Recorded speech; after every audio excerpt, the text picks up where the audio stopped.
Roman Goldstein Kowalski. I'll kill you. You killed my sister. You killed my sister. Among the prisoners who were as filthy as mad dogs, Roman silently came to a black dog. Taking off the hat on his head, Roman raised the corner of his mouth and looked at Sirius, who had released the animagus.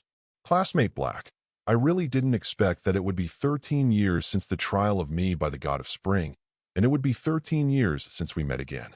What's even more incredible is that the young master of the Black family, who followed classmate James Potter, turned out to be a prisoner. Hearing the familiar name from Roman's mouth, Sirius, who was obviously mentally disturbed by the Dementor's hospitality, grabbed the prison door in excitement. I didn't kill James. I didn't betray them. Roman raised his eyebrows and shrugged. When did I say that you betrayed them? Now it was Sirius' turn to be stunned. However, Roman had no intention of continuing the conversation and glanced at the prison not far away from Sirius, where another Black was being held. Haha, by some mistake, I made Lily and James Potter a success, but apart from them, I made a lot of people better. Upon hearing this, Sirius immediately felt as if his tail had been stepped on, and he looked furious. Frantically, he wanted to reach out and catch Roman.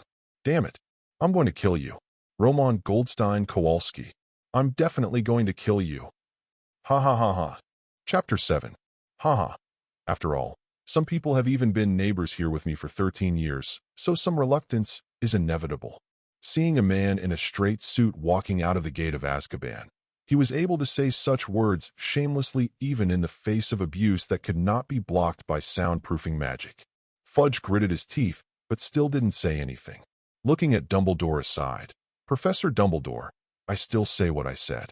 We have released him, but the British Ministry of Magic is not responsible for his safety. If the American Ministry of Magic is worried, it would be better to send him back as soon as possible. Dumbledore bowed slightly in thanks.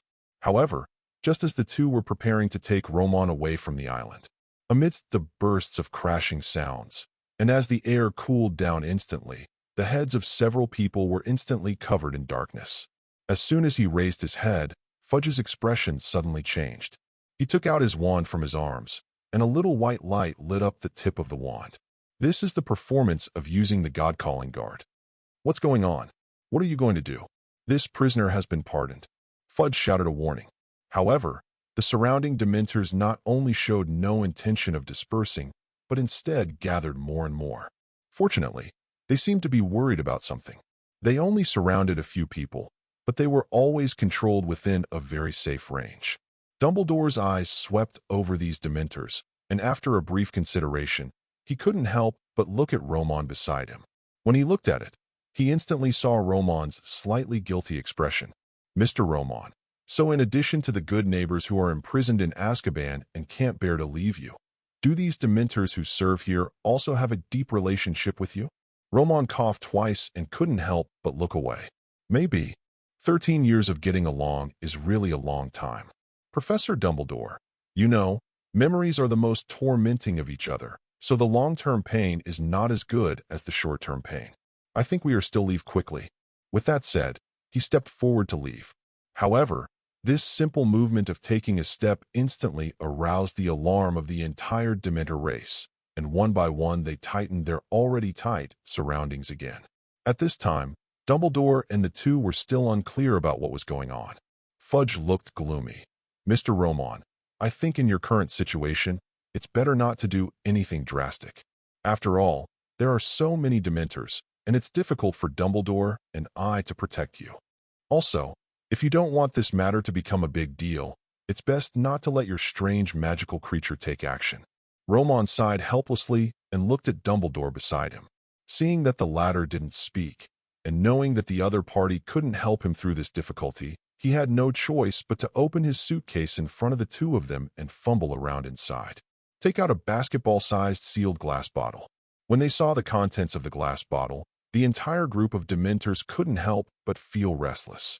Even Dumbledore and Fudge couldn't help but widen their eyes and gasp. Waterfa, is this a Dementor? Romon didn't say anything, and opened the bottle cap made of special materials in front of the two of them. Wow! In an instant, the Dementors who were compressed and imprisoned inside rushed outside. Even ignoring the same kind around them, they just flew away towards the distance of Azkaban. At this moment, Fudge and the two of them were shocked by a ghost like a Dementor. I felt an emotion called fear. What exactly did you do to it? Fudge held back his face and still couldn't help asking. Romon said nothing. Looking at the Dementors who still refused to leave, he finally sighed. Once again, he took out 2 jars containing Dementors from the suitcase. After releasing the Dementors inside one after another, Romon looked at these scattered guys who were called the ugliest dark creatures by the wizarding world, but his eyes were full of pity. I am the only one in the whole world who understands your beauty. Why are you so afraid of me? Immortal, feeding on souls, and able to give birth naturally. How can this not be called beauty? The sky above the head no longer had the presence of the Dementors and became gray again. Romon smacked his mouth regretfully and just turned his head, but saw Dumbledore's majestic eyes staring at him. Obviously, this is the greatest Mr. White wizard today. From Romon, he saw something that made him uneasy. To this, Romon just smiled back. After this incident, Fudge didn't want to stay here for a second.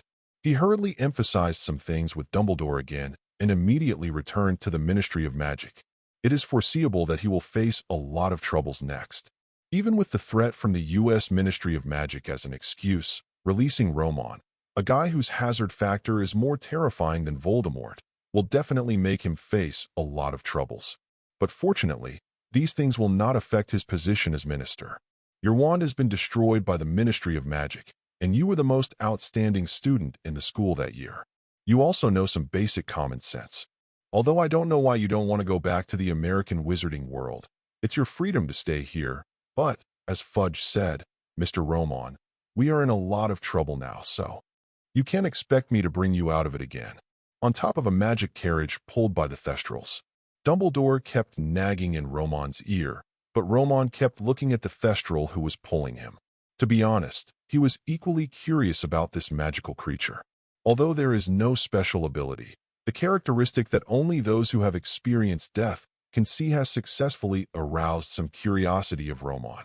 He looked at the familiar group of castles that appeared behind the thick fog that dispersed in the dark night, and the corner of his mouth curled up.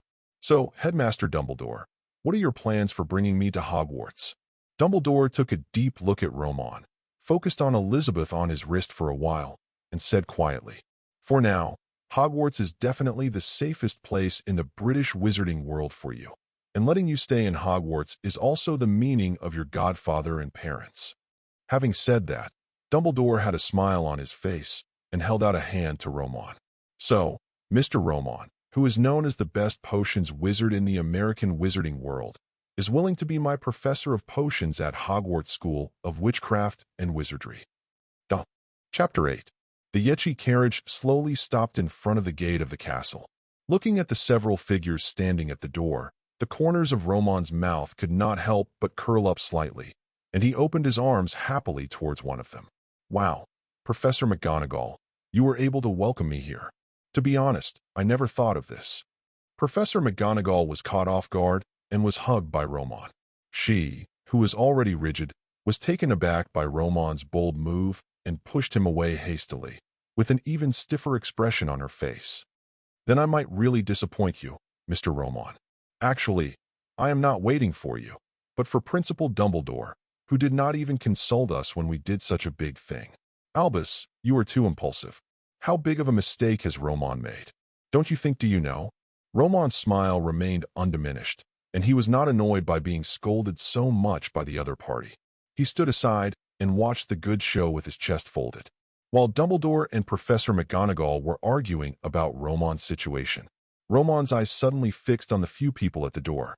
His eyes flickered slightly, but when the latter noticed Roman's gaze, he instinctively lowered his head. "Classmate Severus, we were such good friends back then. Now that you have come to greet me, why do you have to lower your head again? This is really sad." Looking at Roman, who walked in front of him with a smile on his face, Severus Snape finally raised his head with difficulty and looked at the smiling face, but his mind couldn't help but think of the secret that no one in the wizarding world knew except Roman and him. Roman, didn't expect you to be so young." Snape's voice was difficult, and his expression was full of apprehension and shame. As soon as he said a word, he was ready to bow his head again. If the students at Hogwarts who had attended his potions class saw him like this, they would definitely be shocked by Snape's appearance at this moment and exclaim, "Is this person really Professor Snape? That old bat professor with a sullen face every day and always speaking with his trademark cadence?" At this moment, the other party's appearance didn't look like some serious potions professor, rather like a poor student facing a bully. Hearing the other party's words, Roman paused for a moment with a smile, and then returned to normal, with one hand directly and casually placed on the other party's shoulder. 13 years is really not a short time, but I really didn't expect that 13 years would not only fail to make you more dazzling, but make you even less liked by girls. Yes, if I guess correctly. Snape, your oily and shiny long hair helped you fend off a lot of girls, didn't you? Just like Lily. The name Lily was mentioned, and Roman, the last person he didn't want to face, said it himself. Finally, at this moment Snape couldn't take it anymore, and pushed Roman away roughly. Under the gaze of everyone, he hesitated for a moment, then gritted his teeth and left a sentence, walking towards the school. "There are still some materials in my pharmacy that need to be processed." Seeing Snape running away, Roman smiled slightly and shrugged his shoulders at everyone. Sure enough, 13 years is really a big gap. Professor McGonagall's face didn't look good. "Mr. Roman, I advise you to be honest. You know, every second you spend outside of Azkaban is extremely dangerous." Roman smiled and said nothing. Finally, under the guidance of the house elves, Roman finally came to the professor's dormitory he was assigned. It's not very luxurious, but the scenery outside the window is quite good. While you can have a panoramic view of the Hogwarts lake, you can also see part of the Forbidden Forest. Most importantly, I don't know if it was Dumbledore's deliberate arrangement. It was not far from Dumbledore's principal's office, and Roman was the only one in the entire spire. "Hiss! These damn wizards, they dare to neglect you. Master, I should just raze this place to the ground." There was no one else, and Elizabeth also flew down from Roman's wrist, speaking in a charming female voice. Roman didn't respond to this, but silently began to tidy up his residence. Without a wand, plus long-term detention in a place with a magical enchantment like Azkaban, the magic power situation in Roman's body is not optimistic. And this is one of the reasons why he made up his mind and even decided to escape from prison. Simply taking things out, the stumbled use of magic power made him unable to even use spells and wandless spells to plan and organize his residence. After tidying up briefly, I looked at the quiet night at Hogwarts. After thinking for a while, Roman finally walked out of here silently. Walking along the corridor of memory, along the way, the figures in the paintings hanging on the corridor, after seeing Roman's face, all seemed to see something incredible. With an exclamation, he hit himself on the spot. It's that beast. Damn it. The Silver Demon King. It's the Silver Demon King. Mom, hurry up and hide. Damn it. What the hell is Dumbledore doing? Why does this guy appear here? Roman turned a deaf ear to these, and his ears were getting calloused after listening too much. Soon, in front of a familiar room full of strange and mixed atmosphere, Roman knocked on the door. Without waiting for a response from inside, he went straight into it. Click.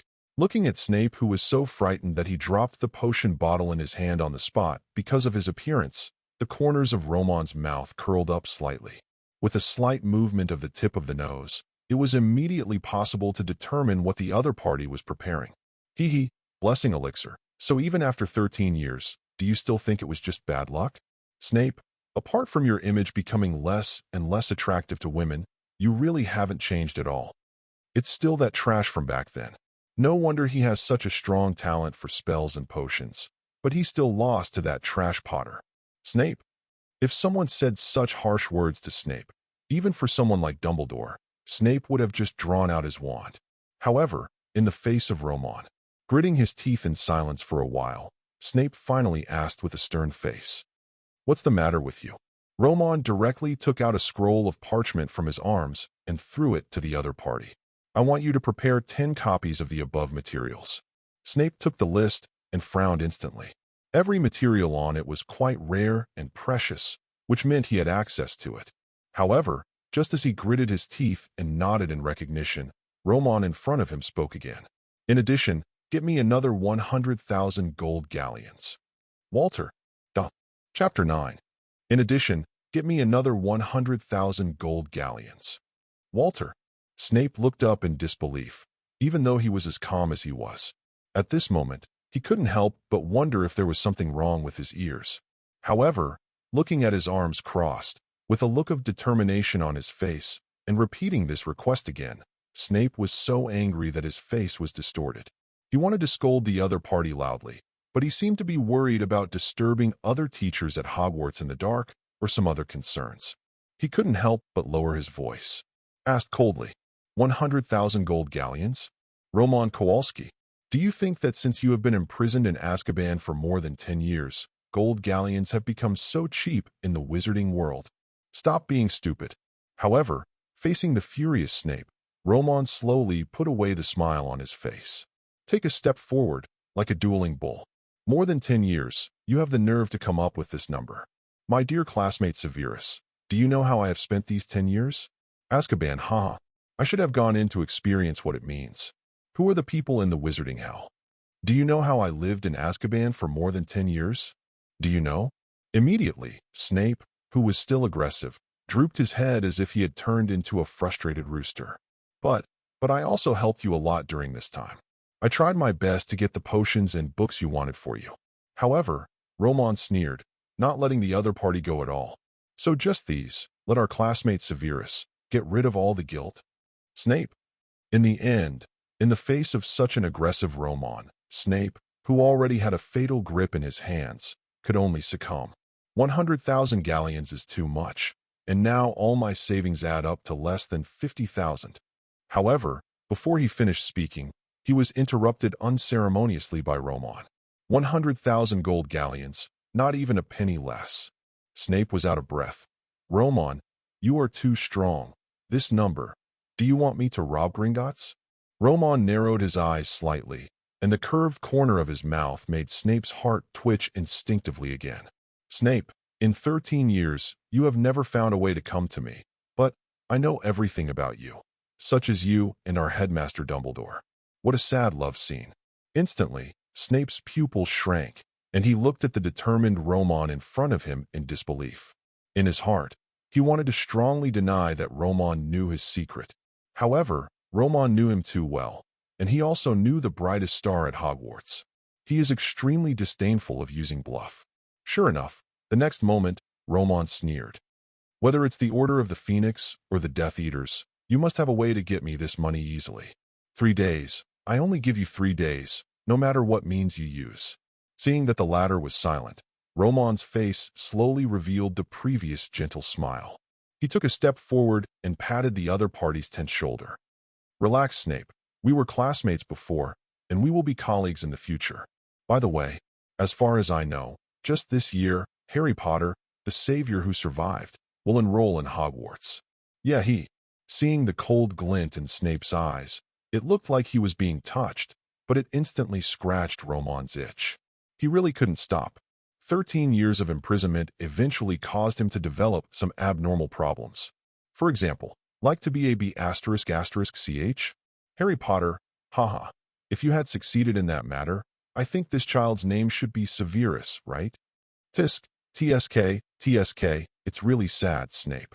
Not to mention that the woman you like was snatched away by that good-for-nothing James Potter. But when you look back, you actually want to protect your son for him, huh? The unabashed ridicule finally made Snape unable to hold on any longer. Angry and rude, he pushed Roman out of his pharmacy, taking a money bag with him. Roman Kowalski, from now on, you can't even take a step into my apothecary. Also, this money is the last time. Since you are out now, go back to your American wizarding world as soon as possible. However, Roman chuckled and shook the money bag in his hand. He glanced left and right, and after making sure no one was there, he stepped forward slightly. He spoke coldly in a voice that only 2 people could hear.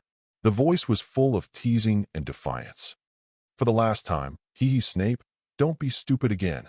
I'll eat what you did for the rest of my life. Roman didn't care what Snape's mood was that night. At least he was in a pretty good mood. He was full of energy and didn't feel sleepy at all. I spent the whole night wandering around the familiar Hogwarts castle, and early the next morning I received a list of materials personally delivered to my door by the Master of Suffering, Snape. Even though the other party left without saying a word, Roman didn't feel angry at all. Instead, he immediately impatiently organized a medicine table in the dormitory and started working on it. Calculating the time, the news that the big devil himself has emerged will probably spread in the wizarding world soon. Before that, Roman must solve the problem of solidification and drying up of his body's magic power as soon as possible. While Roman was rapidly calculating and sifting through thousands of potion formulas in his mind, the British wizarding world, as he expected, really exploded. Daily Prophet. Ho ho ho, it's such an exciting day. I'm always flying around the Ministry of Magic diligently, and sure enough, I was able to capture the breaking news about those old things again. Rita Skeeter, a female reporter from the Daily Prophet who had just transformed from a beetle into a human being, immediately walked towards her workbench impatiently. As if summoned by something, a quill suddenly stood up on a piece of white paper. Is one step of compromise to save life, or to fall into hell? The foolish Minister of Magic Fudge believed in a declaration of war from the United States Ministry of Magic, and boldly released the devil who almost destroyed the entire British wizarding world. Will the disaster 13 years ago happen again? Chapter 10. The Leaky Cauldron. One of the entrances to the British wizarding world, the connection point is Diagon Alley of the wizarding world. As Muggle wizards, the first place that comes into contact with the wizarding world is the Leaky Cauldron, where the number of guests every day is extraordinary. Ordinary wandering wizards, dark wizards, and even some wizards from pureblood families will also have a drink again. Noisy and dirty are the eternal themes here. However, today, as usual, the tavern, which was full of noise and laughter and clinking glasses, suddenly fell into dead silence because of a sharp and incredible roar. Damn it! The Silver Devil is out of prison. That old D. Cornelius Fudge, let him go. In an instant, everyone turned their heads blankly and looked towards the corner seats of the tavern. but I saw that there was a family of 3 sitting there at the moment. The man stood up with a shocked and angry face, leaning his body on the table, like an enraged lion, staring at the latest newspaper on the table, the Daily Prophet. Beside him, the woman looked aggrieved and held a big-headed child with obviously weird features. The child is dull, and the angle of his eyes is full of distortion. Obvious deformities. How could he do this? How could he do this? Cornelius Fudge. Brother, don't be so angry. Don't mention this damn name to me. Shut up. The woman's soft reassurance immediately seemed to add fuel to the fire, causing the man to roar even more frenziedly, and without knowing when, he directly took out his magic wand. I'm going to kill him. Cornelius Fudge, and that damn B******************** D. Roman Goldstein Kowalski, the Silver Devil. When the name came out of the man's mouth, the originally silent tavern suddenly became excited. A group of people who were sitting in their respective places, drinking and chatting, turned into enraged bulls and rushed to the man's table. He picked up the Daily Prophet on the table. Is one step of compromise to save life, or to fall into hell? The foolish Minister of Magic Fudge believed in a declaration of war from the United States Ministry of Magic, and boldly released the devil who almost destroyed the entire British wizarding world. Will the disaster 13 years ago happen again? Not to mention Rita Skeeter's professionalism, but at least the other party's professional skills are serious. Whether it is writing articles or writing news vocabulary, they are quite capable of catching the psychological loopholes of readers. When everyone saw the words in the newspaper, and who knew where Rita Skeeter got it from? An illustration of a prisoner's release consent form with a motion picture of Roman himself. Roman's handsome face with a gentle smile all the time made them dream back to the night 13 years ago. That was almost the night that wizards in the entire British wizarding world were most reluctant to mention. The bright moon is vast, and the sky is dotted with stars. On a night with a cool summer evening breeze, with the continuous spread of pieces, the entire sky was covered with silver aurora, and the entire British wizarding world was shrouded. At the beginning, everyone combined this beauty, which seemed to be falling from the Milky Way, with legends such as Merlin, talking about possible beautiful stories. Romance and yearning for beautiful things have made people in the entire wizarding world, even if they are walking on the road and do not know each other, unknowingly, they have become more speculative with each other. And then, a very silver night. A wizard with a beard on his face who looked like a homeless man seemed to have thought of some terrible memories. He murmured in his mouth, with a trembling voice, and said the word that made everyone tremble, and then anger burst out like lava. A very silver night. The name is very beautiful, and the sky that night was indeed beautiful enough. However, this was all in the first half of the night. What happened in the second half of the night was more profound in the memory of the entire wizarding world than the so-called beautiful night sky. Fake. That devil, I want to kill him. No matter why that guy Fudge let that be ********* D out. Now that that guy is no longer in Azkaban, then his life must be saved by I'll get it. It must be Dumbledore. Dumbledore must know where that guy has gone. It is even very possible that the Silver Devil is in Hogwarts. Merlin, is that guy Dumbledore crazy too? How dare he hide the Silver Devil in Hogwarts? I'm going to kill him. Let's go now. We must find that guy. The American Ministry of Magic. This is the United Kingdom. Amidst the roars, everyone, including wizards with a certain positive reputation in the outside world, shouted. Or maybe it's a dark wizard with a bad record, or even a Death Eater hiding in the dark. At this moment, it's all because of news about Roman's release from prison. They all became furious and completely abandoned their so-called positions and the so-called laws in the magic world. At this moment, everyone has only one thought in their mind. Kill the Silver Demon King Roman, who had caused them 13 years of pain in one extremely silver night, and would have caused them pain for even longer, also known as the Demon King. However, Tom Riddle, known as the Dark Lord, also has a large number of dark wizards as supporters. There were even some pure-blood wizards who were willing to join the Death Eaters and serve Voldemort. Only Roman, the so-called Silver Demon, the entire UK, and even the wizarding world of Europe, wanted to find a wizard who had good intentions towards Roman. It was no exaggeration to say that it was like finding a needle in a haystack. The moment the Daily Prophet broke the breaking news, the entire wizarding world exploded. Among them, some aurors who worked in the Ministry of Magic, but hated Roman even more with gnashing of teeth, could not believe this ridiculous fact for the first time. In the end, when Fudge was forced to have no choice but to admit this and tell the story about the Ministry of Magic in the United States, everyone had to accept the news that the Silver Devil had been released. The headquarters of the British Ministry of Magic in London. Aurors who originally had jobs took leave one after another, put on their hoods, wrapped themselves tightly, and headed outside. In the wizarding world, the major wizarding families went completely crazy after receiving the news. Malfoy family. Lucius looked at the letter sent by the owl in his hand, his cold expression dimming and brightening under the light. "What's wrong, honey? You look troubled." A soft voice came from behind, and when he looked back, it was his wife who had just watched her son Draco come in. Lucius was silent for a while and handed over the letter in his hand. "That guy Roman. I'm afraid he will stay in Hogwarts." Narcissa. "God, is Dumbledore planning to let that guy become a professor?" Our Draco. Chapter 11. Mention the name Roman. For the entire wizarding world, especially Lucius and others who were pure-blooded wizards, it was as if they had awakened a nightmare that once dominated and conquered them all. That boy who came from the riddled countryside of the American wizarding world, in a real sense, crushed them all in all aspects.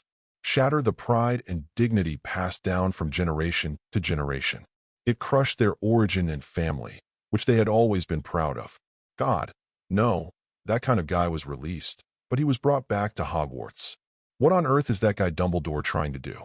Is he really not worried at all? Lucius gritted his teeth.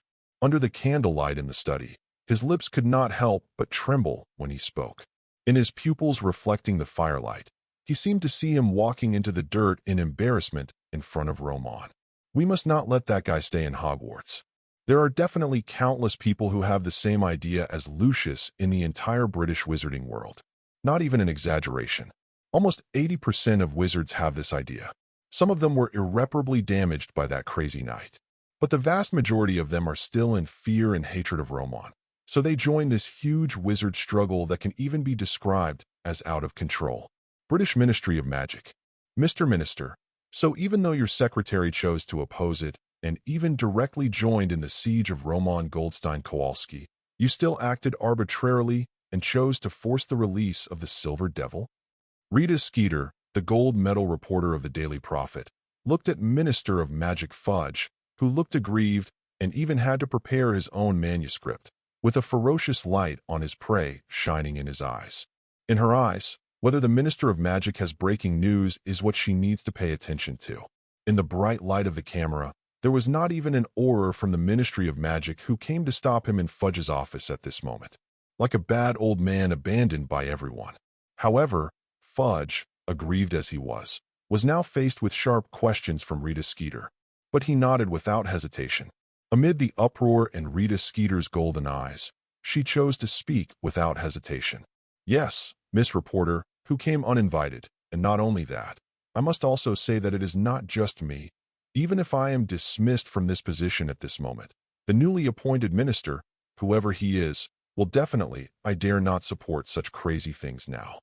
Roman Kowalski is indeed the culprit of the original disaster, but he can also be the bell ringer of the next disaster in the British wizarding world."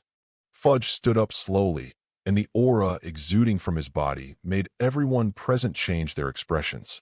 Even the unscrupulous reporter Rita Skeeter, who had always taken the absolute initiative in interviews, could not help but change her expression at this moment. "Mr. Minister, if you think that exaggerating the horror of the Silver Demon, Lord Roman, at this time can free you from the responsibility for this matter, I think you are thinking that all of us are too stupid." Fudge glanced at everyone coldly. Then he took out a copy of the magic potion evaluation from the drawer. He just got it today and threw it away in front of everyone. Facing the aggressive looks from around him, he, who has always been criticized for being helped up by women, exudes a powerful aura. Shocked the whole audience. "Yes, you are all the smartest people, especially our Miss Rita Skeeter. I have to say that I am very curious. After the wizards who were instigated by you successfully took off the head of that boy Roman, Are you ready for a head-on war with the American wizarding world? Rita Skeeter's expression changed, and she and everyone gathered together on the report in front of them. After seeing the report information above, his pupils suddenly shrank. This is not. You want to say this is impossible? Fudge interrupted what he was about to blurt out. He looked at everyone with unabashed mockery. These guys he once had to deal with carefully, but now that Roman's affairs were revealed, he no longer had to take care of them. There are only a handful of people in the entire Ministry of Magic who are willing to listen to his orders.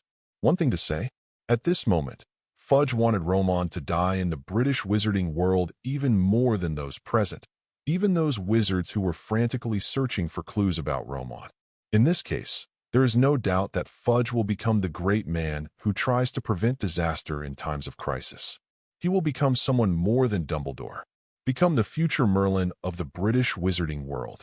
Fudge sneered, and while lighting a cigar for himself, he took a deep breath, and amid the smoke, he told the terrifying reality that made everyone present tremble.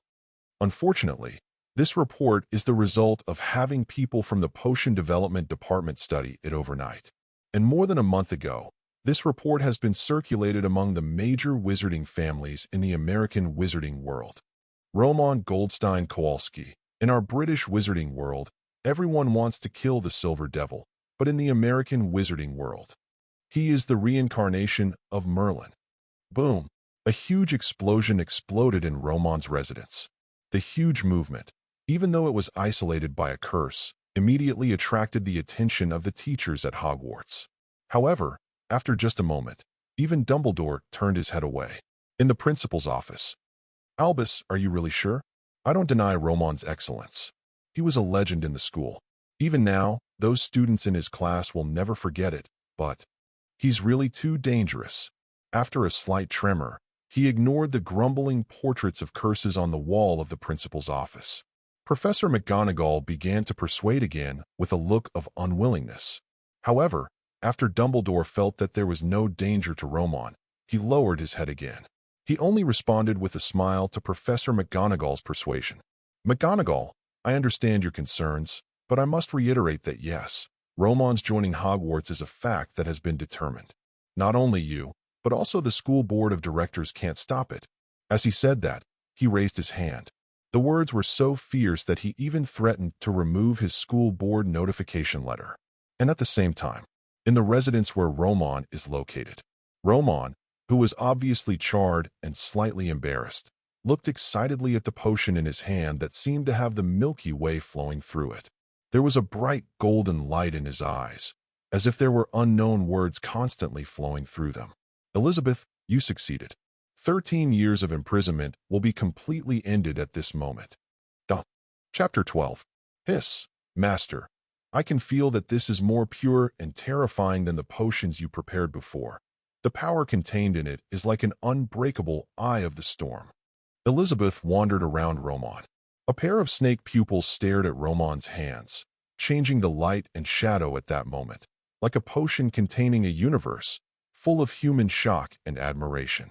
Roman's current physical condition, if it is really a fight. With Elizabeth's complete transformation at this moment, becoming the infant feathered serpent strength, Roman can be defeated or even killed. However, in Elizabeth's eyes at this moment, Roman could be easily killed by her. But it seems to be standing on the top of the legendary 10,000 Gods mountain. Master the original truth of the world. Master, you will definitely become a greater existence than Merlin, the god of magic. No. You will be a creation godlike existence. Such an exaggerated flattery, but Elizabeth said it very firmly and seriously. In today's world, if anyone really understands the horror of Roman, then Elizabeth says that she is the second, and absolutely no one dares to call herself the first. However, for such flattery, Roman just smiled lightly. The voice of praise had been with him since he came to this world and became a student at Hogwarts, and never left until that absurd silver night. He is worshipped and revered by everyone, and is regarded as the existence of the future star.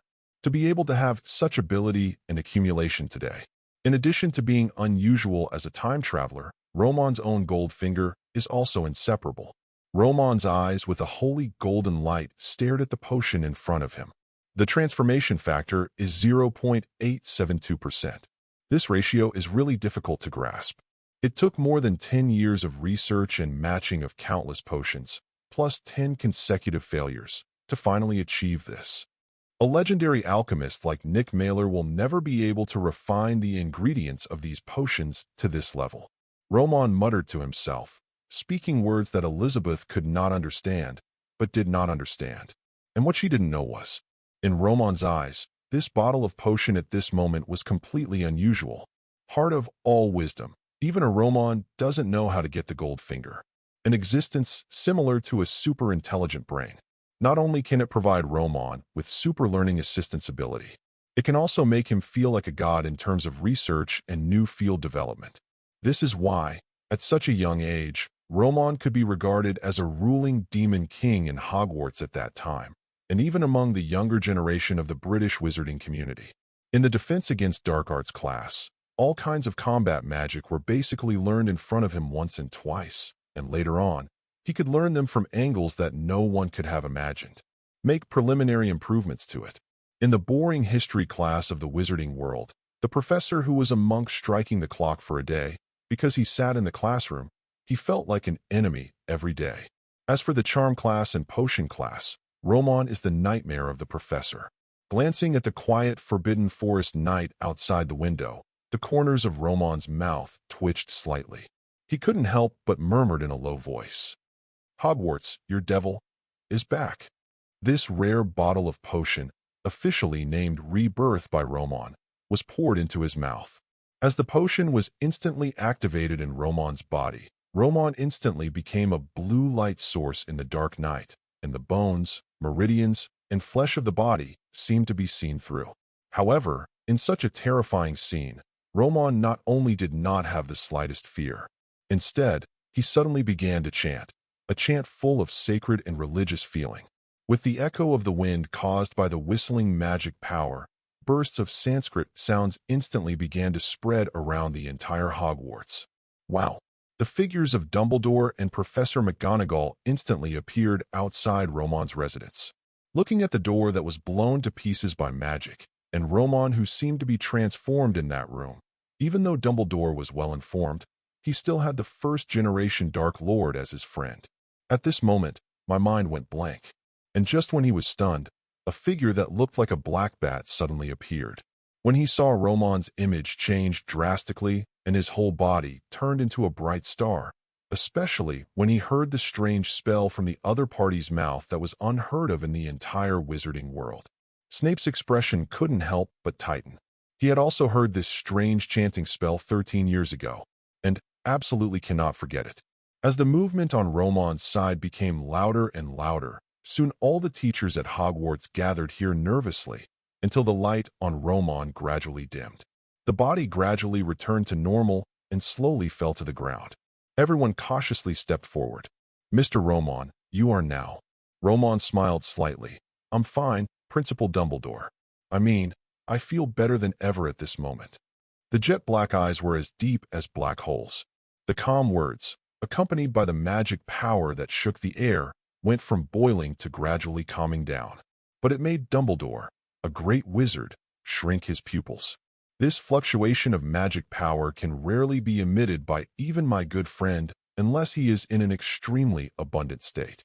After being stunned for a few seconds, Dumbledore finally recovered. He took a deep look at Roman, whose demeanor seemed to have become much more dangerous, and took a deep breath. "Well, in that case, I think we can continue to enjoy this rare, peaceful night. When the students start school in a while, those little wizards will not be easy to manage." Everyone didn't know whether this night was peaceful or not, but at least they couldn't sleep this night. Even Snape couldn't help but observe Roman with his eyes when he left. There was a broken potion bottle on the ground, and there was a very strong and pure potion smell in the room. However, even he, a master of potions, could not figure out whether this kind of breath matched the properties of the potions he had given Roman before. Is it something they can radiate? Or can this kind of terrifying magic power fluctuation really be brought about by a bottle of magic potion? Just when everyone left and Dumbledore was about to leave, Roman suddenly called out to him, "Professor Dumbledore, You just said that the day for new students to start school is coming soon. I wonder, as a professor at Hogwarts, can I also join in the guidance of new students? Dumbledore. Roman is smiling, very sincerely. However, thinking of the crazy wizards outside at this moment, Dumbledore had reason to believe that this boy definitely had some restless thoughts. Chapter 13. Thanks to the boss, Mrs. Dimitrescu, for the 1,000-point reward. Thank you. Except for the two of them, there is no one else here at this moment. Dumbledore also had no scruples. He stared deeply at the man in front of him, the godson of his old friend, the once proud son of heaven. However, unlike when he faced himself back then, where he was more or less uneasy and wary, Roman now only gave him a sense of calm, just as if it is no longer possible for him to cause any life-level harm to him. Roman, you should know very well what you are facing now. In fact, tonight, I have received strong protests from the school board, and they even want to remove me as the principal. So do you know how dangerous you are? This is the British wizarding world, not the United States. However, such heartfelt words were met with a sarcastic sneer from Roman. Puffed. The laughter seemed so abrupt in the silent night. Dumbledore narrowed his eyes slightly. As the greatest white wizard of this century, the pressure emanating from him did not have even the slightest impact on Roman at this moment. Professor Dumbledore, you are right. This is the British wizarding world, not the United States. But what next? Roman spread his hands, and an emotion called unruliness that had never appeared in his eyes before made Dumbledore feel nervous. However, Roman did not give the other party a chance to be nagging at all. Glancing at the Hogwarts night outside the window, the corners of his mouth curled up slightly. This place really hasn't changed at all. It reminds me of when I first entered school. However, it seems that during the time I was imprisoned, someone appeared in the wizarding world. A great man. You say so, Professor Dumbledore. Looking at Roman's eyes full of strange smiles, Dumbledore naturally knew who the big shot, in Roman's words, was. The second-generation Dark Lord, Tom Riddle.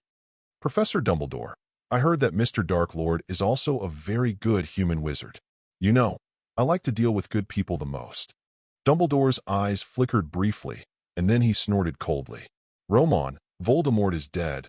This is a recognized fact. However, now that you have made your decision, I can't stop you anymore. I will arrange a new muggle for you, and you will be responsible for taking her to prepare for school. I think these things should be useful to you. No problem. Dumbledore said nothing and left the next moment. And just in the early morning of the next day, a document with some information written on it was delivered to Roman. Professor McGonagall's face was serious and full of warning. Nowadays, there are tens of thousands of people in the British wizarding community who want to kill you.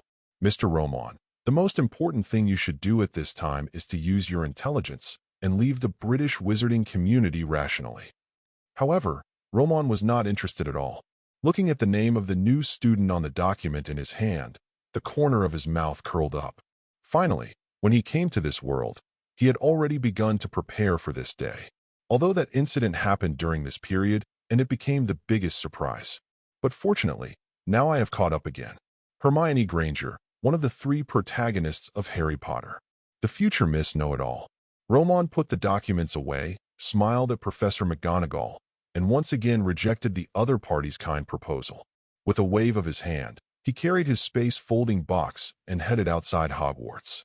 But I was thinking about it in my mind. I am responsible for taking Hermione to prepare for the new semester.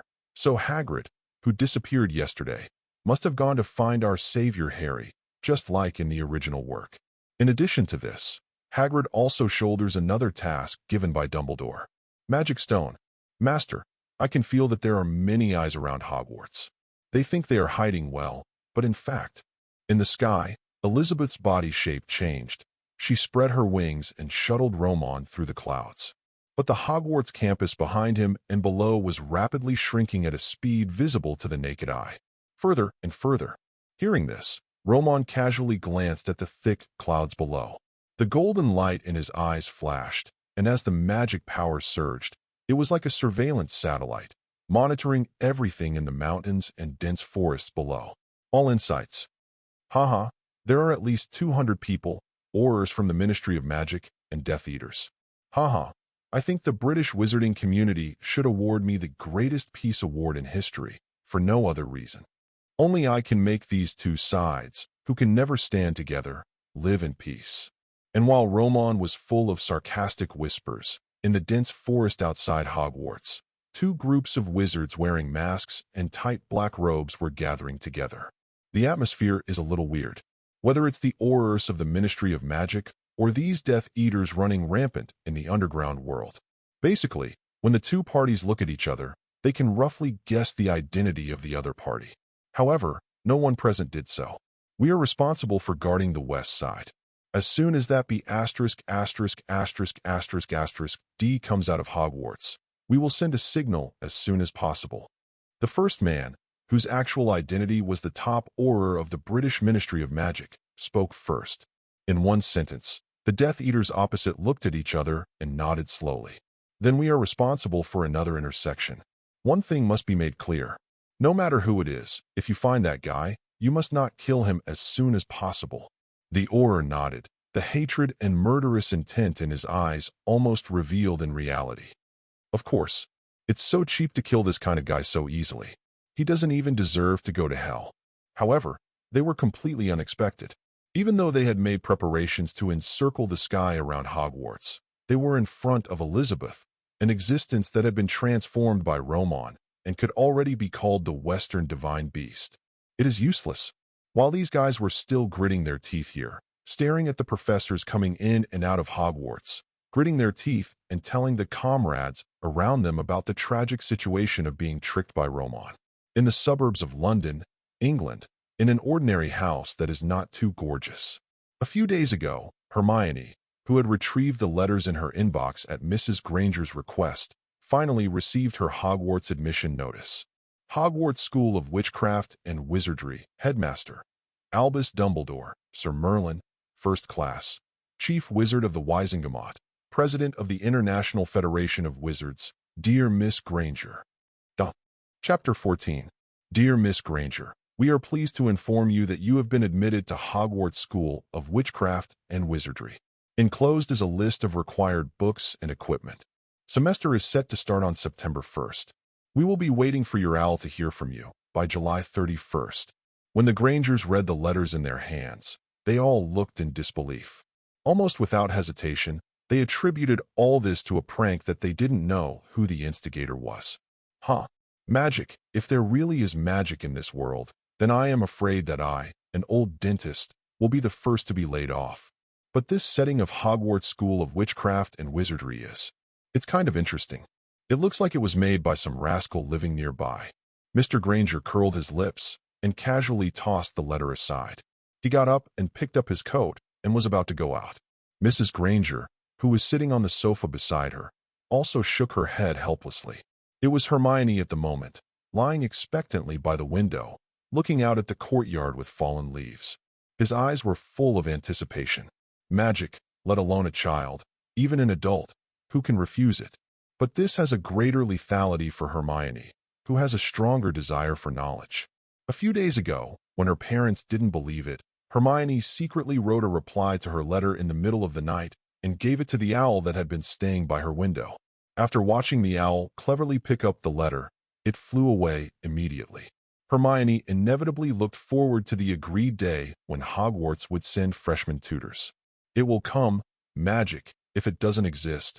What else can explain the strange things that happened to me before? Just when Hermione was expecting and fantasizing about something, suddenly, a sudden appearance. Even though she was distracted just now, Hermione still dared to absolutely believe that the handsome young man outside the window, wearing a crisp suit and dressed in a noble manner, must have appeared out of thin air. A sharp exclamation came from Hermione's mouth, startled the Granger couple in the room. What happened? Mr. Granger walked quickly, but saw Hermione's face was horrified, pointing out the window with unconcealed surprise in her eyes. Before he could look outside, the doorbell suddenly rang. The doorbell jingled so hard that the Grangers didn't even react. Hermione, however, was already running towards the door like a squirrel that had found a pine cone. Open the door. A strange, medicinal smell flew into the house, and the young man standing at the door with a gentle smile immediately made Granger's family stand on the spot. "Mr. Granger, madam, this is our Miss Hermione Granger. It is an honor to meet you. Please allow me to introduce myself." Since Miss Granger responded to her letter and agreed to enroll in our Hogwarts School of Witchcraft and Wizardry, I, as the school's new student tutor, am responsible for Miss Granger's preparation before the start of school. Roman Goldstein Kowalski, my name is. The Grangers. Roman's appearance was too deceptive. It was as if the masculinity and beauty that a god in mythology should possess were gathered on his body, with a tall but not aggressive figure, coupled with a mysterious and noble temperament. As soon as he appeared, he immediately shocked several people in the room. And Hermione, a little girl, was instantly captured by this guy with beautiful flaxen hair and a tall and straight posture. I'm sorry, sir. Did you just say Hogwarts School of Witchcraft and Wizardry? Are you sure you are not making fun of us? If you are from an art school, I'm sorry, our Hermione. Mr. Granger was the first to react. Not taking out his shotgun on the spot and driving the guy out was the biggest concession he made for Roman's extraordinary temperament and appearance. However, he wasn't done yet. Hermione, who had recovered from her shock, stepped forward and grabbed a corner of Roman's suit excitedly. "Magic! What you just used was magic, right?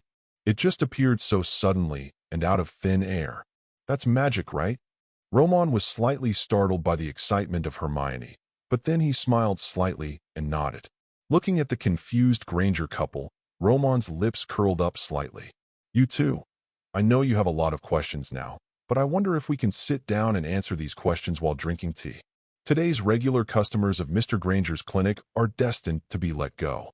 And after seeing the tricks Roman showed, especially when he saw Roman casually snap his fingers, it was the moment when Mrs. Granger had long complained that the stove was still the same, and it became brand new. No matter how magical everything in front of you is, Mr. Granger also had to admit the reality of what he had experienced. Looking at Roman, who was holding black tea and smiling, Mr. and Mrs. Granger looked at each other, and then at Hermione, who almost never took her eyes off Roman, and her reaction was not that reserved of a girl.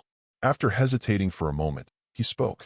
Mr. Kowalski, you can just call me by my name," Roman smiled. Mr. Granger nodded. Finally, he asked the question he was most concerned about.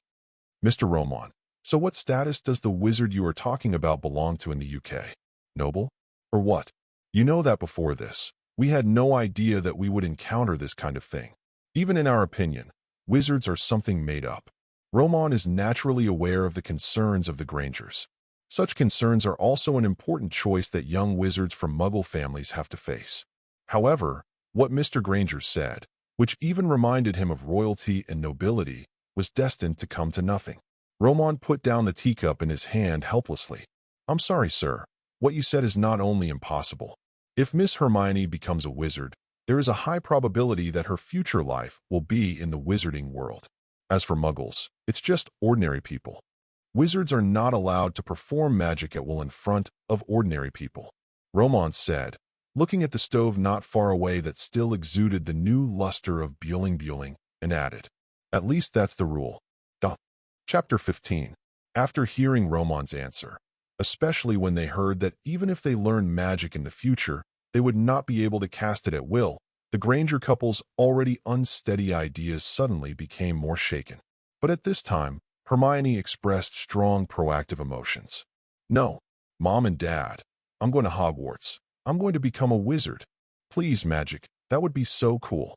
Looking at their daughter acting cute and coquettishly in front of them, the Granger couple, who only have one child, find it even more difficult to make a choice. After all, Roman made it clear when he sat down. Not all wizards are good people. There are also some wizards in this world who do dirty things and even commit murder and arson. This business is full of dangers.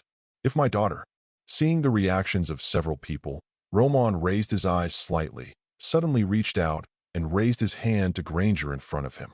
The next moment, Hermione, who was still acting coquettishly in the arms of Mr. and Mrs. Granger, screamed and floated in the air. Before several people could scream, intense fluctuations, accompanied by bursts of ethereal light, appeared on Hermione. Displayed on the body, an invisible air flow began to spread in the room. Ah, Hermione. Mr. Roman, what are you doing? Looking at the shocked and angry Granger couple, Roman raised his eyes slightly, and with a wave of his hand, Hermione slowly landed on the sofa from midair. Looking at the surprised and uncertain people, he shook his head regretfully.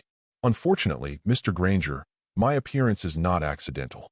If Miss Granger wants to survive in the future, and you don't want to die at the hands of your own daughter, there is nothing you can do to stop this.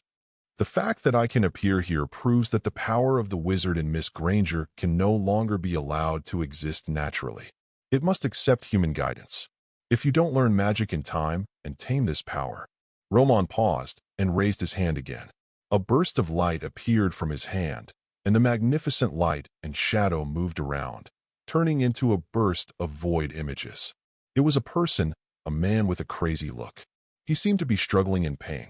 Suddenly, his whole person exploded and turned into a terrifying black mist, instantly destroying several surrounding houses. Some people around him were also knocked away. When some of them landed, it was obvious that they were no longer alive. Oh, God, what the hell is this? That person, no, what kind of monster is that? Hearing the exclamations of Mr. and Mrs. Granger and Hermione being held in their arms, Roman's eyes flickered slightly. He spat out a term for a magical creature that was extremely terrifying in the wizarding world. The Obscurus is a magical parasite that appears in the body of a wizard because magic power cannot be guided. The wizard who carries them is called an Obscurus, an extremely unstable and lethal existence. Roman looked at Hermione, who was also obviously frightened, and shook his head slightly. I have seen the magic situation in Miss Granger's body just now. There is no doubt that it has reached a dangerous and controllable critical point. If it is not controlled in time, it will be very painful. Regret. Of course, this level of magic power is extremely rare even among young wizards who come from a wizarding family. As long as she is properly trained, Miss Granger will definitely become a great wizard. It won't be a big problem to serve in the Ministry of Magic in the future. After saying that, Roman said nothing more. He sat down again and picked up the black tea from before. On the coffee table nearby, a teapot flew up out of thin air and filled Roman with tea. In the end, the Grangers had to accept this, a choice full of magic. Looking at Roman, who was about to get up and leave, Hermione on the side suddenly spoke. Mr. Roman, are you going back to Hogwarts? Roman shook his head. I will take you into the wizarding world tomorrow and buy the things you need for admission there. So tonight, I will find a hotel to stay overnight. As soon as he finished speaking, for some unknown reason, Hermione suddenly moved forward and grabbed the corner of his clothes. Our house is very big, and there is one room. Mr. Roman, why don't you stay at our house tonight? As he said that, he couldn't help but look at his parents beside him. The Grangers looked at each other, thought about it, nodded, and extended the invitation. Yes, Mr. Roman. To be honest, I really have a lot of questions to ask now. Hermione is our only child after all. Mrs. Granger also immediately nodded to persuade her to stay. Mr. Roman, please stay at our house tonight. I just can't wait to try that magical stove. By the way, I will clean up the room for you now. Looking at Mrs. Granger, who had already stood up and walked upstairs without waiting for him to refuse, and Hermione, who had a pleading look on her face, Roman thought for a moment and nodded directly. Hermione, this know-it-all lady, seems to be looking at her in an unusual way right now. However, despite his appearance, he looks like a senior student. But the actual age is the same as Harry's parents. Roman, apart from admiring Miss Know-it-all at this moment, is also full of curiosity about the direction of her future plot. I wonder if the original plot will continue to happen with the existence of his butterfly, or there may be some deviation. Mr. and Mrs. Granger are undoubtedly passionate. Although Roman has already experienced the food desert of Great Britain, Mrs. Granger's care can still be seen from the table full of stews and barbecues. Without any pretense, this dinner was undoubtedly full of joy. Under the adoring gaze of little girl Hermione, Roman cast a wandless spell and put the drunken Mr. Granger on the bed, and the dinner was finally over. At night, Roman returns to his room. A complaining voice came from his wrist. Elizabeth was like a mayfly in the air, and a sour voice came out of her mouth. Hiss, these vulgar muggles actually arranged a room like this for the master. I will tear this damn slum house to pieces with a storm. And that damn Shalbichi, who has no shame at such a young age. Dirty mud. Noticing the change in Roman's eyes, Elizabeth decisively stopped the vicious words she was about to say. Just when she was full of anxiety, a soft and waxy voice with obvious hesitation came from outside the door. Professor Roman, are you asleep? Duh. Chapter 16. Professor Roman, are you asleep? Opening the door and looking at Hermione, who was wearing cute pajamas and holding a large bunny stuffed animal in her arms, Roman couldn't help but look towards the other side of the room where Mr. and Mrs. Granger lived. This scene, especially at night, happened at the door of a strange man's room. Even if Roman didn't have that in mind, he couldn't help but feel a little guilty at this moment. However, the innocent Hermione was completely unaware of the recklessness of her behavior at this moment. She was so excited that she had already been conquered by the magic spell Roman showed today. All I can think about is how I will become a wizard in the future, as powerful as Roman. Professor Roman, I have many questions about magic that I want to ask you. Anyway, he was not sleepy, and the little girl was so energetic that she really didn't look like she was sleepy. Roman finally had to open the door to his room, taking the trouble to answer Miss Hermione's questions one after another. This question has already passed most of the night. Finally, seeing Hermione fall asleep unconsciously, Roman had no choice but to get up and give the room to him, while he sat on the sofa in the living room. Take a deep breath and slowly close your eyes. Next moment, when Roman returned mentally, he seemed to be in a strange space. This is a place full of sacredness and mystery, a magnificent palace that seems to be floating among the clouds. It is said to be a palace, but the seemingly endless rows of books and scrolls make this place more like a library. This is part of Roman Goldfinger. All the knowledge Roman has today, as well as the direction of future research, can be obtained from here. Go to the rows of bookshelves in the pharmacy area. With a thought, hundreds of thick books flew out, and a string of golden words similar to the skill tree of online games in his previous life appeared in the air in front of Roman. Gakali Gussi Alchemy Formula, plus Unicorn Blood Factor Control, plus Alchemy. Imitation Magical Biological Heart Source Furnace, equals Biological Alchemy to Mage's Heart Magic Source. Wand Wood.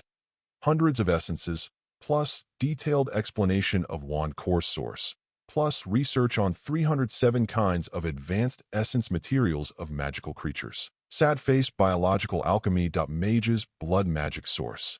Roman looked at the several tree diagrams in front of him. 3 in total. The length itself is not too long. Mage's Heart and Mage's Blood.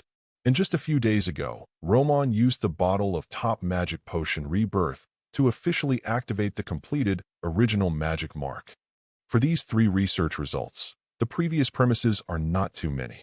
However, only Roman himself knows that in order to get the above things done, he has worked hard for nearly 20 years.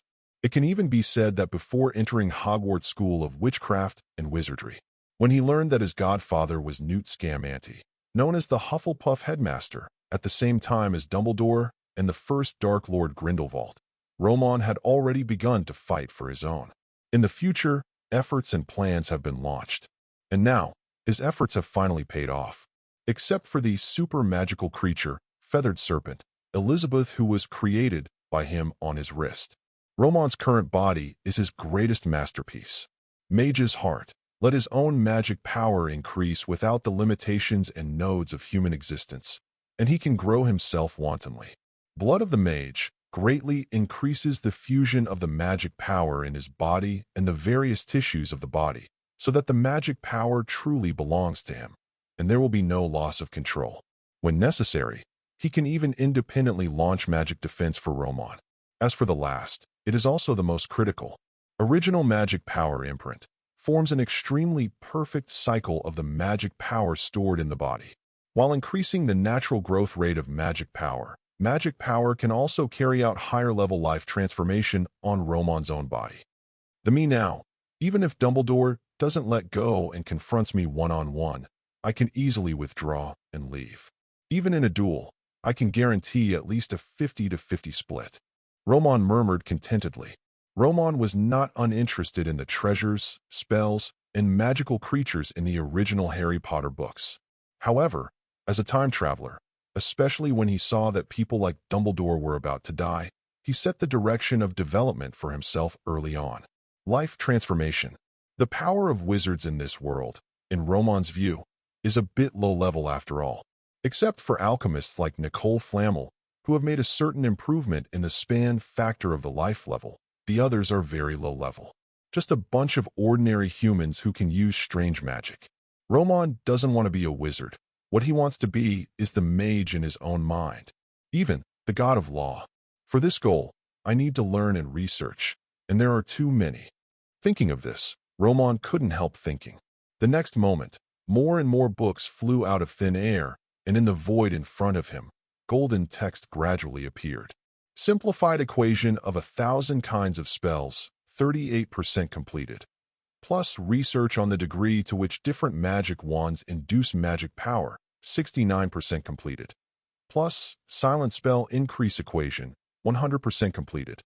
Plus 10 spells double superposition, 100% completed. Equals rule spell. Extraction of death magic factor, 17% completed. Plus research on out-of-control silence essence, 0% completed. Equals rule control, shadow power. Advanced research on transfiguration curse, 85% completed. Plus magic. Creature fusion, 12% completed. Plus bioalchemy mage spirit, 0% completed. Sad face avatar of high-level magic power. Early morning. The breakfast atmosphere at Granger's house was, so to speak, full of embarrassment. Even the lively Hermione was blushing at the moment, biting the steamed bun with a face of shame, while eating mechanically, while carefully looking at Roman at the side. Thinking about what happened to me last night, this guest didn't have a good rest. Hermione couldn't help but feel even more ashamed, and at the same time, when her eyes looked at Roman who was eating elegantly, she couldn't help but become a little admiring. Well, Professor Roman, so gentle. At the same time, the forces around Hogwarts School of Witchcraft and Wizardry, who have been waiting for Roman to appear, finally couldn't sit still. Damn it, the Hogwarts board didn't find that guy. The Silver Lord is gone. Chapter 17. On the streets of London. Following closely behind Roman, who was wearing a well-made suit and had an outstanding temperament, he noticed that all the elegant ladies and ordinary ants looking at Roman on the roadside around him. At a young age, Hermione had an inexplicable sense of urgency that made her feel uncomfortable. While instinctively moving closer to Roman, asked his own question. Professor Roman, it says that first-year students need 3 wizard robes and a wand. Why don't I see your wand? Roman smiled lightly, as if he thought of something interesting, and waved his hand casually. I used to have a magic wand, but some interesting things happened during that period. Then she noticed that Hermione was looking at the tools and equipment requested by the wizarding world in the letter, and her frown became more and more severe, and she no longer kept it secret. In an alley opposite the leaky cauldron, Roman looked around, and after confirming that no one was there, he coughed dryly. Okay, next I will officially take you into the wizarding world, but before that, there is one thing I need to explain to you in advance. As he spoke, under Hermione's surprised and puzzled gaze, Roman's body suddenly twisted, and a dark light flashed behind him. Roman, who was originally handsome and tall, turned into a man who smelled of pungent potion. A middle-aged man with greasy hair and a gloomy face.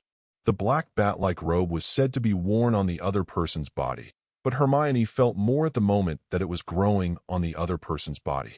It was really, the oil production rate of this black robe seemed to be somewhat visible to the naked eye. Hermione, don't be nervous. This is a high-level transformation spell, and you have to remember what I look like now. Severus Snape, the potions teacher at Hogwarts School of Witchcraft and Wizardry, in one of the 4 major houses. Head of Slytherin, haha, big shot. Hermione nodded in understanding, but spoke in confusion. So Professor Roman, why do you want to look like someone else? The little lowly's confused and innocent question made Roman scratch his head in embarrassment.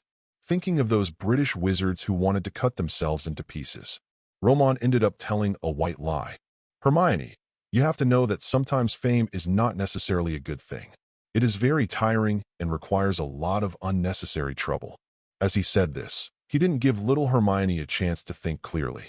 Pulling the other person along, He walked towards the leaky cauldron bar opposite. The moment the door was pushed open, the old wood mixed with the strange aroma of wine made Roman take a deep breath. Wow, it still has that familiar smell here. I seem to have seen mice scurrying around on the floor. However, when Roman opened his eyes, in addition to a group of gloomy-looking wizards, what caught the eye was that sloppy man who stood out from the crowd. Professor Snape, I thought you should be in the academy now, but I didn't expect Professor Dumbledore to send you out as well. Hagrid looked at Snape, who walked in with surprise, his eyes full of confusion. In fact, every year Hogwarts holds a special event to introduce young Muggle wizards to the wizarding world. A lot of work before the start of school is targeted at these Muggle families. Even people like Professor McGonagall in the school have certain guidance indicators for new students. However, this situation is a special case for Snape, an old bat. In fact, this guy, with that kind of temperament, really doesn't look like a good person. When a Muggle family sees another teacher coming to their door, they probably regard the other person as a liar, and they only need to use some small tricks and show a few simple spells. It can be settled easily. However, this situation is a big exception for Snape. Once when Snape came to visit, a pair of Muggle parents were so frightened that they called the police. Since then, Dumbledore has not arranged such a job for the other party. Snape heard this but ignored the other party. He looked at the two figures beside him, one large and one small. And these two people are not ordinary people. Savior, Harry Potter, and Quirrell, the defense against the dark arts professor at Hogwarts who has Voldemort in his body. Harry Potter. Roman only glanced at the Savior and then turned to look at Professor Quirrell, who was submissive and stammered. His eyes seemed to glance at the thick turban of the other party with deep meaning. Professor Quirrell, I didn't expect to see you here, but as the defense against the dark arts teacher at Hogwarts School of Witchcraft and Wizardry, this is not an easy job to deal with. I hope we can have a pleasant cooperation in the next year. To the sudden words of Snape, in front of me, and the friendly hand extended, Quirrell was stunned for a second. However, Voldemort, who was inhabiting the other party's body, immediately felt a strong, directed emotion. There is almost no doubt. Just an intuition convinced him that the strange Snape in front of him had discovered him. However, no matter what, as long as the other party does not target you or expose yourself in public, Voldemort could only keep quiet. Roman smiled slightly at Voldemort's reaction, took Hermione's little hand, and walked towards the entrance of Diagon Alley behind the tavern. Merlin, what did I see? Could Snape laugh? Hagrid looked at Snape's leaving figure and murmured in shock. At the same time, Voldemort immediately sent a message to warn the somewhat complacent Professor Quirrell. Watch out for that guy, he's not a Snape at all. Find out who he is. His appearance is very likely and will affect the execution of our plan. Quirrell was startled for a moment.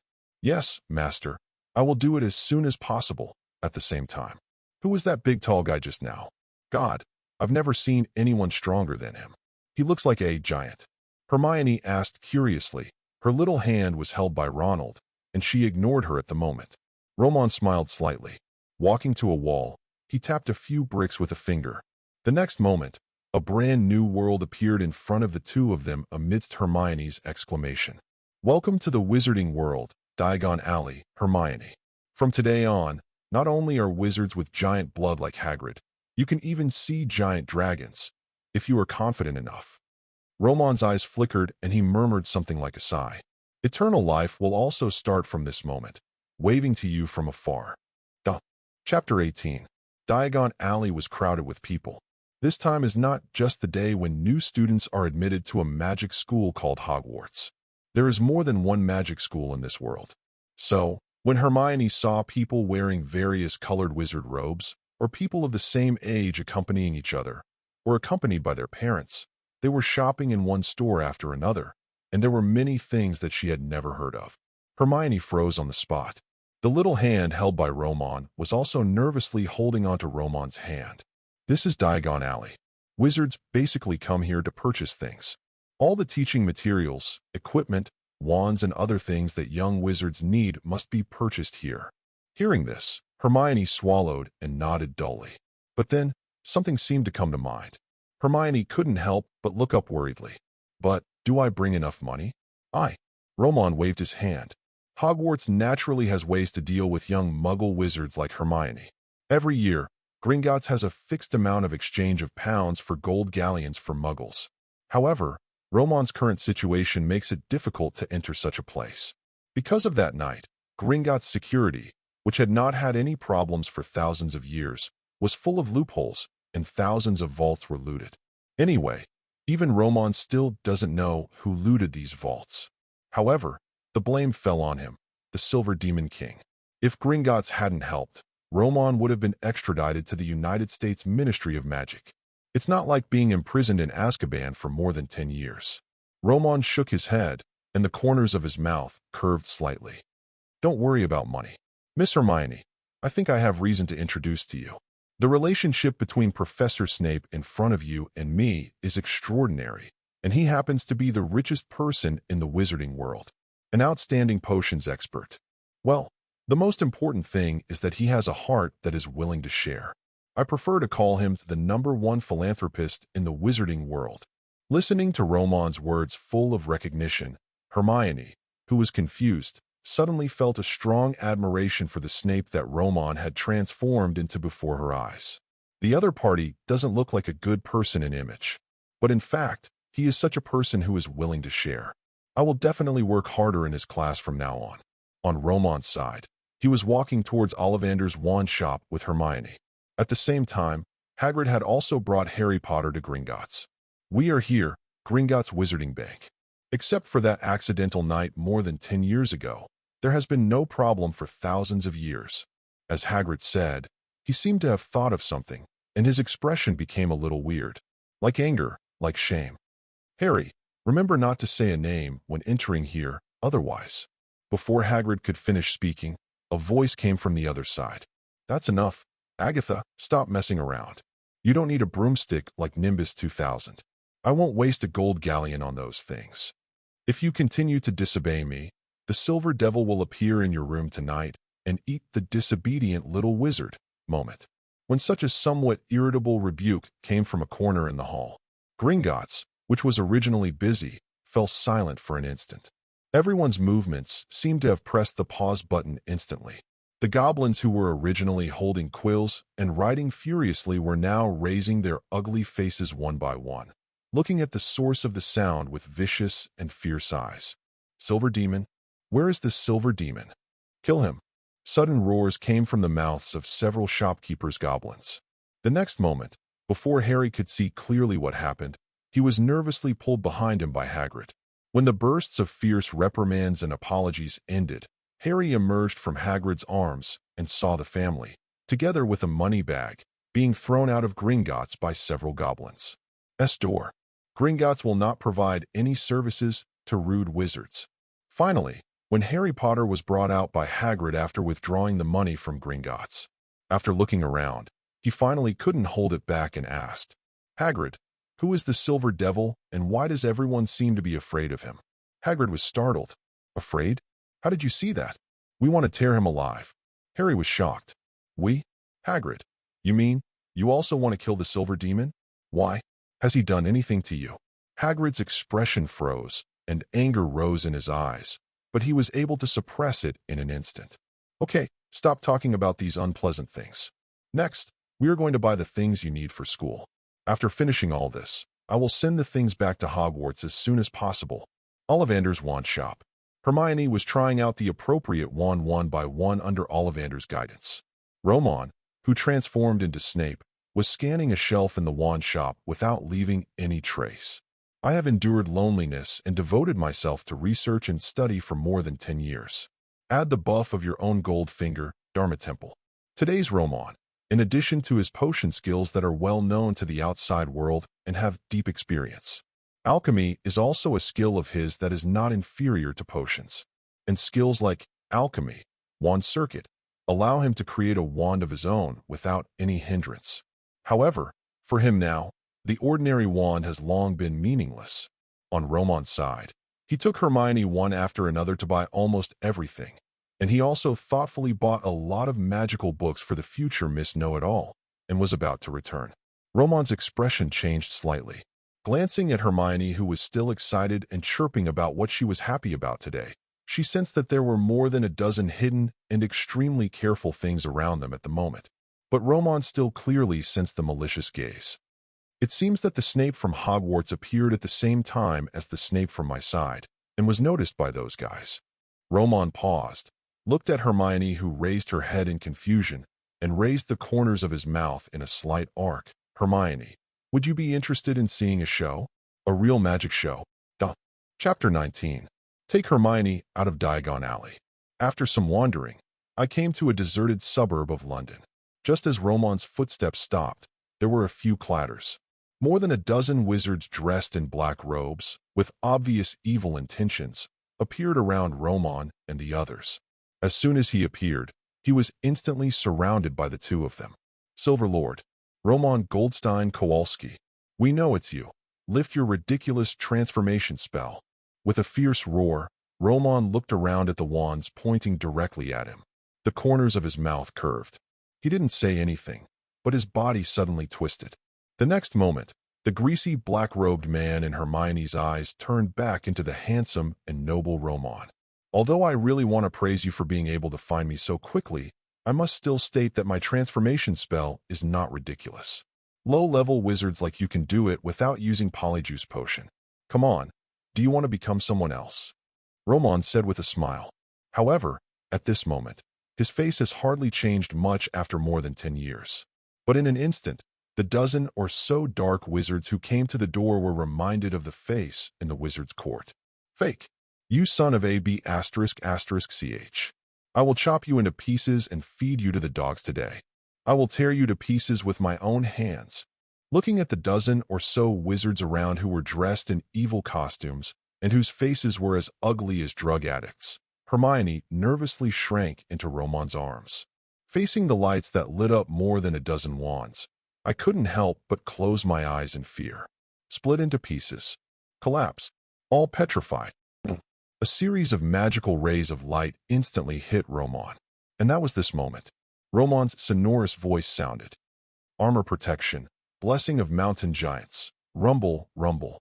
A series of explosions, accompanied by powerful magic fluctuations, spread out around Roman with Roman as the center. The huge fluctuation caused a dozen dark wizards around to take a few steps back. Everyone looked shocked. They still know how much they weigh and how much they weigh. Even if they all chant the spell with all their strength, it is impossible to induce such a strong magic wave. And at the moment they were confused. In the center of the magic power, in the pale magic light, a terrifying earth-brown figure slowly appeared. Roar! The huge roar and strong wind once again pushed these dark wizards several meters away. As soon as everyone looked up, the magic dissipated. After the light faded, they saw the terrifying giant standing at the center of their attack, which was more than 10 meters high. The mountain-like body shape, coupled with the strong, earthy smell, caused everyone's brains to shut down instantly. Waterfact, what the hell is this? I seem to have heard him reciting the armor protection spell. It couldn't be. Don't be stupid. How could this monster be protected by armor? How could it be something created by a curse? At the same time, Hermione, who was so frightened that she huddled in Roman's arms, carefully raised her head. As soon as he opened his eyes, he was so frightened by the horrific scene in front of him that he could not speak. Roman's handsome, flawless face lowered his head, looked at the confused Hermione, and smiled. Hermione, you are a smart child and will definitely become an outstanding wizard in the future. However, there are many outstanding wizards in this world, but there are really few legends. Don't be bound by the wizarding world. Don't be bound by the spell of Hogwarts. Magic is always free. With that said, before Hermione could react, Roman had already raised his head and looked at the dark wizards around him who had come to the door regardless of life or death. The ice-cold eyes flashed away. Even though it was his bottle of potion that caused the incident, in the final analysis, he cannot bear the blame alone. These people are looking for trouble for themselves. Roman doesn't feel guilty and doesn't fight back. Now you have a chance to disappear from my eyes immediately, otherwise, you will no longer have this opportunity. However, such contemptuous words instantly made the dark wizards who were originally a little nervous become furious on the spot. Fake squid. Son of a b****ch. Either you die today, or we die. It's all what you did back then, which caused so many deformed monsters to appear in our family.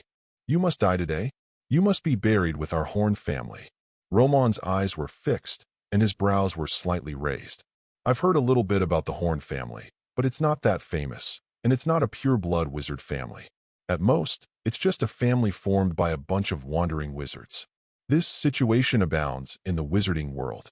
However, from these guys, Roman heard some information that he was interested in. Suppressing the joy in his heart, Roman said no more. The body wrapped in the mountain giant raised a hand slightly and murmured, "Call God to protect you." The next moment, a holy thing with ripples, vaguely like an angel with wings, appeared above Roman's head, lighting up the dark suburb. It also caused Hermione to exclaim in an instant, "Mom, I saw an angel. Beautiful." However, in the eyes of these black wizards, such a move was so ridiculous. Haha, it seems that our Mr. Silver Demon has been imprisoned in Azkaban for a long time. The curse of calling the gods has no effect at all except to deal with Dementors. You. The black wizard hadn't finished speaking, but Roman raised his hand again. It was not clear that he had any specific magical powers at work, but the next moment, a dull rumbling sound suddenly came from the dark night sky. Next moment, boom! Pale thunder suddenly appeared and accurately struck the patron saint in midair. Thunder condenses, wraps, and deforms. Roman's voice sounded cold, calling God Guardian, Spirit of Zeus. Chapter 20. Spirit of Zeus. The moment Roman pronounced the name of this curse, the guardian angel above his head finally became dazzling. The angel that was originally a bit blurry and unclear, like a white smoke, is now wearing a white gold armor. Holding a golden spear, a pair of wings behind his back also emit golden light. Threads of thunder and lightning twined around it. Without waiting, the dark wizards either exclaimed or expressed their shock and confusion. Next moment, crack! The thunder angel pointed his spear at one of them, and a bolt of thunder exploded on him in an instant. The terrifying power roared with waves of sound. Hermione screamed in horror, only to see that the dark wizard who had been hit by the thunder was already scorched black, and with billowing smoke, he flew up and fell into the weeds not far away. Movement was lost. "Gray!" Shouts of fear and disbelief came from the mouths of the other dark wizards, and several of them rushed towards the unlucky guy named Gray at the same time. Others also waved their wands towards Roman. Ava eats the big melon. The dark green life-killing spell was shot out, and the fierce light hit the protective spell around Roman and the others, but it was not able to shake even the mountain giant. At the same time, the thunder angel had turned the spear again. Crack! There was another scream, and a dark wizard fell to the ground on the spot.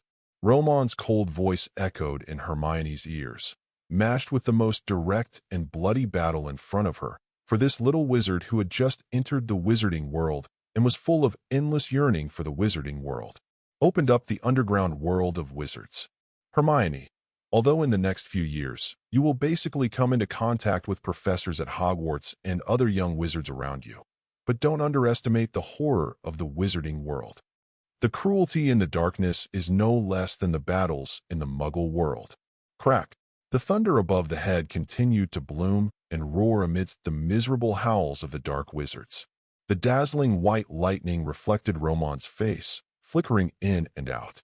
The cold reality, mixed with the bloody and cruel scene in front of him, spat out from his mouth.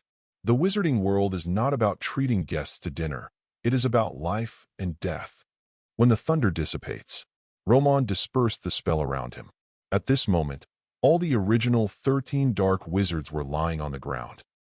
Are they all dead? Such a question was asked from the little girl Hermione's mouth, and it was obvious that the other party tonight was destined to be uneasy. Roman put a hand on the other person's head, ravaging the thick, chipmunk-like hair on his head. Smiling. How is it possible? Even though they came to the door by themselves, and I can kill them easily, do you think Professor Roman is the kind of person who doesn't care about girls' feelings at all? I just taught them some lessons. Even though it's miserable now, they will recover after a while. When Hermione heard this, she breathed a sigh of relief, and at the same time, a blush suddenly appeared on her face. He raised his head and looked at Roman, whose eyes were filled with adoration. Professor Roman, are those spells you used just now? Can I learn them at Hogwarts too? Roman smiled and stroked the other's head. I'm at Hogwarts. Of course you can learn it. But, Hermione, this is not easy. This is a very advanced spell. Hearing this, Hermione made a small pink fist without hesitation. I'm not afraid. I've been studying since I was a child. Professor Roman, I will definitely work hard to become the legendary wizard you call me. Roman nodded and pulled the other person towards their home. The legendary wizard. If it's Miss Know-It-All, it should be no problem, right? Roman was inexplicably looking forward to it. No doubt. Hermione couldn't calm down at all after returning from Diagon Alley. There is still some time before Hogwarts starts school on September 1st. At the invitation of Granger and his wife, Roman thought about it and stayed at Granger's house. Anyway, when he goes back to Hogwarts now, there will definitely be a lot of trouble waiting for him. Quiet night. Roman lay on the bed and waited for a long time. He sensed that Hermione was in the room, tirelessly holding a copy of The History of Hogwarts and reading it endlessly. Roman couldn't help but shook his head and murmured softly, "Go to sleep." A sleeping spell, silent and undetected by the Ministry of Magic, was released by Roman. In just a few breaths, the little loli was already lying on the bed and sleeping gently. And at this moment, Roman's wrist. Elizabeth, who had not appeared yet, seemed to have been prepared, flew out. "Owner." Roman nodded, with a cold and indifferent look in his eyes. "They all have the magic marks I set on them. Find them and bring back what I want. Don't expose them." Immediately, Elizabeth took the lead, dexterous as a ribbon fluttering in the air. It flew out of the window and instantly turned into a bolt of lightning, disappearing into the night sky. Spare the enemy? Sorry, Roman doesn't have this habit. If so, I can only say that this is called taking a long-term approach to catch big fish. In the British wizarding world, in a quiet valley manor, in the slightly desolate manor, more than a dozen black wizards appeared in a flash, and they all lay on the ground in confusion. He grimaced in pain. F***K. Why has no one ever said that the Silver Devil is so strong? He was imprisoned in Azkaban for 13 years, and he was not destroyed. Chapter 21. 13 years in Azkaban. To be honest, as dark wizards, they have at least dealt with Dementors. Although not everyone is unlucky enough to be kissed by that thing, they are also very aware of that disgusting undead magical creature. Let alone 13 years, let them stay together with that kind of thing. You can torture them for a year. Not to mention that Azkaban itself has various formations to suppress the magic power of dark wizards. 13 years of imprisonment, let alone any increase in strength. If you can still cast magic after coming out, you will be a top group of wizards. However, they could not figure out how Roman, a guy who was imprisoned in Azkaban when he was in the 6th grade at Hogwarts, could have such terrifying strength. Damn it, I've never heard of those strange spells. How can armor protect you so well? To hell with that armor protection thing. Except that boy has recited a spell for armor protection. Look at the appearance of that mountain giant. How can there be any effect of armor protection? Oh, fake. It hurts me so much. That damn god-calling guard hiss.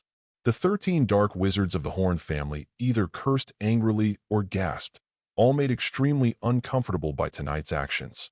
If that kid hadn't been a young boy, he wouldn't have known how to eradicate it. I'm afraid they won't be able to come back today. And on their side, they helped each other stand up and walk towards the manor. More than a dozen house elves came up to welcome their master back. Either bring it to a wound, or bring a clean towel and water. Looking down at these people washing up, one of the house elves hesitated, but spoke carefully. "Master, the life medicines for the little masters at home are not enough." Crack. It was like being stepped on suddenly. The boss of the Horn family, who had just sat down to let the elves around him give medicine, stood up instantly angrily. He waved his staff in his hand. The next moment, the talking house elf flew out on the spot. The screams frightened the surrounding house elves to tremble. Fact. Who cares about those monsters? Let them die? How could I, Johnny Horn, have such a dirty and evil offspring? How is it possible? The roar echoed in the manor, but what they didn't know at this moment was that it was above the sky. In the pitch-black night, a terrifying colossus, hidden in the dark clouds, had already arrived above their heads, bringing them a catastrophe. Boss, forget it. It's all caused by that damn Silver Demon King. If it wasn't for that extreme Silver Knight, how could we all be destroyed? Otherwise, we would have crushed all those damn evil bastards to death. Yes, Johnny, don't be angry. The first thing we have to do now is to tell others that the Silver Devil is not as easy to deal with as you think. Just when several other members of the Horn family spoke to persuade them, suddenly, the wind in the air began to increase gradually. When everyone realized that something was wrong, a terrifying pitch-black tornado that pierced into the sky took shape. It encompasses the entire estate. A series of house elves were caught off guard and were swept away on the spot. His body was still in midair when he was hit by a sudden dark red thunder.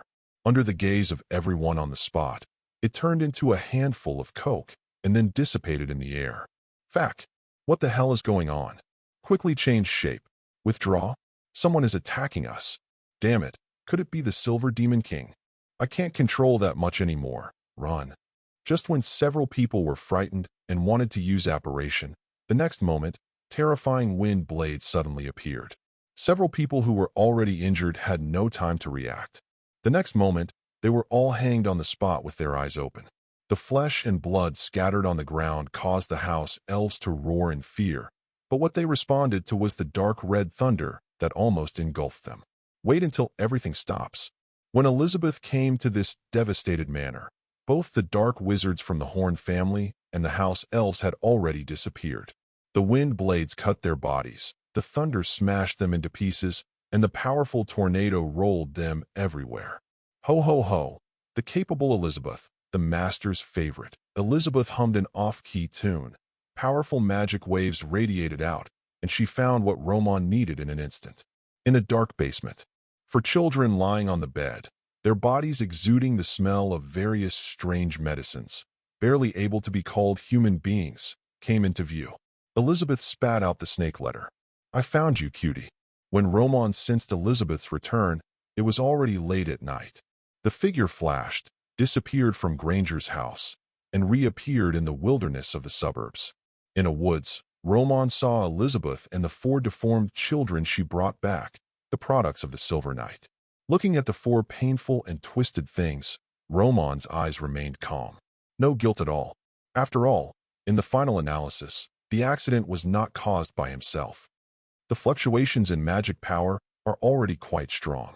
He is 13 years old. To be able to suppress the magic power for such a long time without going berserk. The Horn family has really invested a lot of money. Roman shook his head sarcastically. But it just so happens that there is nothing more likely to give birth to an obscurant that satisfies him than such a little wizard. He took out the space-folding suitcase that he had prepared a long time ago and put these abnormal products into it. Wonderful night. Hermione saw the wizarding world and dreamed of becoming the legendary wizard Roman said. As for Roman, he did not sleep. A pillow in the outside world turned him into a sound sleep. He had already started busy work in the space-folding box. What a harvest day! At the same time, in Horn Manor, one after another figures appeared one after another through transformation. My Lord Merlin, has this place been trampled collectively by giant dragons? Chapter 22. Even if there was turmoil from here, the Ministry of Magic sensed something was wrong and ordered their nearest Auror to come. About an hour has passed, but when these Aurors arrived at the scene, they were still shocked and speechless by the scene before them. The former Horn Manor has been razed to the ground, leaving only a few ruins still standing with difficulty. Together with the rubble and ruins on the ground, it tells the fact that there once was a manor here. Small tornadoes are still here, like wandering souls, moving around in disorder. The gravel is rolled up, and the gravel falls again. Captain Frank, this is not like a battle between wizards, something that can be caused. Flack, the top Auror captain of the British Ministry of Magic, glared angrily at his subordinate who came to report. Isn't this nonsense? This is obviously a means to destroy a manor. Could it be caused by an ordinary wizard? Do you think everyone is a Dumbledore? Taking a deep breath, Frank calmed himself down. There have been too many things going on in the British wizarding world recently, one after another. First, the Silver Devil was released from prison, triggering a mad pursuit by almost all British wizards. Then came Hogwarts and Minister of Magic Fudge, the dead Silver Devil. I heard that the Ministry of Magic in the United States seems to be making some moves recently. Another big thing happened here today. The entire wizard family was wiped out. Even if it was just a small family, there were more than a dozen adult wizards, and they were all dark wizards with ruthless methods and even evil deeds. Such a force was wiped out in such a desperate way. Even though Frank, the Auror captain, had seen too many cruel things, he couldn't help but feel nervous at this moment. As he was talking, another figure suddenly appeared here. Mr. Minister. Seeing Fudge himself, even though Frank was dissatisfied with the other party's forceful release of the Silver Devil, at this moment, on the surface, he was not as rude as others. Say hello to your luggage respectfully. Fudge nodded and took a breath looking at the ruins in front of him. The small tornadoes that were still circling made him think of something for a moment, and he couldn't help but look to the side, Dumbledore, who arrived with him. Professor Dumbledore, what kind of spell do you think caused a scene like this? Such a large-scale, seemingly one-time destruction. There are only a handful of people in the entire wizarding world who can do it. Countable. Dumbledore glanced at the other person. One glance revealed a glimmer of information in this old fox's eyes. Obviously, the other party saw something. Just didn't say it clearly. But yes, this minister was also present when Romon was released from Azkaban. The one that Romon had at that time looked like it was caused by a magical creature like a bird or a snake. Isn't it very similar to everything in front of me? Think again of what happened to the Horn family on the Silver Night. The two old foxes exchanged glances calmly, briefly reaching some kind of consensus. Everyone saw Dumbledore nodding, but then he shook his head again. Indeed, what Mr. Minister said is indeed true. However, a person who can cast a spell of this level must either have an absolute alibi or have already died, so, personally, I can only consider the failure of alchemy for the time being. His remarks made everyone present frown, but Fudge nodded in agreement, and as the Minister of Magic, he directly set the tone for this matter. After exchanging a few words with the Aurors who were obviously dissatisfied with him, Fudge took Dumbledore and hurriedly left the scene. A secret corner. After confirming that no one was following him, Fudge finally couldn't bear it anymore. Dumbledore, you promised me that he must stay in Hogwarts, not even through that gate, or let him go back to the wizarding world of America immediately. Merlin, the Horn family is just a small and inconspicuous family, but how many other wizard families are there who want to kill that guy? Do you want him to destroy all these wizard families? Dumbledore was also in trouble at the moment and couldn't tell. Although he had thought that Romon would definitely be uneasy, he did not expect that the first thing he would do would be to destroy a small wizard family.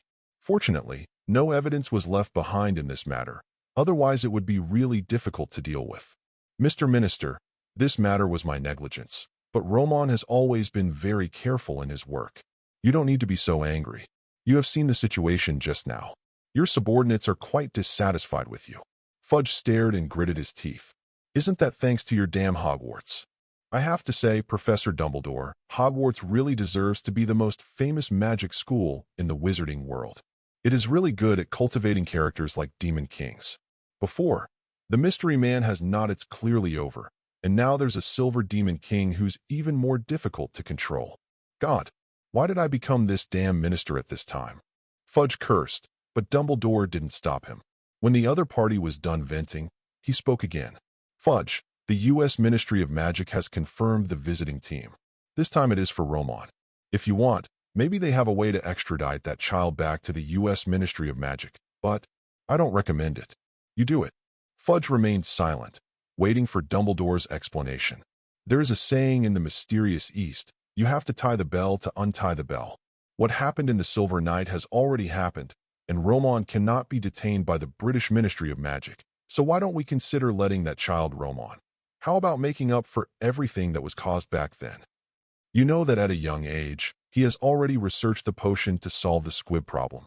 If he is given time and support, it is not impossible to solve the things about those deformed little wizards. Fudge was silent. After thinking about it for a long time, he seemed to think of something again. Eyes widened. Fact. Dumbledore, UB***************** D. According to what you said, as the Minister of Magic, after I forcefully released the Silver Demon King, I still have to give that guy the Order of Merlin. I made this decision today. Those Aurors under me will not let me live to see the sun the next day. They will definitely entertain me with the unforgivable curse. Dumbledore looked at the other party with a faint look.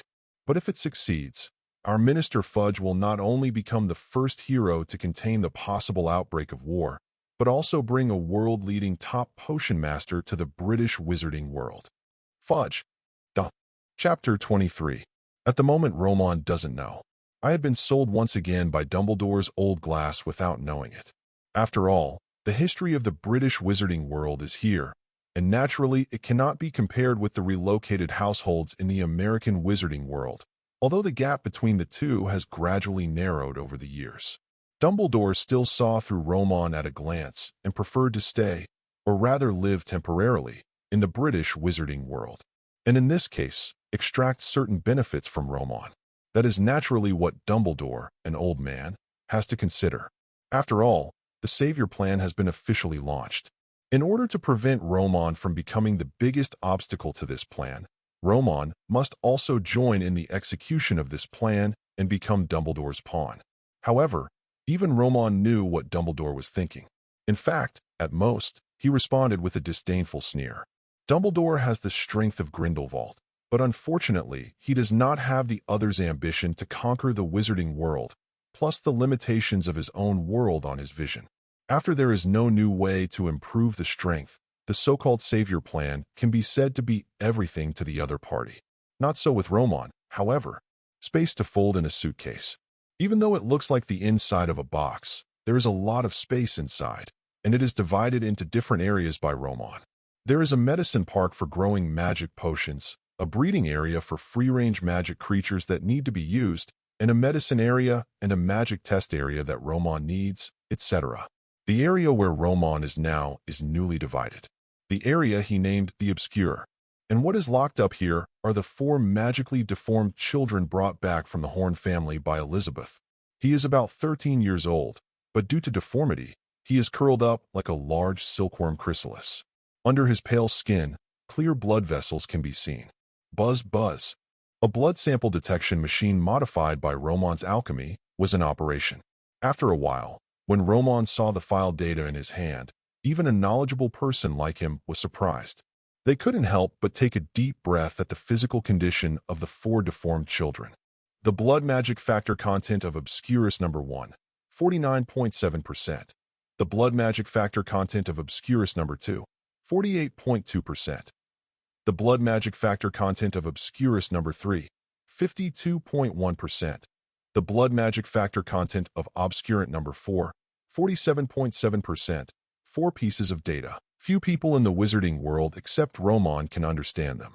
However, he seemed to have seen a ghost, staring blankly at the 4 abnormal monsters that were constantly squirming in front of him.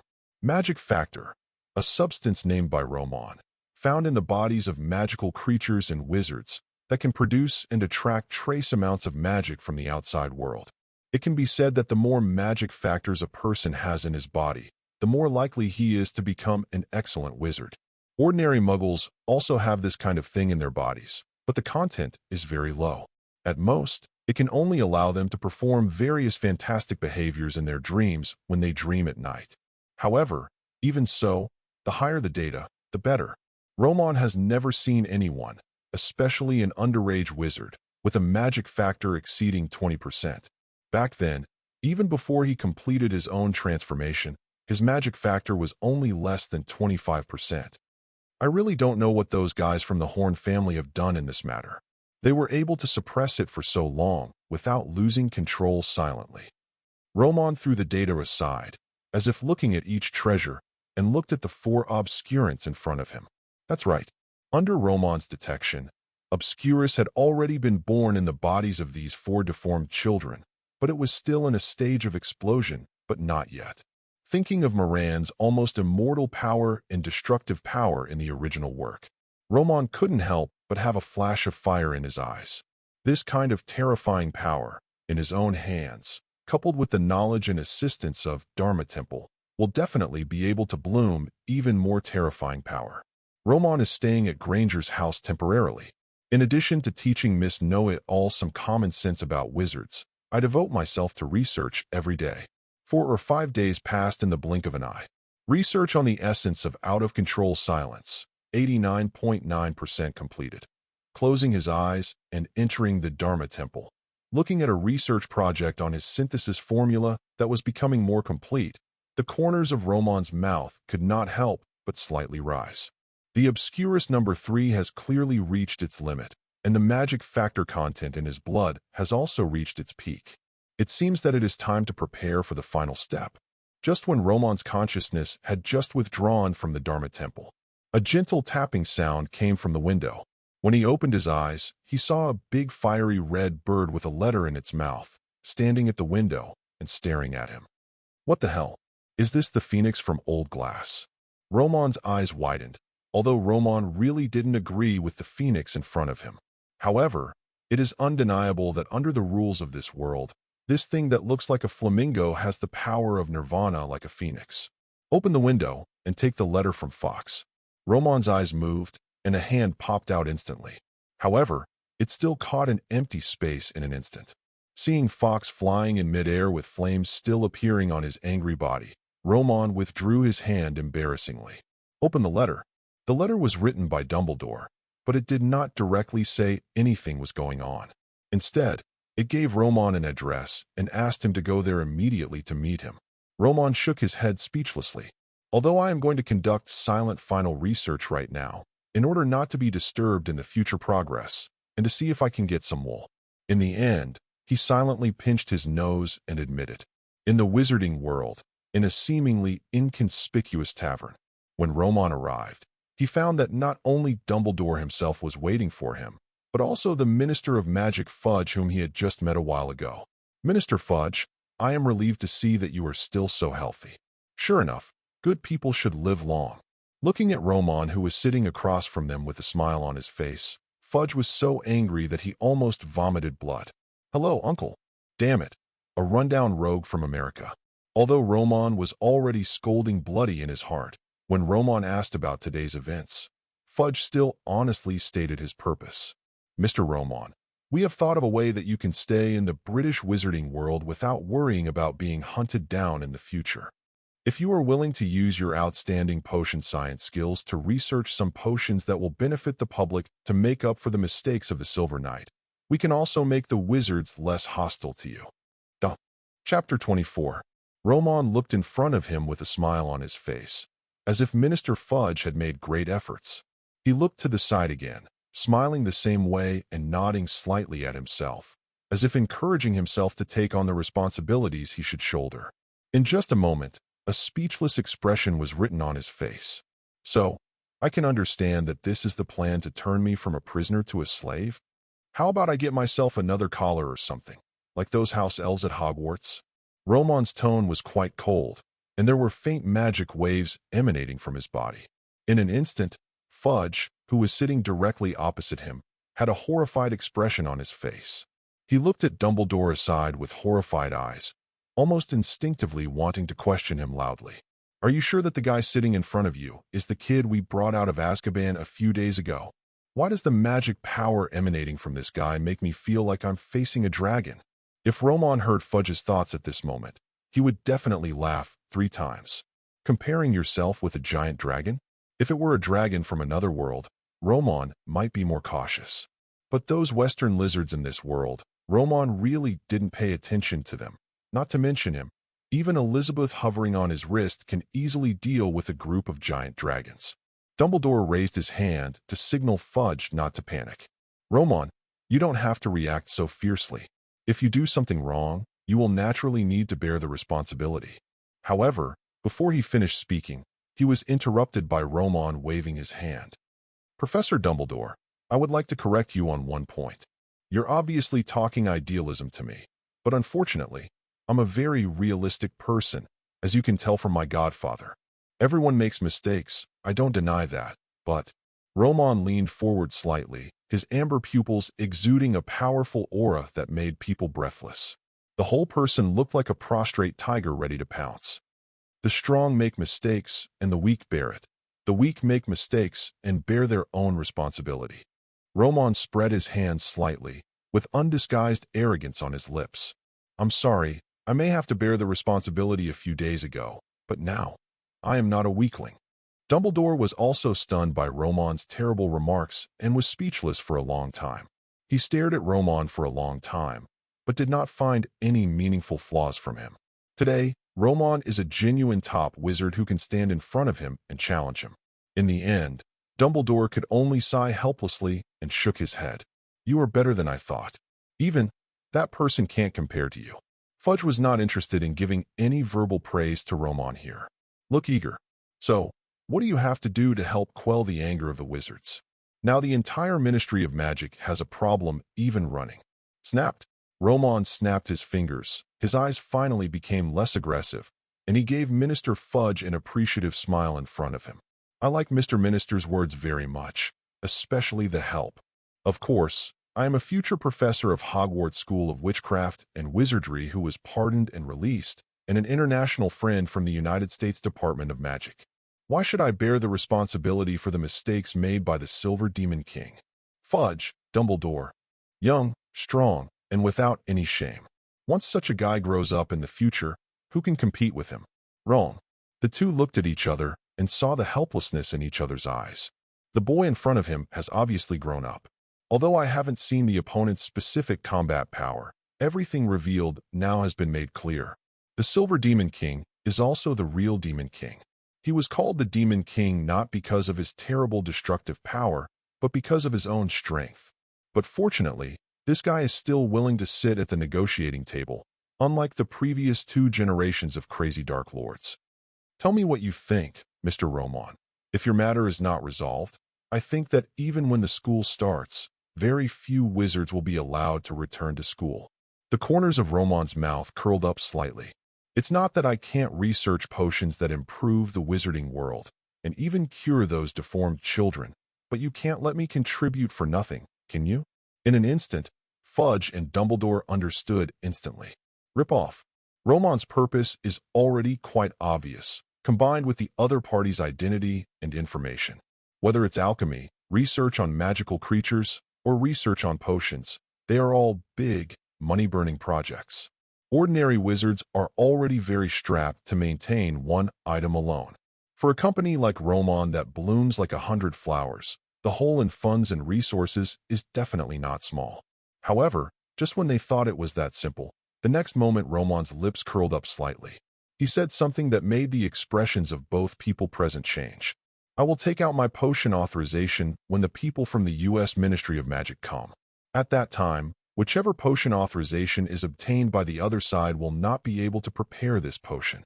Look at the unabashed cunning on Roman's face. Dumbledore and Fudge's hands under the table could not help but tremble slightly. Is there a real devil living inside this guy? Almost all of the magic potions that Roman made were not the ordinary magic potions on the market, such as the elixir of good fortune. No matter in terms of function or effect, they are all outstanding. And if in this case, the United States Ministry of Magic is also brought in, it will still be incompatible between the two parties. Mr. Roman, I need to remind you that if you do this, you will enclose yourself between the American wizarding world and the British wizarding world. If one fails, no one can save you. Dumbledore spoke solemnly. Roman's lips curled up slightly. Not only did he not have a trace of fear, but he was full of expectation. Professor Dumbledore, do you know that when life gets longer, something becomes harder? The two were puzzled. Roman, have fun. I need to make the world more interesting so that my life can be more colorful. Chapter 25. Good news. Roman is willing to cooperate with them to reduce the anger of wizards in the British wizarding world. The bad news. High-priced services. Roman didn't know what Dumbledore's reaction would be after they returned. Anyway, he was in a pretty good mood. Roman, why do you have to remember so many details about using a wand when you can cast such a powerful spell without a wand? Regarding the title of Roman, Hermione also gradually relaxed during this period of getting along. It became a lot more casual, and the two of them were like ordinary friends or brothers and sisters. This kind of question was what Hermione asked the most during this period. In the garden outside Granger's house, Roman was lying lazily on a chair, with a copy of today's London newspaper covering his face. Even as a wizard, but as a time traveler, the father of this world is still a muggle. Roman has no interest in completely giving up muggle happiness for the wizarding world. He also always pays attention to newspapers and current affairs. When I encounter something worthy of investment in my previous life, I don't mind taking a handful from it. Hearing Hermione's question, Roman opened his slightly narrowed eyes. Looking at the other party, one can already feel a little unfamiliar, letting a feather float gently. This is the effect of the levitation spell. That's right, Hermione. As I said, you are a genius wizard. You were in the same class as me. Oh, yes, you should know that the father of the savior Harry Potter, James, spent a full 3 days' time. Oh, stupid James Potter. Hearing Roman's sarcastic sigh, Hermione's face swelled, but then she asked curiously, "What about you, Roman? How long did it take you to learn the levitation spell?" As he spoke, he waved the wand in his hand slightly, and the feathers began to fly again and scrupulously. With Roman, a top alchemist, the trace in the wand could not affect Hermione at this moment. Looking at Hermione, who looked expectant, you spoke. Stupid James Potter doesn't admit his stupidity. Out of good intentions, I let his head and the classroom ceiling have an intimate kiss. It didn't take long, just for a moment. Looking at Roman, who was talking about old things with a bored expression, Hermione felt inexplicably sympathetic to the father named Harry Potter. I'm not a genius. If I were a genius, then who would you be, Roman? Roman covered his head with newspapers again, and the sound of raging was heard. Maybe God is my biological son. Hermione was speechless. However, Roman was truly speechless at this moment. My mind is filled with what happened in the Obscurus area last night. There was no outbreak. Why wasn't there an outbreak? The magic factor has obviously been raised to the limit. Just last night, he was thinking about it, and in his calculations, it was clear that the Obscurus was going to break out on the third night, but the other party didn't react at all. This disappointed Roman, who had already prepared to collect wild Obscurus. But I still can't figure it out. Early in the morning, I lay down on the chair decadently. Squeak! Just when Roman was frowning and thinking, the sound of a car braking suddenly came. A slightly low but mature female voice sounded. "Mr. Roman Kowalski, I'm sorry to disturb your morning rest at this time." Roman looked up and opened his eyes. When he saw everything that came into view, he couldn't help but look stunned. A dark old car parked in front of Granger's house, and a group of people got out of it. Uniform black-toned clothing, elegant women wearing slim and luxurious long skirts, and men all wearing suits and leather shoes. And Roman's eyes were immediately fixed on a little lowly among the people. "Wednesday, Mr. Adams, Mrs. Adams, why are you here?" The Adams family. In the past few years, I had been imprisoned in Azkaban, spending all my time researching and studying every day, and things had not stopped since I came out. So much so that he even forgot about his friends in the American wizarding world. A past life that does not exist in the Harry Potter world, but is also a family from a fantasy show. Haha. Okay, put down the shovel in your hand. Your friend Roman has not forgotten you. On Wednesday, I think you can continue to maintain your daily goal of burying your brother alive. Elegant Mrs. Adams. Morticia gently threw aside the shovel behind her little Gothic Lolita. The sound of the shovel hitting the ground caused Hermione's body to tremble in fear. But Roman seemed to have been used to it for a long time, and the corner of his mouth twitched. He looked at the little Gothic Lolita who came in front of him with his upper body motionless, like a stiff robot, with a face. Before Roman said anything, the other party glanced at Hermione aside.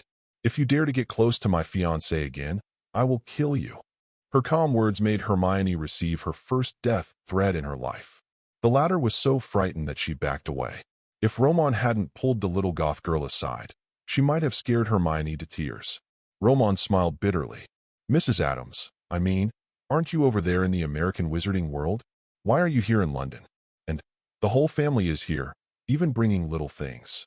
As she spoke, Hermione let out a high-pitched scream as if she had seen something terrible. "Ah!" On Mr. Adams's shoulder, a severed hand that seemed alive and thinking jumped to the ground. While moving his fingers, he nimbly took a few steps towards Roman, and even extended his hand to say hello. Hermione's reaction even more aroused the disdain of the little goth girl behind Roman. "Well, it seems that I was overly worried. With your excellent genes, you will definitely look down on such a fool from the countryside. Even small things can scare her into being like this, unable to accomplish big things." Roman. This is a normal reaction for a normal person to see a moving severed hand, right? Immediately, Roman seemed to have thought of something and looked surprised. Mr. Adams, could it be that a representative from the American wizarding community is here? Chapter 26. When Roman returned to Hogwarts again.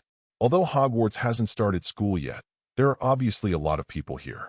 The most important thing is that everyone here is either of high status or an extremely sophisticated top wizard.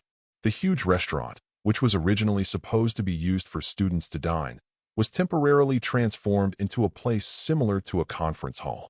Of course, Roman would rather regard the furnishings here as a trial court.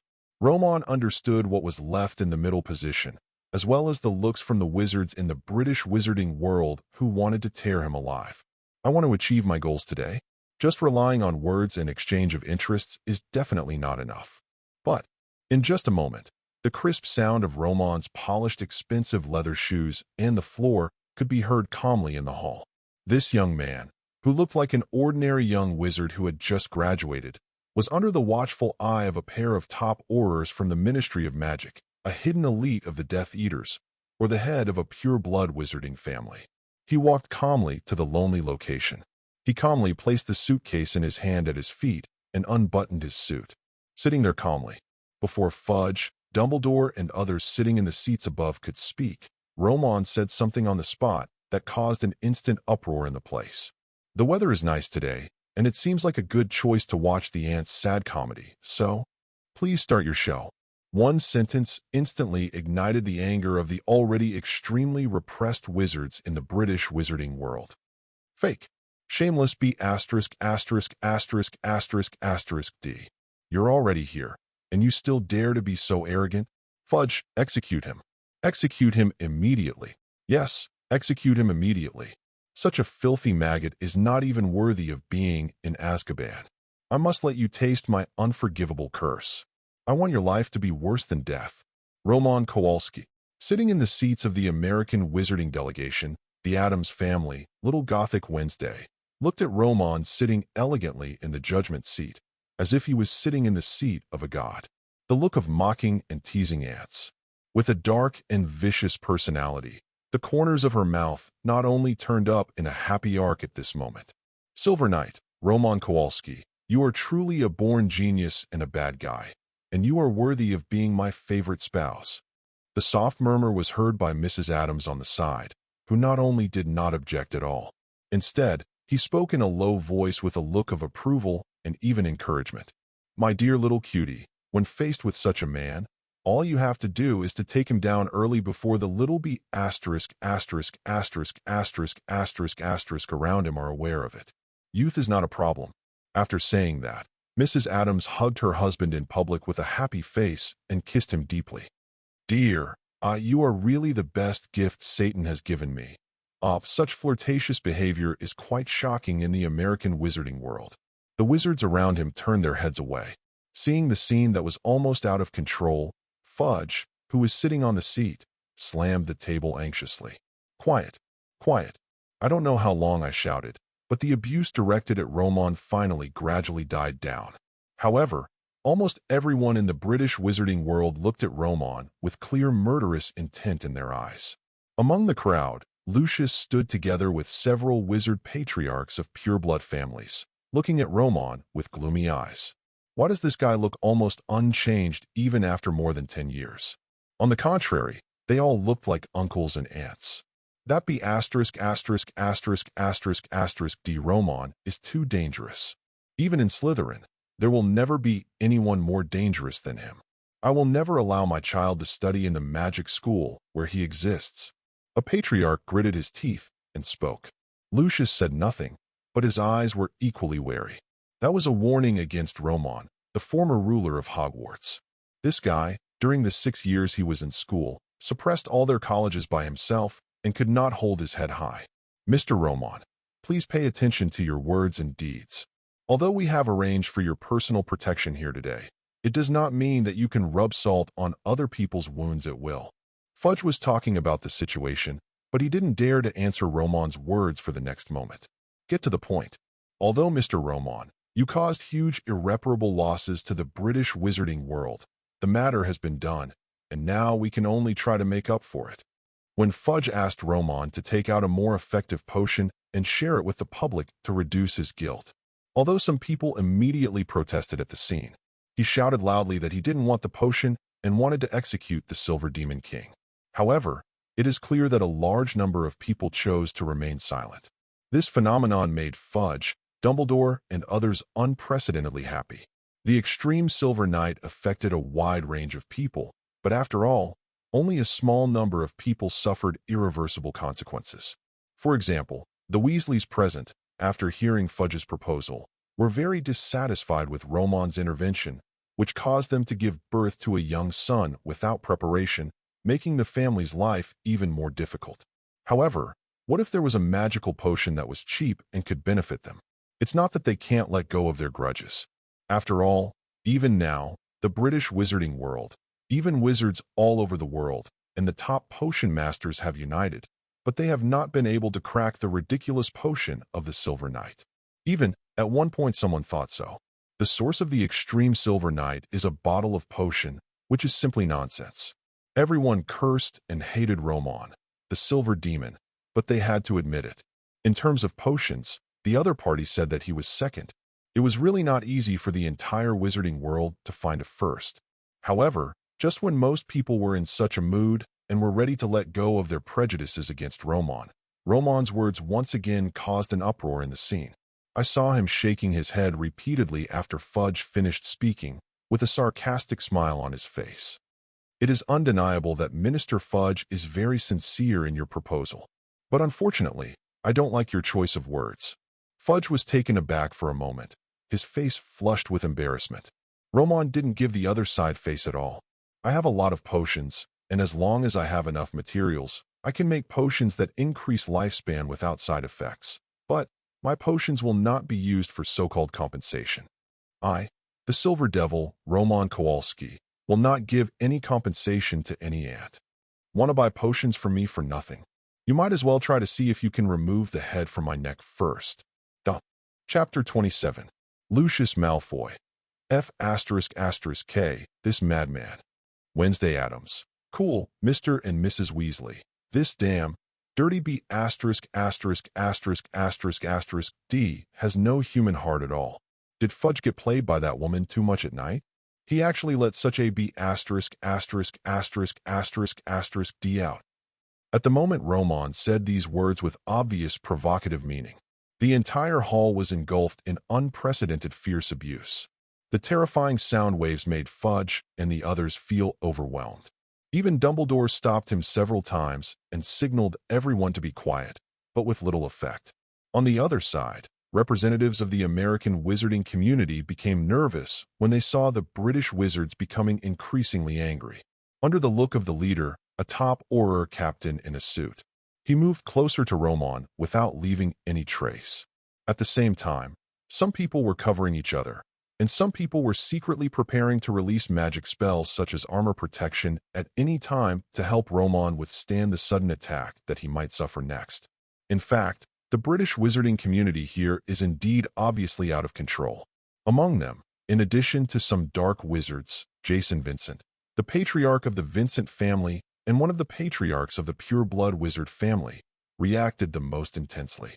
Ignoring the pull and stop of Lucius beside him, he walked through the crowded crowd and came to the front of the team regardless of his appearance. Blocked by the Aurors, he looked at Roman, who was close at hand with a mocking smile on his face, and his eyes were splitting.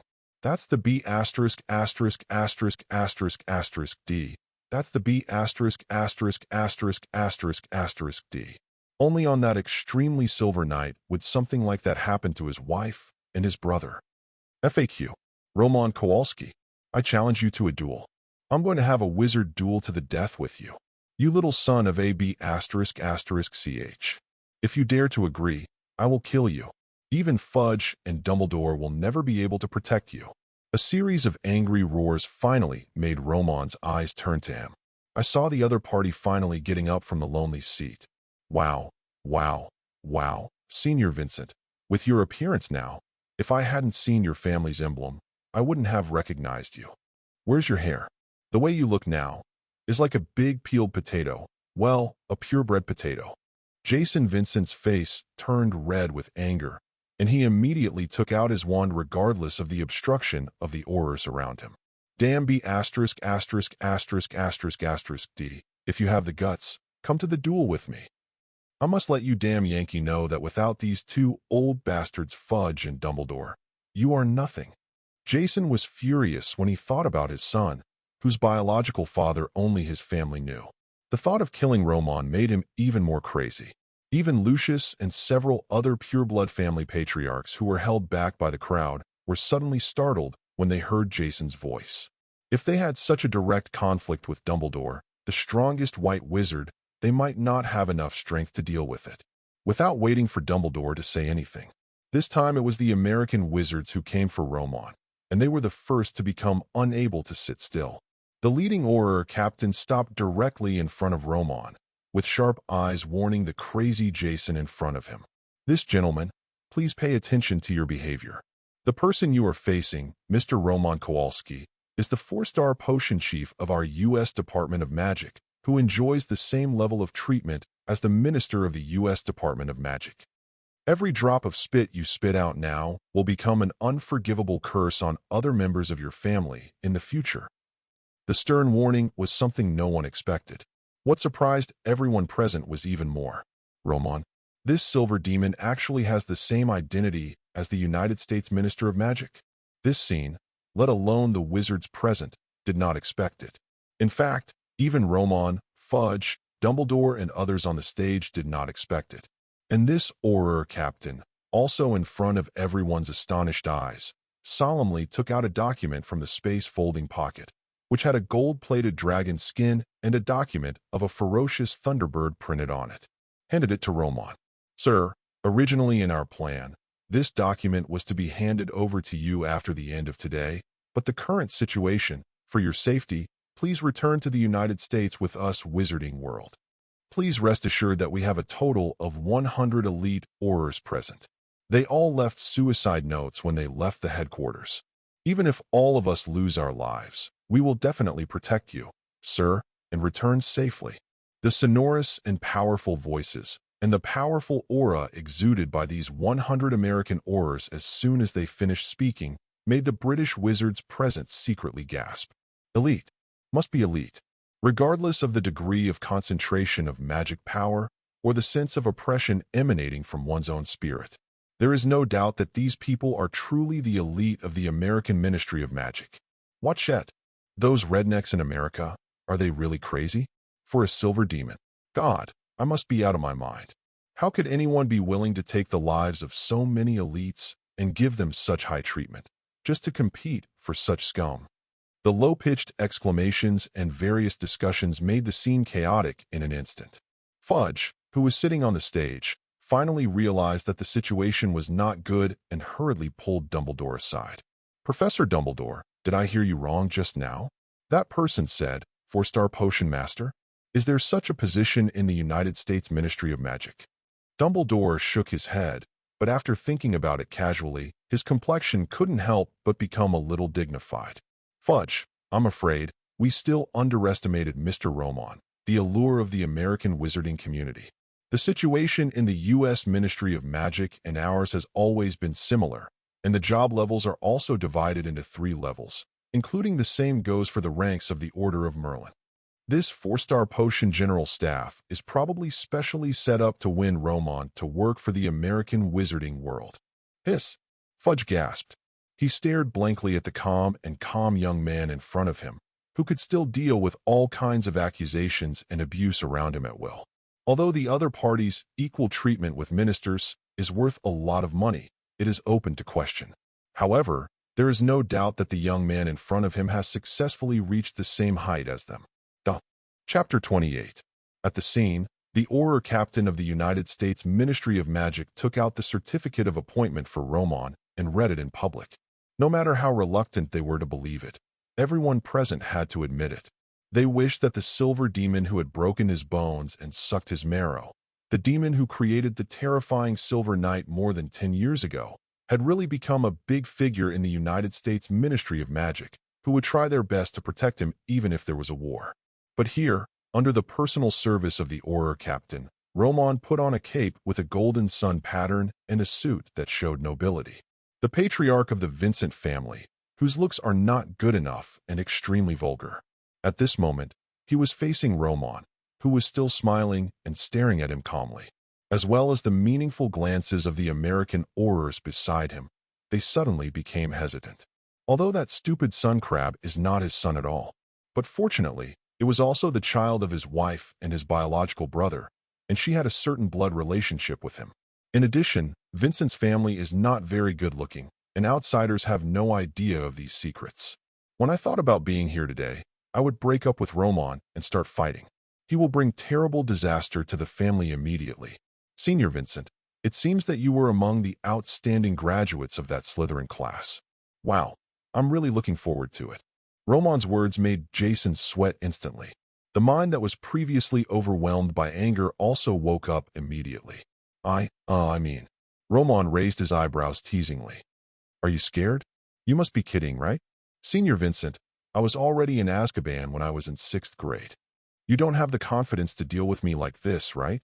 Faced with Roman's sarcasm, as well as the eyes around him that seemed to penetrate him, Jason's face suddenly turned red, and just when he didn't know what to say, the voice of his friend Lucius came.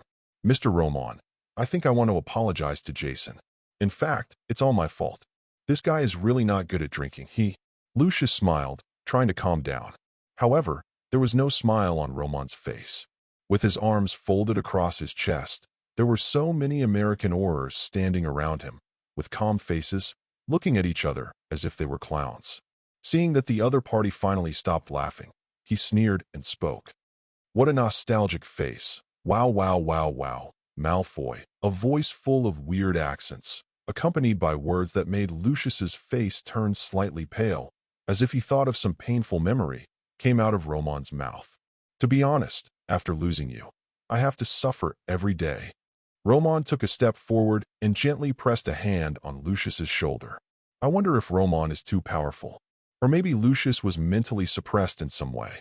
The latter's body instantly stooped. In his sight was a pair of protagonists that woke him up countless times at night. A pair of shiny leather shoes. In other words, it's Roman's leather shoes. How did you do it back then? The polished leather shoes were cleaner than the magic spell that made them look brand new. Lucius, that's enough. Roman, we are also alumni after all. A figure rushed out from behind the crowd and ripped Lucius away from Roman's hand. But it was Lucius's wife, Narcissa Malfoy.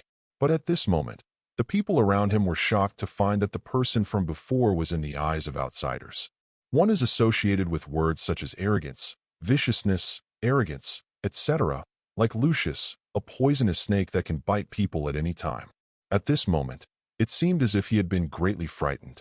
He cowered in his wife's arms in horror, his pursed lips trembling violently, and his pale cheek muscles trembling.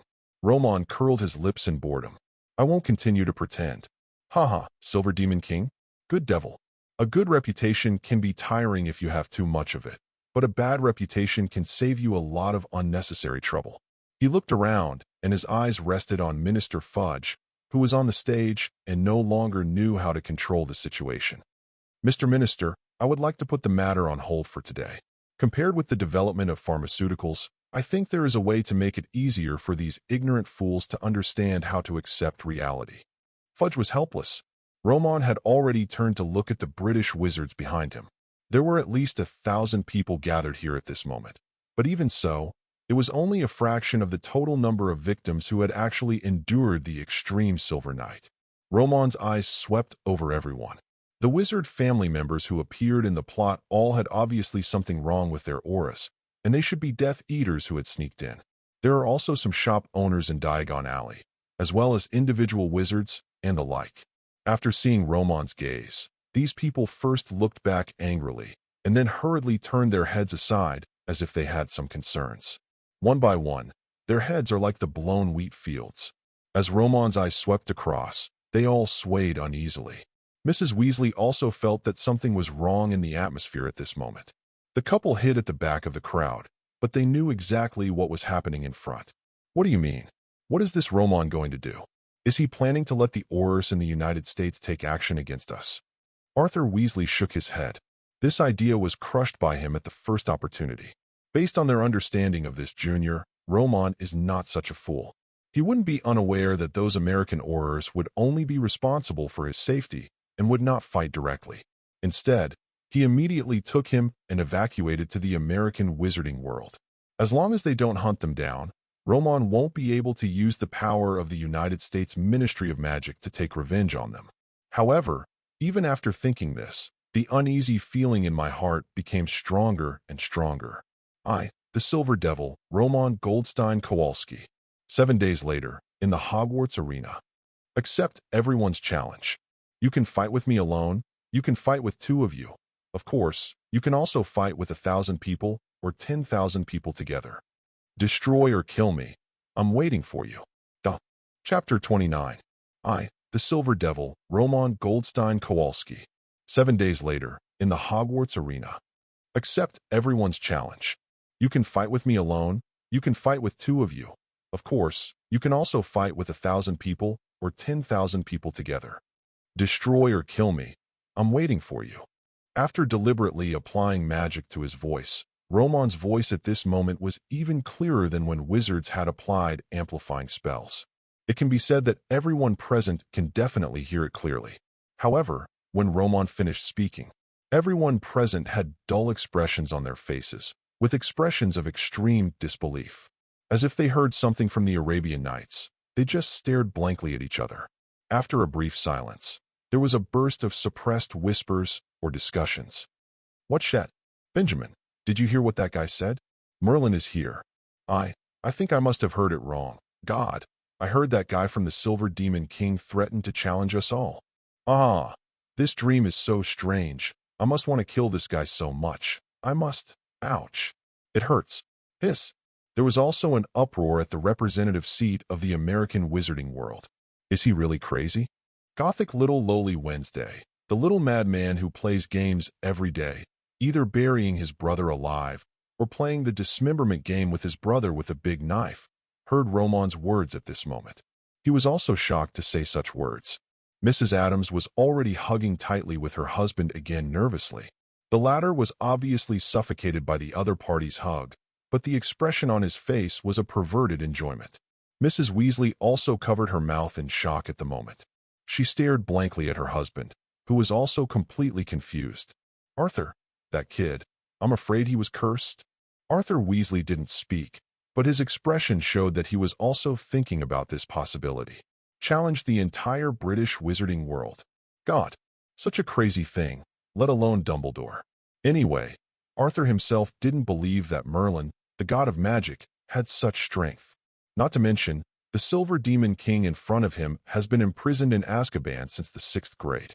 I'm afraid it's not because he's been locked inside for too long, and his brain has also broken down. Dang, dang, dang. Mr. Roman, do you know what you are talking about now? On the stage, Fudge, the Minister of Magic, also had a tingling scalp. Dumbledore also stood up slowly and sighed quietly. Mr. Roman, it's better not to joke about this kind of thing on such occasions. If you are tired, today's discussion on the development of pharmaceuticals can be temporarily postponed. However, Dumbledore wasn't done talking.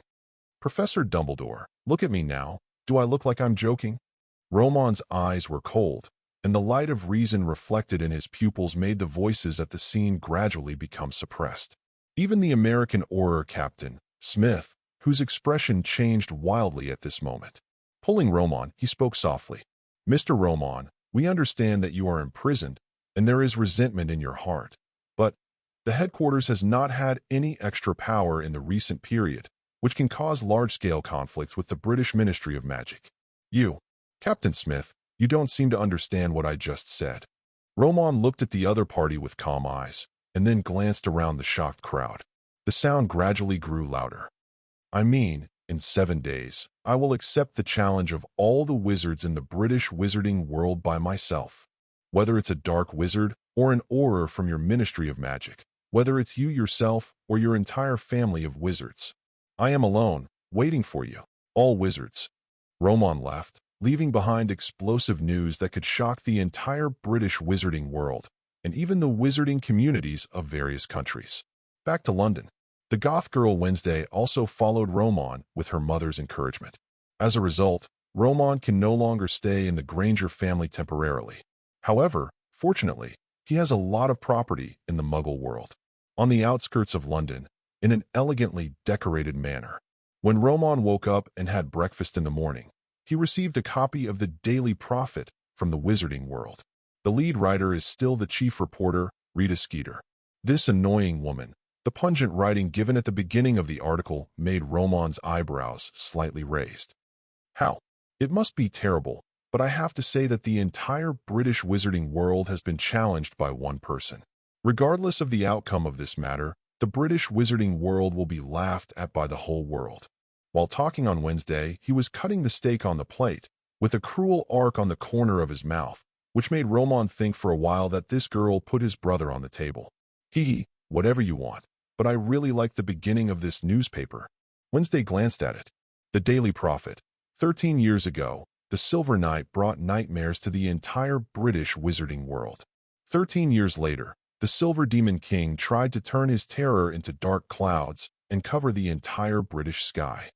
Roman enjoys a peaceful breakfast, looking out the window at London's perennially rainy day. The corners of the mouth could not help but rise slightly, to be the devil cloud that hangs over the mind of every English wizard. What an interesting thing. Breakfast is over. Roman couldn't wait to enter his space-folding suitcase when Wednesday, who came with him, saw the weird, deformed obscurant. The smile on his face became excited. They didn't care about the meaning of existence of these deformed lives at all. What are you doing? Roman kept waving his hands with a smile, setting up unbreakable spells around him, and at the same time brought the number 3 obscure, whose magic factor had reached its limit, into it. Looking at the strange body writhing restlessly, there was an excited smile on the corner of his mouth. Obtain the power that matches the identity of the Devil King. Chapter 30. Along with this, Roman set a series of restrictive spells on the entire space. These unique magic spells created under Roman's painstaking research have never been shown in this world. Look at these colorful restrictions surrounded by. The original internal space of the space-folding suitcase turned into a strange space like a galaxy in space. Wednesday, the goth girl standing next to Roman, suddenly lit up. Like Van Gogh's Starry Night, Roman, I love these spells of yours. Roman smiled slightly. This is also his pride. Thanks to some magical knowledge from other magical worlds provided by Goldfinger, Magic Temple, Roman has mastered the use of magic, spell structure, and spell principles, etc. They are all much richer. Not only are the spells powerful and flexible, the magnificence of Wednesday's praise itself is unmatched by most of the magic spells in this world. The starry sky is already here, so it's time to invite our protagonist. I can already feel the surging dark energy, As he said this, even Roman couldn't help laughing, signaling Wednesday to step back. Roman's eyes looked at the deformed child on the table in front of him, who was slightly withdrawing. Compared with when Elizabeth brought him back, the deformed child now has no appearance at all. It looked like a large pale sarcoma. There are veins and blood vessels beating faintly on the surface. It shows that this strange thing is a living creature. I don't have a perfect consciousness, so I can't let Obscurus, a parasite, have the opportunity to stir up emotions and lose control. Roman murmured. Roman has already thought clearly about the reason why the Obscurus still did not lose control after reaching a certain level. Negative emotion. If the Obscurus in front of him, whose magic factor has reached its limit, is a huge explosive barrel that can explode at any time. So the reason for the explosion is naturally that there is no lead. As for the lead, it turned out to be the host's negative emotions that Roman had always ignored. For a product of error that cannot even be called a human, not only the body is deformed, but the soul itself is not as clear-headed as a normal human being. It seems to be in a state of chaos. It's like a little beast that has been blindfolded since birth, unaware of its surroundings, and basically unable to sense anything. Roman stepped forward slowly and extended a hand. Next moment, crushing the bones, nightmare hell, a strange energy burst out. In an instant, the deformed meat ball in front of him trembled violently as if struck by lightning, accompanied by a whimper that sounded like a deer's roar. Cruciating cutting bone. Nightmare Hell, one of the 3 unforgivable curses, Roman's unique advanced version of the Cruciatus Curse. If we say that the Cruciatus Curse in the wizarding world tortures people's bodies, tortures people through the intuitive pain of the body, and causes people to have a mental breakdown. Roman's Crushing Bones, Nightmare Hell, is based on a combination of memory-modifying spells and illusion-type spells. It is a method that can directly force the attack on the spirit of the person being attacked. The person who is hit will be reincarnated continuously in the painful memories created by Roman. Then, woo woo woo woo. Painful whimpers came from the sarcoma in front of him. Roman's eyes narrowed slightly, and the magic power in his body was mobilized in an instant. Just as the latter's body continued to expand and tumble with the surging magic power, it finally made a bang sound. Suddenly exploded. The moment it turned into a jet-black energy body. Roman waved his hands abruptly. A grasp of the void. Cyclops, Thunder Prison. A huge Cyclops shadow suddenly appeared in front of Roman. His hands were clasped, turning into a magic cage, and instantly caught the silent man in front of him who wanted to attack Roman. Crack! Fierce thunder and lightning burst out from the Cyclops' eyes. The terrifying surge of magic power set off strong winds, causing the surrounding starry sky to flow like the Milky Way. He didn't have time to pay attention to lowly Wednesday, who was blown away behind him. Roman's hands were like a conductor in a concert hall, moving rapidly with a certain pattern. At the same time, bursts of incantations that people couldn't understand were chanted in his hands. The fierce collision sound of bang bang bang kept echoing in the space, and the imprisoned Obscurus kept attacking the Cyclops' blockade. However, this result only lasted 10 minutes. Finally, as Roman's spell ended, the magic wave and the Cyclops' shadow disappeared. Ran has also turned into a jet-black gem the size of a lychee. Falls into the hands of Roman. Research on the essence of out-of-control silence, 100% completed. Dharma Temple has unlocked new magic branch categories. You can check it yourself. The moment the gem fell into his hands, a strange message was transmitted into Roman's mind, and the gold finger, heart of all wisdom, reacted.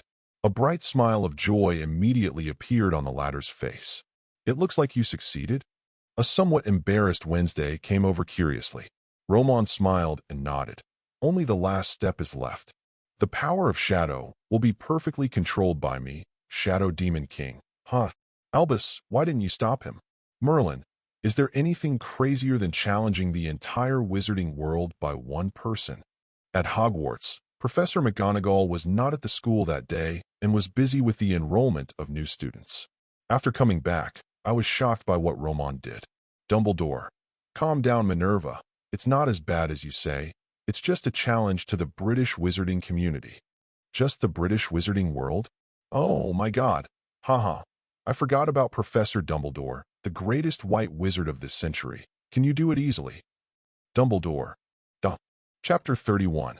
Hogwarts School of Witchcraft and Wizardry, Headmaster's Office.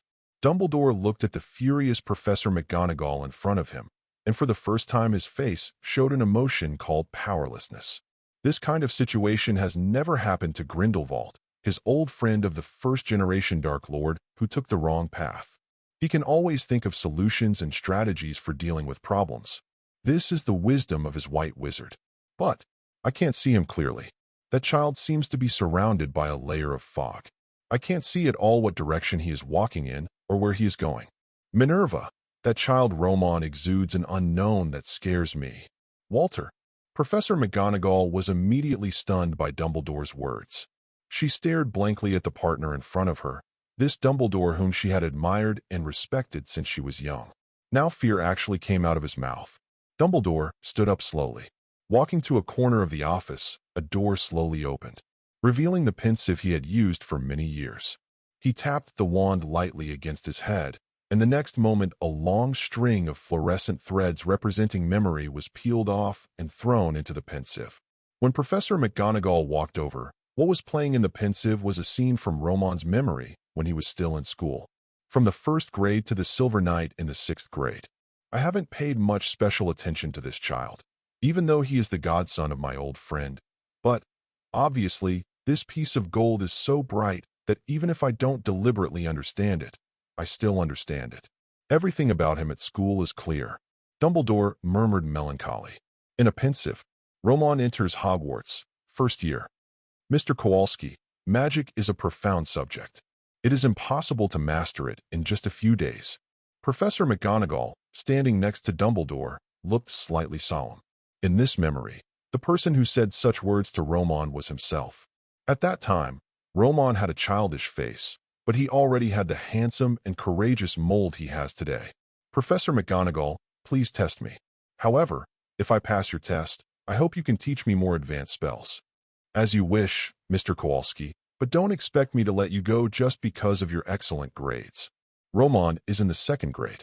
Professor Flitwick, thank you for these charms books, but can you give me some more difficult charms books? Flitwick was shocked. Walter, have you learned all of these? Many of these are things that only 6th graders will use. Roman nodded and hesitated.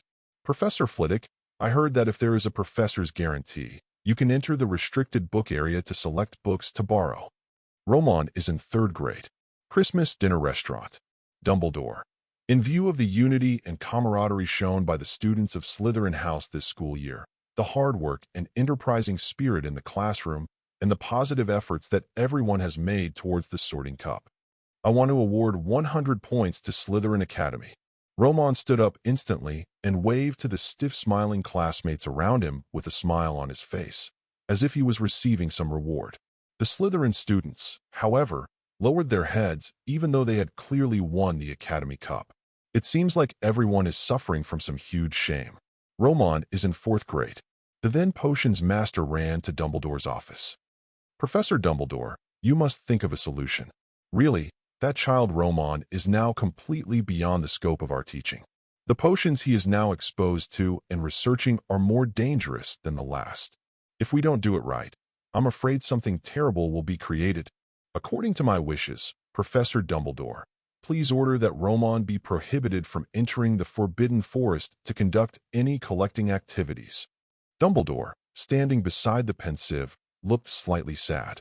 Obviously, what the potions professor said back then was really right. A bottle of Silver Night potion that is so absurd and terrifying that no one can crack it even now has directly affected the entire British wizarding world. It turns out that this is what regret feels like. Dumbledore sighed. After that, things about Roman became more and more out of control in the pensive. By the time Roman was in 5th grade, there was no one in Hogwarts who could teach him about magic theory, potions, etc. Even the magic courses that were required for young wizards such as Charms course, Transfiguration Curse course, Defense Against the Dark Arts course, Potions course, etc. The professors had given Roman complete freedom, even if you don't go to the classroom. And it was from that moment on that Dumbledore, who saw this in his eyes, felt a layer of unknown fog shrouded in Roman. Minerva, as you said, even an old guy like me would not dare to fight against the entire British wizarding world by myself. I even believe that even Voldemort in his heyday would never dare, otherwise he would not which Death Eaters are needed to serve him. Dumbledore closed the pensive, his eyes filled with worry and helplessness. The Roman Kowalski thing, you think he's crazy, and the same goes for me. But it's a pity that I can't stop the anger of the entire British wizarding community. Not to mention that guy Roman keeps adding fuel to the fire. Looking out the window at the night filled with desolate moonlight, Dumbledore sighed. Perhaps Roman's decision was really not impulsive or arrogant. Wiltshire, England. In Malfoy Manor. Since that day when he was publicly humiliated by Roman and returned to the manor, Lucius Malfoy gradually calmed down. However, after a brief period of calm, unprecedented intensity of anger burst out in his mind. Just when the Daily Prophet sent this crazy challenge news to the streets and alleys of the entire British wizarding world, deep in the mountains and forests, and even to other wizarding circles in Europe. In Malfoy Manor, dozens of top wizards from different wizarding families, large and small, gathered here. Jason Vincent looked gloomy. He was also humiliated that day. As soon as he saw Lucius coming out, he couldn't wait to speak first. Lucius, do you have any ideas? Lucius took a deep breath and tried not to think of the nightmare scene of making a fool of himself a few days ago. However, no matter how he controlled it, the moment he spoke, Everyone still felt the humiliation and anger in his heart at this moment. Gentlemen, we are all wizards born in Hogwarts, and basically all of us are Slytherins. I just want to say one thing. Our nightmare is back, and he wants to continue to dominate and suppress us and our descendants. What should we do? Chapter 32. What should we do? In a quiet garden of Malfoy Manor, there are cronies brought by these pure-blood wizard clan leaders around, and they are strictly controlling the surroundings, and they will never let what is planned here today spread out. In fact, before Roman came out, Voldemort's incident made their pure-blood families feel insecure by the Ministry of Magic. However, at present, the entire British wizarding world, whether it is the Aurors of the Ministry of Magic or the Death Eaters who follow Voldemort, have deliberately forgotten what happened before. Only Roman, the bold silver demon, was left in his eyes. What should we do? Of course, we should take advantage of this opportunity and join forces to kill him. The first person to speak was Jason, the patriarch of the Vincent family who had been publicly humiliated by Roman before. As they looked at the other party's eyes wide open as he spoke, a cruel light gradually appeared in the eyes of everyone present. Although that guy is scary, his talent for potions is also scary. I don't believe that someone can be locked up in a ghost place like Azkaban for more than 10 years and still have superb magic abilities. Another top wizard from a pure-blood family spoke. Obviously, this was another unknown senior of Roman, and it can be seen from the fierce look on the other side's face. Roman's 5 years at Hogwarts left many deep memories for him. That's right. Although that guy is obviously emitting magic power fluctuations, he is definitely not that strong. He is just relying on the protection of the United States Ministry of Magic. Haha, this guy is so bold this time that he dares to directly challenge our entire wizarding world. I want to see if the American wizarding community has any reason to protect him this time. Ha ha ha ha. Seeing that everyone basically reached a united front without any guidance from me, it was very easy. Lucius's gloomy face also softened slightly, although in his heart, he was thinking the same thing as Jason. I think Roman's strength lies in his opponent's unreasonable magic potion refining. As a pure-blood family in the British wizarding world, they are undoubtedly the most powerful family in this circle, and they already know the reason why the American Ministry of Magic wants to protect Roman recently. It was for the potion formula called Merlin's second midnight appearance.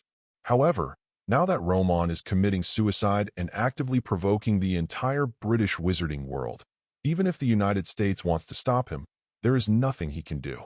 Just in case, everyone, we must use all our strength in 7 days.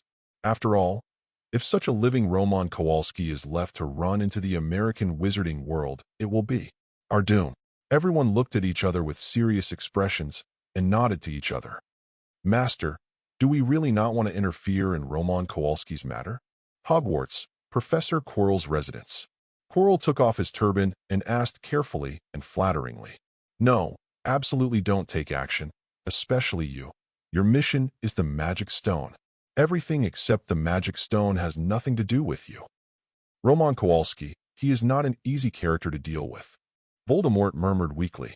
When I think of the incident in the leaky cauldron where I was easily discovered by the other party, but was not exposed by the other party, Voldemort still had lingering fears. That guy, the magic power radiating from his body fluctuates. Not only was it weird, but it also made him feel a strong aura of death. In his current situation, it is no exaggeration to say that Roman can definitely crush himself to death with one finger. But why? Voldemort couldn't figure it out. He didn't seem to have any connection with the other party. If it was not necessary, he would trade his head as the Dark Lord for a reputation. For today's Roman, it should be more suitable, unless... In an instant, Voldemort seemed to think of something, and suddenly the solemn clarity was swept away, and bursts of laughter mixed with the wind echoed in Professor Quirrell's residence. Silver Demon King, haha, I really look forward to seeing you next time. Rita Skeeter was completely aroused by this time. As the news practitioner with the lowest bottom line in the wizarding world, she is now no longer in charge of the Silver Demon Lord Roman or the Silver Knight. Even though I went crazy that night with 2 or 3 werewolves who I didn't know who they were. At this moment, all she could think about was the breaking news. The Daily Prophet originally had 1 copy every day, and sometimes there was even 1 copy every 2 days. The crazy surge has reached 2 copies a day, and the content on it is all about Roman, a crazy thing that has never happened before in the British wizarding world, or even in the history of wizards in the world. Malfoy and other 17 pureblood wizarding families jointly announced that they will accept the challenge of the Silver Demon, Lord Roman Kowalski, in 7 days. Ministry of Magic of the Eagle Kingdom, Director Barty Crouch, Director of the Department of Magic Law Enforcement, announced that he will lead all the wizards in the department to accept the challenge of the Silver Demon King. It is reported that all members of the Auror Command will also directly participate in the battle this time. Gringotts and Diagon Alley announced that they will form a joint team of goblins to accept the challenge of the Silver Demon King. According to relevant sources, Gringotts may use the Guardian Dragon of the Vault to participate in the battle. At present, the U.S. Department of Magic has not yet responded to the challenge of the Silver Lord Roman Kowalski. According to the inference of Minister Cornelius Fudge of the U.S. Department of Magic, the U.S. Department of Magic should not be able to quickly come up with a response. The latest news in Nocturne Alley. A group of about 500 people, the Black Wizards who form the Demon Lord Hunting Group, announced that they will participate in the challenge of the Silver Demon King. The Department for the Regulation of Magical Creatures of the Ministry of Magic announced that on behalf of life, the Centaurs announced their acceptance of the Silver Demon King's challenge. Rita Skeeter listened to the latest news gathered one by one, and her crazy laughter echoed in the office. Ha ha ha, Silver Demon King, thank you for your appearance. The Daily Prophet sends you a tribute of destruction. Oh, Roman, who had just walked out of the pharmacy, was about to say something when he suddenly couldn't help but sneeze. MMP, some reckless guy must have scolded me. It seems that I have to learn from Tom and add a curse to my name. Chapter 33. Looking at Roman coming out of the pharmacy, especially when he saw the medicine bottle in Roman's hand, which seemed to contain a strange black cloud, Wednesday's eyes suddenly brightened. Is this your new work? This power makes people uneasy, but they also make people want to get closer. Looking at Wednesday, the obsessed look on his face when he looked at the potion in his hand, the corners of Roman's mouth couldn't help but curl up slightly. It was obvious that Roman was greatly benefited from the compliment. Although she is a time traveler, this little girl, Wednesday, has indeed grown up with him since childhood. It is not an exaggeration to say that she is his childhood sweetheart, and the other party's venomous personality will show up inadvertently to everyone. Now he is completely conquered by this bottle of potion named Tyrant's Dark Crown by Roman. Came to a lounge. Roman adjusted his condition and opened his eyes again. Suddenly opened the cork of the medicine bottle in his hand. There is no proper drinking procedure. The medicine in the bottle looked like clouds, but was actually liquid. It seemed to have some kind of life. The moment the cork was opened, it suddenly rose and surged out. The next moment, it poured in from Roman's mouth and nose. Vomit. The unavoidable strong discomfort made Roman make a gagging sound, and made Wednesday, who was watching outside the confinement, nervous. However, fortunately, Roman researched the potion himself, and he knew very well what the other party's situation was. The awake brain quickly controls the magic power in the body and begins to operate on a specific route. Waves of magic ripples, with Roman as the center, quickly spread to the surroundings. The light in the room also seemed to be swallowed by some kind of power. It was clearly broad daylight, and the windows were open. The room was completely dark, and in the end, even Roman's figure disappeared into the darkness. Gudon. The oppressive and deadly atmosphere made Wednesday swallow nervously, but he had no choice but to wait outside quietly. However, she couldn't think of anything. This waiting was a full 5 or 6 days. For 5 or 6 days, in the manor where Roman lived, it was calm without any waves. However, the outside world, or the wizarding world, has already set off a storm. United States Department of Magic. Ms. Goldstein, please make your position clear. You are first the director of the Auror Operations Department of Armacusa, and secondly your sister and aunt. Listening to the angry roar of the boss, even though he has been running with all his strength during this time. This reality still made the Goldstein sisters powerless. Queenie Goldstein's legs went limp, and she sat down on the ground in despair, whimpering and then crying. Whoa, my Roman, that's my boy, he's so good, the fat man, but his body was full of famous brands, and the imposing man hurriedly knelt down to comfort him. Jacob Kowalski, Roman's father. He is now a well-known business tycoon in the American Muggle community. In recent years, his industry has involved media, real estate, automobile manufacturing, luxury goods, and other industries. His net worth is enough to make even the Commander-in-Chief of the United States deal with him with caution. However, at the United States Ministry of Magic at the moment, as a tycoon, he doesn't have much power to speak. Tina Goldstein sighed and looked at her boss again. However, the latter's complexion was even uglier, and he snorted coldly. This is the choice of that idiot. He wants to kidnap our entire American Ministry of Magic because he is a potion master. Well, I admit that he is one of the world's top outstanding potion masters, but this is not a bargaining chip for him to kidnap the entire American wizarding world. The Magical Congress has announced that it refuses to cause conflict between the wizarding communities of the two countries due to Roman Kowalski's reckless behavior. Roman Kowalski is the greatest genius of this century, but he is also the stupidest guy in the world. Walking out of the United States Ministry of Magic in disappointment, I saw Newt Scamander, who also walked out from the other side.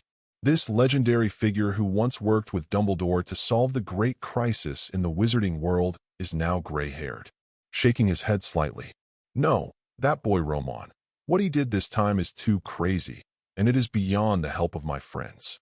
I think we can only hope for the British Ministry of Magic now. I'm going to England immediately. 7 days is a long time. And on this last night, the entire Hogwarts was already buzzing with people. As the most famous magic school in the British wizarding world, and even among wizards in the world, Hogwarts School of Witchcraft and Wizardry has never been so lively before. God, are all these people here to participate in this challenge? It's just, standing at the window, looking at the densely packed torches outside in the dark night, Professor McGonagall's voice trembled, but in the end he could not think of a word to describe his inner feelings at this moment. As for Dumbledore, looking outside at the densely packed crowd, his eyes were filled with gloom. The Daily Prophet is crazy reporting and inciting these days. He had already had a bad premonition, but I never expected that the reality would be even crazier. Fudge, I think. No, Dumbledore, do you think everything is still within our control? After walking out of the castle and seeing Minister of Magic Fudge in front of the crowd, Dumbledore was about to say something. But he was interrupted by the other party shaking his head directly. On the side, the pureblood wizard family headed by Lucius showed unprecedented madness and anger in their eyes. Lucius, Professor Dumbledore, after tonight, it will be time for the challenge expected by the Silver Devil. I, Lucius Malfoy, will definitely use all the abilities I learned at Hogwarts and give him enough respect. That's right. I've brought all my treasures this time, and I'll make sure that the Silver Devil King is satisfied. Ha! I can't wait to put my wand into that beast's mouth right now and give him a killing curse. No, you must not use the killing curse. You must not let that guy die here so easily. Yes, we must torture him severely. Make his life worse than death. Dumbledore. The excited British wizards did not give Dumbledore any face at this moment. Even among the crowd, Dumbledore helplessly discovered members of the Order of the Phoenix, members of the Weasley family. A window at Hogwarts Castle. Professor Quirrell's eyes were filled with shock when he saw this scene. Master, that guy is so terrifying. The Ministry of Magic and the Death Eaters stand together, and the Black Wizard and the White Wizard join hands to fight against the enemy? Master, I even think I am crazy. Voldemort. And Indy, if I had encountered this kind of situation back then, how would I have a chance to survive today? Chapter 34. Voldemort looked out the window at the crazy scene that looked like a mob revolting. Not to mention his current weak appearance. Even in his heyday, he would not dare to speak out and dare to do it by himself. Against the entire British wizarding community. What a joke. Avada Kedavra itself is prohibited from being used, but that doesn't mean that none of the British wizards in front of them can use it. That kind of killing curse. Whoever it hits will not be destroyed immediately. Oh, do you really think that everyone is Harry Potter and has a mother casting a protective spell to protect him?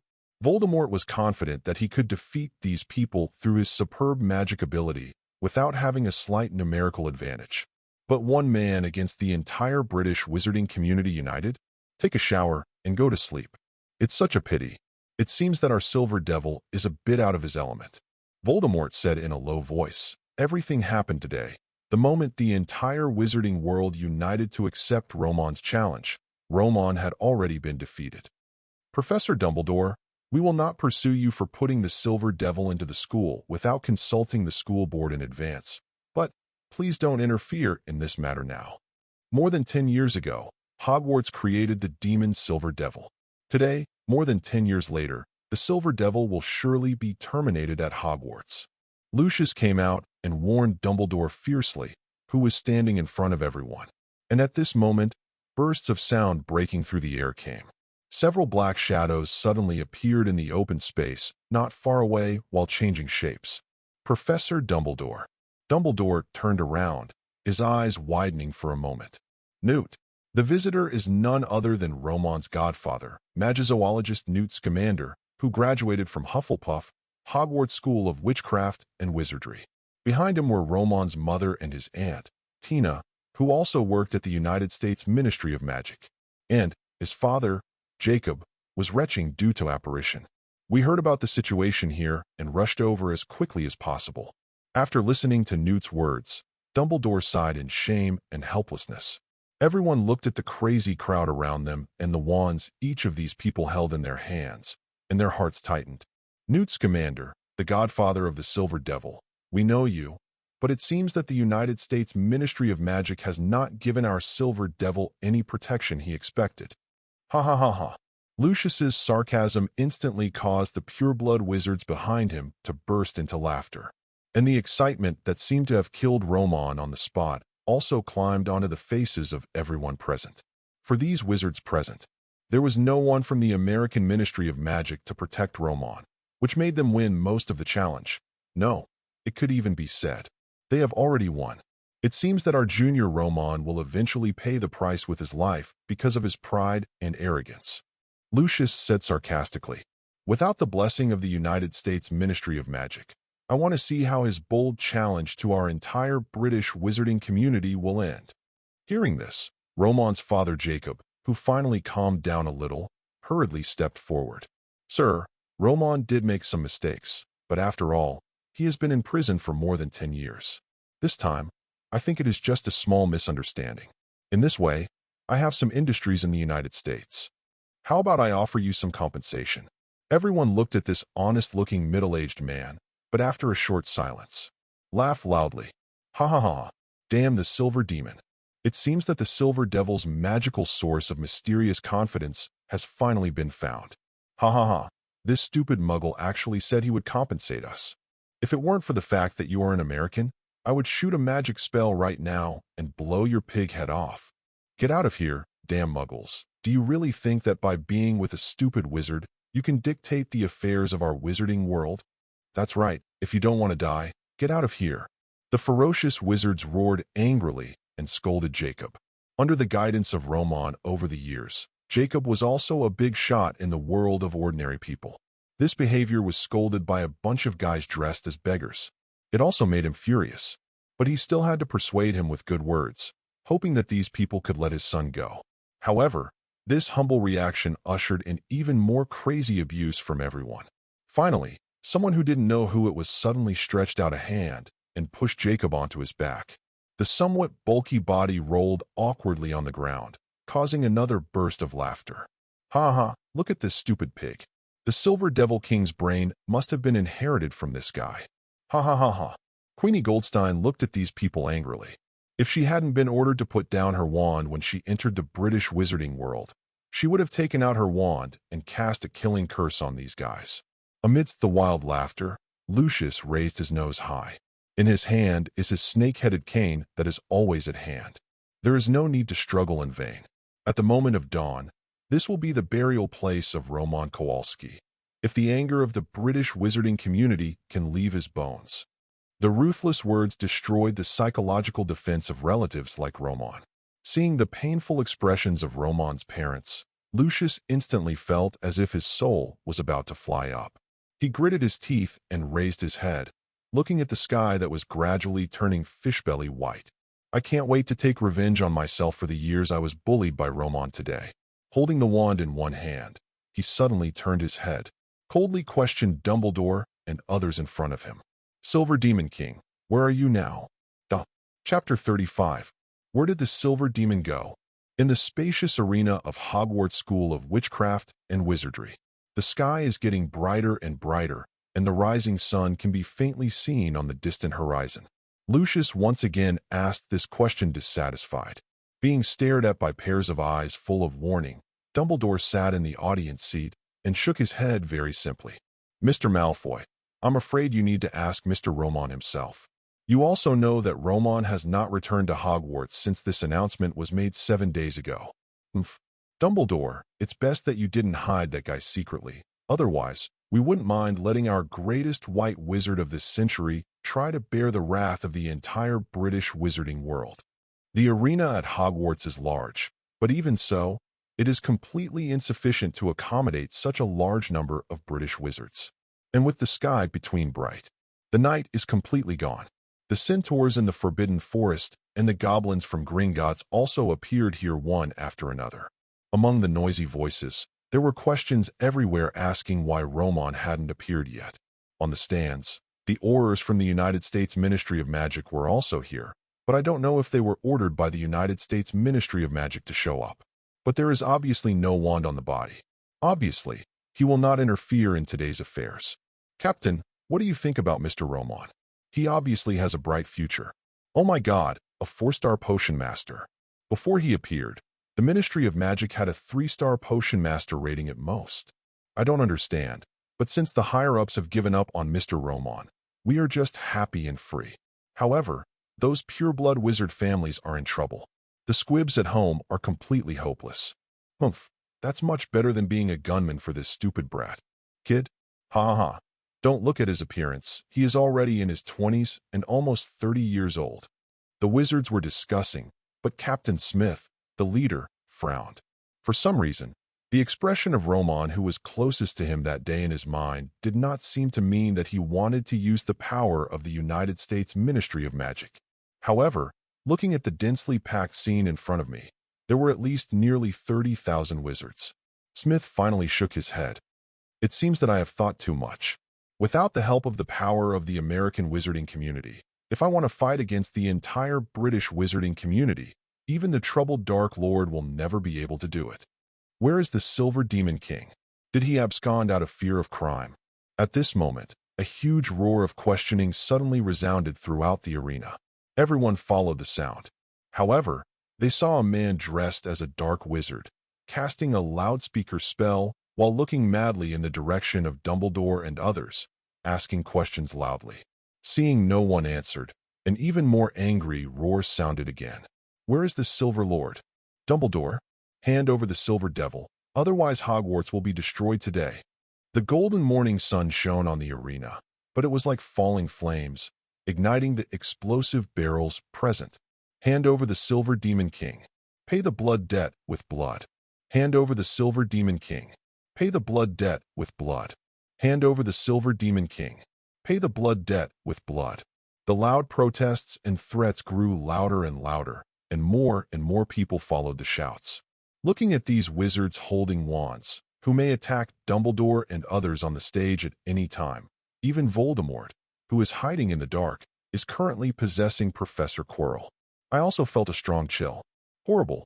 This situation is really terrible. For a moment, Voldemort couldn't help but feel nervous. His resurrection plan might require more Death Eaters to join him. The more wizards who join the Death Eaters, the fewer enemies he will have to face in the future. And seeing the British wizards, their emotions are obviously getting more and more out of control, and even some people who were not so radical in the past, under the background of this atmosphere. Everyone's face turned red, and they raised the wands in their hands. Loud and angry questions. Hand over the Silver Demon King. Blood for blood. The roar spread throughout Hogwarts, and even spread throughout the surrounding Forbidden Forest, causing the magical creatures inside to become restless. Seeing this scene, Roman's godfather Newt Scamander and others also expressed despair. In this case, words have completely lost their effect. No amount of persuasion can change the will of so many people. Just when the situation was gradually getting out of control, someone was already preparing to destroy Hogwarts. Wow! At the moment when Dumbledore and the others were completely tense, something like a hurricane suddenly roared past from the sky. The bright sunshine in the early morning was suddenly enveloped by a layer of dark clouds coming from the sky. The fierce and strong wind blew down on the arena at the moment when the sky darkened. The powerful wind blew everyone on the stage screaming and swaying, and the fierce crowd below screamed and practiced. Word fuck! What happened? Why did the sky suddenly change? This is too fast. Just as everyone was exclaiming, the smiles of Lucius and others, whose faces were full of excitement and passion a moment ago, suddenly froze on the spot. The sky became dark. It was obviously early morning, but now it seemed like dusk. What made everyone's hearts suddenly shrink was that a familiar figure appeared in everyone's sight without anyone expecting it. Silver Devil, Roman Kowalski. As for Wednesday, the little goth Lolita who was held in his arms by his side, was ignored by everyone. Hand over the Silver Demon King, pay with blood. Hee hee, what a passionate welcome call, Senior Lucius. I saw you were so excited before. It seems that you planned all of this, right? Roman stepped on a roaring tornado in the void, slowly falling from the dark clouds in the sky. In the surrounding air, roaring thunder flashed from time to time. Wearing a jet-black suit and leather shoes, he also wore a 4-star Potion Master's cloak awarded by the United States Ministry of Magic. The wind roared loudly. A layer of cold sweat appeared on the foreheads of Lucius and others inadvertently. In an attic at Hogwarts, Voldemort's pupils shrank, and he felt the aura emanating from Roman's body. Exclaimed, "This is impossible." Chapter 36. Looking at Roman emerging from the dark clouds, wrapped in thunder, it was as if the real devil had come into the world. Ordinary wizards like Lucius may not be able to sense it, but as the Dark Lord, Voldemort even needs to possess Quirrell at this moment. At this moment, I can clearly feel the abyss-like dark energy emanating from Roman. Voldemort couldn't believe that Roman from a few days ago was still terrifying despite his magical energy. But it only surpasses most wizards in terms of purity and strength. There was no such terrifying dark power as it is now. And, in just a few days, you were able to master such a degree of dark power. Roman Kowalski, did you sell your soul to Satan? Voldemort couldn't understand. However, he was also incomprehensible and even stood up from his seat in shock. And Dumbledore, and Roman's godfather, Newt Scamander. Professor Dumbledore. Newt watched in disbelief as Roman slowly landed in the center of the arena. As soon as he appeared, the British wizards who had been excited before pressed the mute button one after another. He pulled Dumbledore aside in a panic. However, the latter was looking at Roman on the field solemnly at this moment. What Voldemort sensed, they naturally sensed as well. Ignoring the reactions of Dumbledore and others, as soon as Roman landed, he gently pushed the little goth Loli in his arms away, hoping to get her back to the Adamses. Who would have thought that the latter would not agree at all? I will not leave. There is nothing more exciting and interesting in my life than now. I will stand by your side, even if I can't do anything. Roman lowered his head and looked at the little Loli with stubborn, but more excited eyes. This girl, obviously, she was completely conquered by Roman's crazy behavior of fighting against the whole world with one person's power. She likes these deviant, even evil and crazy things. Smiling softly, Roman suddenly seemed to have thought of something. Mrs. Adams taught you the cello on Wednesday. Are you still practicing? Wednesday nodded, not sure why. Roman looked around at the wizards who were gradually gathering towards him like a tide, and the corners of his mouth curled up in a cruel arc. Then why don't you take this opportunity to show mercy and give these idiots a curtain call? Hearing this, Wednesday's eyes suddenly lit up. Roman, you really impress me more and more. With that said, he quickly took out the cello and chair from his space-folding pocket. When the pure-blood wizards headed by Lucius came towards Roman aggressively, they all looked stunned when they saw a little girl actually taking out a cello. Roman Kowalski, this is a duel arena. Do you expect to use this little girl from the American wizarding world to stop us? Roman smiled coldly. But at this time, the sound of the cello suddenly sounded. The dull tone, accompanied by the passionate melody, instantly made everyone present feel a suffocating feeling caused by the oppression of darkness, and it also made Roman instantly energetic, slowly raising one hand, like a conductor of music, while swinging it irregularly. His eyes were full of teasing and sarcasm as he looked at the guys in front of him, who had been his losers since then. Stop you? Hee hee, Malfoy. It seems that even after so many years, you really haven't improved at all except your shoeshine skills. I'm just letting people add a little color to a boring thing. Wednesday Wenyan, who was strumming the cello excitedly, raised his eyes painted with black eyeshadow and looked directly at the people in front of him, full of the same contempt and provocation as Roman at the moment. The small talk is over. Don't waste any more time. Please me, stupid wizards. The extreme contempt and provocation instantly made the eyes of the pure-blood wizards present who had been bullied by Roman turn red. Jason Vincent, who was standing behind Lucius and blocked by his body, took the lead. Avada Kedavra, the dark green evil energy burst out instantly, and the dim arena was full of weirdness and violence. At the same time that the death curse was being shot, the other pure-blood wizards also raised their hands. With a heartbreaking voice, as if he was swearing revenge, he screamed out his own curse. Cruciate, fuchsia, all petrified. The colorful spell struck Roman instantly, and the dazzling light caused people on the stage to scream in surprise. However, in the field, the magical energy was getting closer and closer. Roman's face showed a little excitement, and the sound of the cello on the side became heavier and heavier, as if he was pitying the beast that was about to fall into a trap. A wand appeared in Roman's hand, and a darkness that made everyone's hearts tighten suddenly spread from his feet. The rising black mist turned into a ferocious, demonic hand, precisely blocked in front of the two of Roman. Boom! The fierce energy collided together instantly, and the unforgivable curse mixed with the cursed energy of black magic hit the dark giant hand in front of Roman hard. The huge energy collision and the strange and dazzling light caused Lucius and others to squint their eyes. However, the next moment, everyone's eyes widened in shock. It was as if he had seen something incredible. Wortfuck. Watching the magic spell being gradually swallowed up by the giant hand of darkness and disappearing in the blink of an eye. Not to mention Lucius and the other wizards who had never seen such a situation were stunned.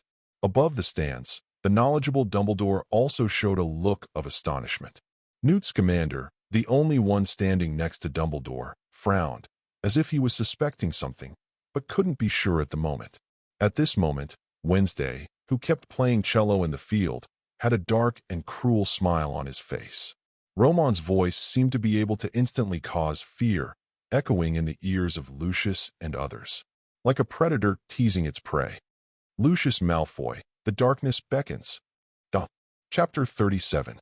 The darkness is beckoning to you. In the dim light, he looked at Roman standing in the darkness not far away.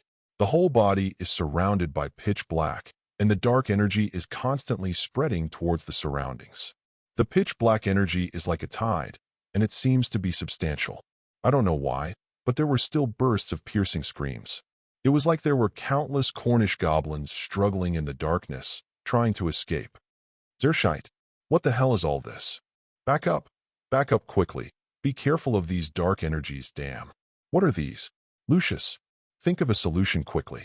I have never heard of such black magic in the wizarding world. One moment, the team of pure-blood wizards, who seemed to be threatening to drown Roman in a torrent of magic spells, were retreating in panic in front of this jet-black energy. The screams and panic made the other wizards outside the arena, who had not yet entered the arena, feel anxious. They also hurriedly asked each other for information about the magic spell cast by Roman. However, there is no doubt that after asking around, no one can give an accurate answer. It looked like black magic, but Roman was not seen using a wand or chanting any spells. It's such a terrifying magic. It can easily resist the attacks of so many magic spells, and you don't have to recite the spell. Silver Demon, Lord Roman Kowalski, how on earth did you do it? Professor Quirrell had his back to the window, and the sound of Voldemort's muttering voice on the back of his head aroused him to be extremely curious. But he didn't dare to move at all. He could only stand there tremblingly. In the arena, Roman's whole body was filled with pitch-black energy, which originated from the shadow power of Obscurus and was perfectly extracted and tamed by Roman's pharmacy skills. At this moment, it has completely become a part of Roman's body. The most intuitive improvement brought about by mastering shadow power is the major changes in the way of fighting and releasing magic spells. Dear old friends, after more than 10 years, I am really happy to see you as united as you were in Slytherin. But why have I been imprisoned in Azkaban for more than 10 years? And why do you still just keep retreating when facing me? Time seems to have not taught you that there is no use in retreating, Roman said, and then raised his hand. Amidst the exclamations of Lucius and others, the black tide that was originally spreading on the ground suddenly seemed to be called upon by something. With a crash, it instantly turned into a huge wave of dark shadows more than 10 meters high, roaring toward these people. Stop retreating. There are so many of us who will never lose to him. Everyone, follow me to attack. Lucius's expression was frantic with a hint of panic that could not be concealed. In his mind, the psychological shadow that Roman had caused him in the past was like an inner demon, crazily devouring his calmness and reason at this moment. Work together to interrupt his spellcasting. Amidst the hysterical roars, hundreds of pure-blood wizards gritted their teeth, flashed, and immediately used disapparation. In the blink of an eye, he quickly arrived on all sides of the arena and surrounded Roman. When facing the huge black wave that seemed to be connected to the dark clouds in the sky, even though my heart was full of anxiety, I still showed the fighting qualities that elite wizards should have at this moment. Terrible magic fluctuations triggered a fierce storm. The people around the entire arena lowered their waists under pressure. Lucius stood in a corner, looking at Roman from afar. Seeing the joking smile on the latter's face, his chest seemed to be burning with fire. Everyone in position. Want escape. Along with hundreds of elite pure-blood wizards, they arrived at each position on the edge of the arena, facing the surging waves, as if they were carrying a magic spell that ignored the wails of the innocent souls. Everyone suddenly chanted curses and roared. Finite. All curses are over. All of a sudden, there seemed to be a golden light on the ground, and blazing flames instantly burst out from the cracks in the ground formed around the arena. The flames were dazzling, like the flame of hope under the dim clouds, and the British wizards, who were already a little shaken because of Roman's power, breathed a sigh of relief. Boom! Under the powerful impact of magic, the flames eroded towards the central package. However, the power of shadow surrounded by it was like a ferocious beast, roaring and driving it back again and again. In a place where no one could see, Lucius and others, who were maintaining that all curses are ending, were half kneeling on the ground, with their wands inserted into the ground. Their expressions were accompanied by the impact of magic again and again, getting increasingly ugly. Fake. Is this guy really still a human? Is this terrible attack really a curse? The muscles in Lucius's face continued to twitch. The magic power in his body accompanied the constant confrontation between the two sides in the field, and also followed the crazy collision and vibration in his body, causing a sharp pain to be felt in his internal organs. There was also a faint fishy taste in the throat. Boom, boom, boom, boom. The two sides collided again and again, but Roman's side clearly began to withdraw its strength. Until finally, amid everyone's surprised cheers, they gradually stopped. The power of shadow began to shrink towards the center under the siege of the flames. That be asterisk, asterisk, asterisk, asterisk, asterisk, D can't hold on anymore. Mr. Malfoy and the others are indeed the best Slytherins. Teach this guy a lesson. Boring. I thought we needed to play, but I didn't expect that just a pure blood could defeat this guy. However, the British wizards around the stands were happy to communicate, and even taunted them one after another. Dumbledore and Voldemort, who was hiding in the dark, all looked tense. In their perception, it seemed that something extremely terrifying was about to appear. From underground. In the field, when Lucius and others sensed Roman's retreat, their tense hearts relaxed a little. However, before a relaxed smile appeared on their faces the next moment. Boom! Roar! A roar that caused the entire Hogwarts to tremble suddenly emerged from the arena. The power of the shrunken shadow suddenly exploded, and everyone was even more stunned, as if they had seen a ghost. But it was the terrifying tentacles that were hundreds of meters long that appeared in the field. That terrifying monster formed entirely by the power of shadow. Roman and little lowly Wednesday stood towering over this terrifying monster. Welcome to enjoy the art of my shadow. Kraken's Abyss Table. Chapter 38. Welcome to enjoy the art of my shadow. Kraken's Abyss Table. Looking at the scene, under the shadow of the dark clouds, the terrifying monster with more than a dozen black tentacles hundreds of meters long, waving its teeth and claws, looked like an octopus or a sea monster. Everyone present was shocked. Even Dumbledore was standing there with his reading glasses in one hand and his mouth open. Even he, who is known as the best white wizard of this century, cannot believe it. Can the scene in front of me be attributed to the level of a curse? Master, what happened outside? Zershet. What kind of monster is this? This terrifying movement at a window in the attic of Hogwarts finally made Professor Quirrell unable to bear it any longer, regardless of the fact that his master was behind his head. As soon as he turned around, he was instantly caught by the terrifying monster that occupied almost the entire arena in the arena outside the window. He was so scared that he sat down on the ground. Damn it! You loser! Stand up and turn around. At this critical moment, how did that guy Silver Devil do this? Turn around. However, Professor Quirrell, who was slumped on the ground, looked at everything outside the window with fear on his face and trembling pupils. At this moment, the body is completely out of control. I wanted to stand up, but I couldn't do it after crawling for a long time. Merlin, what kind of monster is this? And those who had similar reactions to Professor Quirrell were the British wizards in the arena. At this moment, they no longer had the confidence and excitement they had a second ago. One by one, they watched the tentacles waving and stirring in the sky, flying over their heads. The powerful fear has caused them to lose control of their bodies at this moment. The buzzing sound of the cello still echoed in the scene. Like a devil's concerto, this huge weird guy has an indescribable black elegance. Above the stands, Mr. Adams, who was holding Mrs. Adams, was completely stunned at this moment. God, Morticia, look at our baby girl. She's on top of that scary big guy. Mrs. Adams looked happy. Oh, my little cutie. I feel relieved to see that her life can be so interesting. Mr. and Mrs. Weasley, who happened to be standing nearby. Oh my God, what kind of freaks are these guys in the American wizarding world? Your daughter is on top of that big monster. Instead of worrying about any danger, are you happy for her? Arthur, no, we absolutely cannot fight this guy. We will not participate in this challenge. I don't want my children to lose their parents. Mrs. Weasley pulled her husband in fear and trembled. The latter was also nodding his head at this moment. It wasn't that they weren't brave enough. It was just that everything they saw in front of them seemed completely beyond what wizards of their level could handle. And it was just as they were talking. There was also a shocking reversal in an instant. Lucius and others, who were trying hard to maintain the spell, only felt a turmoil coming from the ground. Next moment, a scream suddenly came from the edge of the arena. The familiar voice made Lucius's expression change drastically.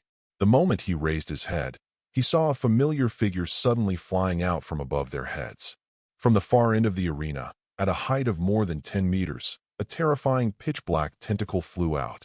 Boom! Jason Vincent didn't even make a second scream, and the next moment he slammed into the stands beside him. On the stone stands, a shocking pothole was exposed, and Jason was lying in it dripping with blood. His hands and feet were twisted in a strange posture, and he didn't move at all. Fark! Just when Lucius cursed and wanted to think of a countermeasure, another panicked scream came from above his head. Lucius! Save me! Remus! Lucius' expression changed drastically, but he saw a friend from a pure-blooded family, entangled tightly by a tentacle, struggling in midair while waving his wand, shouting for help. However, the next moment, boom, the ground seemed to have been hit by a giant. The dim smoke dissipated, and the tentacles let go of the figure, but the latter was already lying on the ground, motionless.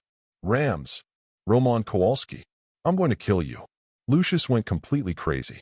However, Roman, who was standing high above the sky, had a cruel smile on the corner of his mouth and fiddled with a finger casually. The next moment, a few more screams came, looking at these familiar friends struggling in pain in Roman's hands.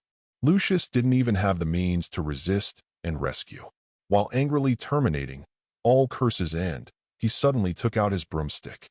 "Roman, let them go." The angry roar echoed in the arena. But what responded to him was Roman's operation that caused everyone present to exclaim again and again. "Let them go? Of course it's no problem. Looking at the leather shoes that made me very satisfied in the past, as you wish, Senior Lucius." Lucius, who was a little relaxed one moment, was startled when he saw the cold and playful eyes in Roman's eyes the next moment when he spoke. "No." Boom. The ground trembled, and looking at the figures below who didn't know whether they were alive or dead, Lucius' face gradually paled, and he stared blankly at Roman, who showed no guilt at all. "Incredible. You killed them." Roman shrugged and smiled. "You can kill me too." Lucius's heart began to twitch violently, and he watched helplessly as hundreds of people on his side were beaten to pieces by Roman in an instant, and they were not sure whether they were alive or dead. The huge sense of disparity made his inner demons finally uncontrollable and took over his brain. The unbearable and cruel memories flooded into my brain. "Baby Malfoy, you can't even shine your shoes. It seems I need to teach you to become a useful person." Roman's smile more than 10 years ago, and the smile he had now when he brutally crushed their group. Nothing has changed. Chapter 39. Kraken, a legendary giant sea monster in Norse mythology. It is said to live near the coasts of Norway and Greenland. It usually lies on the bottom of the deep sea, occasionally rising to the surface and even attacking passing ships and preying on large marine animals such as whales. It symbolizes a twisted and entangled creature. And the shadow curse that Roman named after this initial research also shows how shocking the curse itself is on the visual level, like a hellish monster emerging from the ground. With this setting, the pressure and intimidation provided by Roman, the Demon King, are instantly fully charged. "Roman, it's time to stop." Dumbledore looked at the wizards lying on the floor in the arena with a solemn expression. However, Roman didn't care about him at all. "Where did this go? I finally succeeded in taming this powerful shadow power. If I didn't take this opportunity to test its strength, wouldn't I be sorry for these lovely British wizards who came all the way to gather here?" However, when Roman looked at the surrounding British wizards, although they did not participate in the battle, they had become extremely embarrassed due to the fluctuations of the battle. The people who had shouted at him before to kill him seemed to have turned into quails. One by one they lowered their heads. "So who will come next? Or, you can come together." Roman's voice spread. However, the scene was completely silent. Except for the roar of Kraken waving his huge tentacles, no one came forward to continue this challenge. Roman narrowed his eyes. His eyes searched the crowd. "Director Barty Crouch, I have read about you in the Daily Prophet. I am still very curious about the combat effectiveness of the Aurors of the British Ministry of Magic. I still can't forget how arrogant your Aurors were when they arrested me 13 years ago. You even smashed all the flower pots in my residence, just to name it, and search for evidence." Roman's chilling voice instantly made the British Aurors in the corner of the arena raise their heads in fear. The head of the department, Batty, turned pale. Facing the gazes of the surrounding eyes, I wanted to refuse or compromise, but there was no way at the moment. After all, he does not represent an individual. If he declares cowardice, wouldn't it mean that the British Ministry of Magic has been defeated by Roman, the Silver Demon? The entire British wizarding world will become a laughingstock among wizards. Barty Crouch's mouth was trembling, and he didn't even dare to look at the people around him. But at this moment, Roman's eyes looked in another direction. "Haha, the goblin who only has eyes for Jean Gallen wants to wade into this muddy water. It seems that you have blamed all the thefts back then on me. So, why don't you take action? Dirty, misshapen little man." The vulgar curse that the goblins hated the most was now coming from Roman's mouth. However, in the stands, the ugly goblins of Gringotts, all dressed in human-like clothes, turned their heads elsewhere. When they made eye contact with each other, they all meant to retreat. Roman at this moment made them unable to think of a way to deal with it. "And the stinky rats in Nocturne Alley. Haha, the Demon King's hunting group? It's a good name. I like your courage, Camion. The Silver Devil is here to give you stinky rats in the sewers a chance to become heroes. In front of you. What are you still hesitating about?" Roman sarcastically. In the eyes of the people in the past, a dark wizard who had committed all kinds of crimes and had no conscience, but at this moment lowered his hood one after another, for fear that the cloak on his body would not cover anything and expose himself. Ha ha ha ha. Rampant jeers echoed in the arena, but the wizards from the British wizarding world present lowered their heads in shame and timidity, like a sheep that has been downhill. There were many people, but facing the silver demon, Lord Romon, who stood above Kraken, they didn't even dare to have the slightest thought of resistance. However, how could Romon let these guys go so easily? He has big plans. He was also very interested in the potion development plan proposed by Dumbledore and Fudge. Whether it is the research of magic or the research of potions and magical creatures, it requires a lot of resources and investment, and it has reached the point where Romon is now. Every planned research content means the consumption of tens of thousands of gold galleons every day. He needs gold galleons and a large supply of resources such as potions that may come from the wizarding world of other countries. However, as a subordinate of the British Ministry of Magic or the American Ministry of Magic, Romon was absolutely unwilling to work for others. However, this huge wealth is not backed by strong force. It will definitely attract a lot of coveting. Therefore, today's challenge to the British wizarding world, Romon will never allow it to end hastily in this manner. Dumbledore looked at the silent scene and breathed a sigh of relief. Although the outcome was something they never expected, fortunately, these wizards in the UK also calmed down. Mr. Romon, just when he was about to speak and persuade Romon, today's joke in the British wizarding world would end. Romon slowly took out a bottle of potion from his pocket, which glowed brightly in the dim environment.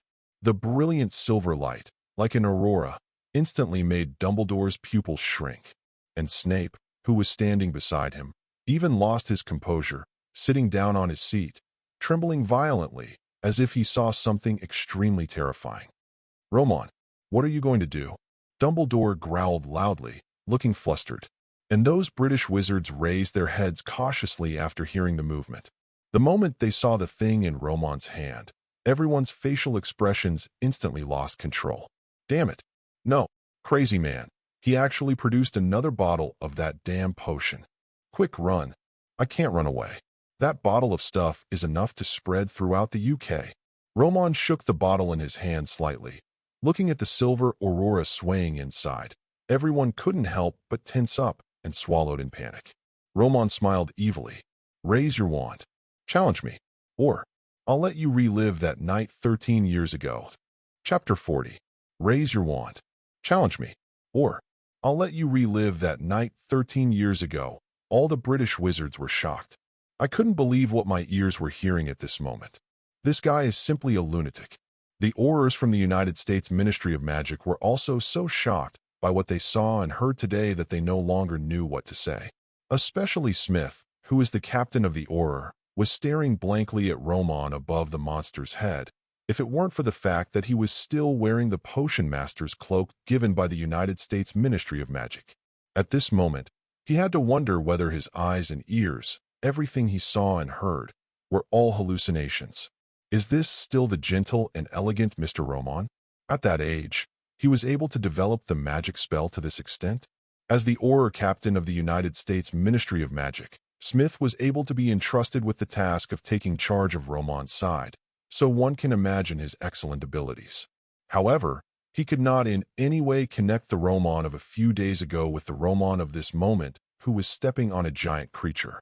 Silver Demon Romon Kowalski. What kind of demon? This is obviously an evil god. Looking at the lifelike and terrifying octopus Kraken, Smith couldn't help but feel pity in his eyes when he looked at the British wizards around him. You said that since things have already happened and more than 10 years have passed, you must hold on to them. And they gathered here with such a big fanfare. Now today is considered a huge embarrassment. Romon, there is no point in continuing. Don't make the same mistake again and again. Dumbledore persuaded anxiously, and beside him, Romon's godfather, Newt Scamander, also hurriedly spoke. Romon, UB******************** D. The British wizarding community has already let you go. Hurry up and return to the United States with us. Hear the advice of his godfather and parents. Although Romon understood them, he shook his head and refused without hesitation. Uncle Newt, Mom and Dad, I have to do this today. I have a purpose for continuing this challenge. You don't need to persuade me anymore, and you don't have to worry. Just relying on these rotten fish and rotten shrimps, and the rotten and uninnovative level of spells in the British wizarding world, I will not be in any danger today. Such contemptuous words caused the British wizards present to clench their fists. Except for Roman, no one has dared to completely deny the level of British wizards since ancient times. For a moment, everyone looked at each other, and some people had silently pulled out their wands. I'm counting to 3. If you haven't shown a level of wizardry that satisfies me, today the British sky will be enveloped by the silver aurora again. You, Avada eats a big melon. Before Roman finished speaking, the next moment, a hysterical roar sounded. Amid the sound of piercing the air, Lucius, who was riding a broom, rushed towards Roman with an angry look on his face. The energy of the dark green killing curse blasted towards Roman's face. The next moment he was blocked by the power of shadow. After a failed blow, Lucius immediately turned the direction of the flying broom. Hula, a terrifying tentacle of kraken whizzed past the moment the opponent turned around. The huge wind caused Lucius to sway in the air. Ha ha ha, Lucius, I'm starting to admire you. Roman smiled, but the latter responded to him with another merciless black magic. Seeing that someone actually launched the attack first, the surrounding British wizards looked at each other after a brief moment of astonishment. British Or, when Barty Crouch saw this scene, his eyes suddenly turned cold. He shouted and took out his wand. Behind him, a group of Aurors from the British Ministry of Magic seemed to be inspired by something, or they seemed to be coerced by the Silver Knight potion in Roman's hand. One after another, they either rushed towards the arena or took out their own broomsticks and joined Lucius's queue. In an instant, thousands of wizards joined the battle, and the sound of intensive magic spells was fired continuously in the arena. The sound of broke through the air. A series of bright rays of magic light rushed towards Roman. However, they were blocked outside by the huge kraken. Seeing this scene, more and more wizards couldn't help but join in. Even the Weasleys and other members of the Order of the Phoenix gritted their teeth and rushed into the arena with their wands. The combined curse, all curses are ended, which was previously deployed by Lucius and destroyed by Roman, was once again released with the participation of these wizards. Finite, all curses are over. Seeing the flames rise again and wrap around himself, Roman's face also showed a look of joy and excitement. Wednesday, watch. From this moment on, I will completely become a darkness in the hearts of British wizards that cannot be erased for life. Boom. The terrifying power of shadow exploded again. A dozen wizards riding brooms, trying to find a gap and kill Roman directly above Kraken, felt a sudden whistling sound above their heads. Next moment, a dozen people, even with their brooms, flew out of the field at extremely high speeds without even having a chance to scream. Dumbledore's expression changed, and he took action hurriedly. Shock reduction and speed stop. We had just rescued a dozen unlucky guys who had fainted, and the next moment there was another burst of screams from the field. More than a dozen figures were thrown away in embarrassment by the power of a shadow.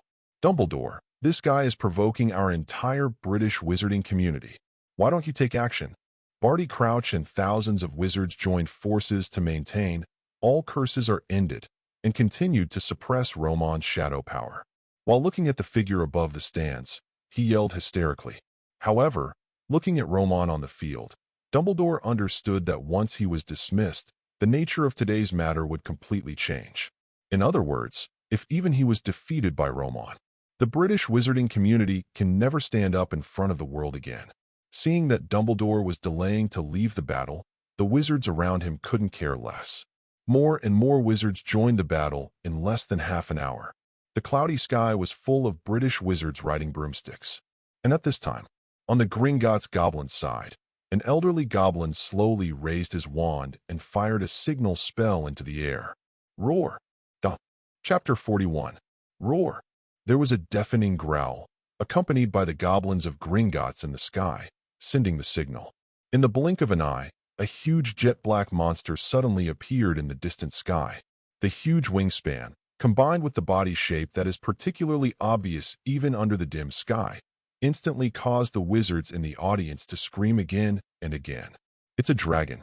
Gringotts actually sent a full-grown dragon, with the dragon flapping its wings, the terrifying wind and waves, and the sparks emitting from the ferocious dragon's mouth from time to time. Some discerning people instantly recognized the identity of the dragon. It's an adult Norwegian spiny back. My God, Gringotts is hiding such a big thing. And even Roman turned his eyes to the sky for the first time, and the eyes of the giant dragon that got bigger and bigger in his sight flashed away. Silver Lord Roman Kowalski. On top of the stands, a Gringotts elf, accompanied by the appearance of the Norwegian spiny-backed dragon, seemed to have reassembled the self-confidence that had been shattered by Roman. With his ugly head raised high, he looked like he was sure of winning. Hand over the evil potion in your hand immediately, and swear in the name of Merlin to leave the British wizarding world immediately and never come back. We will let you go. Roman, standing above Kraken's head, was surrounded by exploding spell energy, as if standing in the center of a hail of bullets. However, after hearing the elf's words, Roman was instantly shocked on the spot. Walter.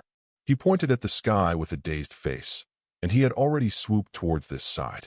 He was talking about the flaming Norwegian Spinosaurus, with a dazed look on his face. Do you think that I need to surrender like you just because of this ugly guy who almost tarnishes the term dragon?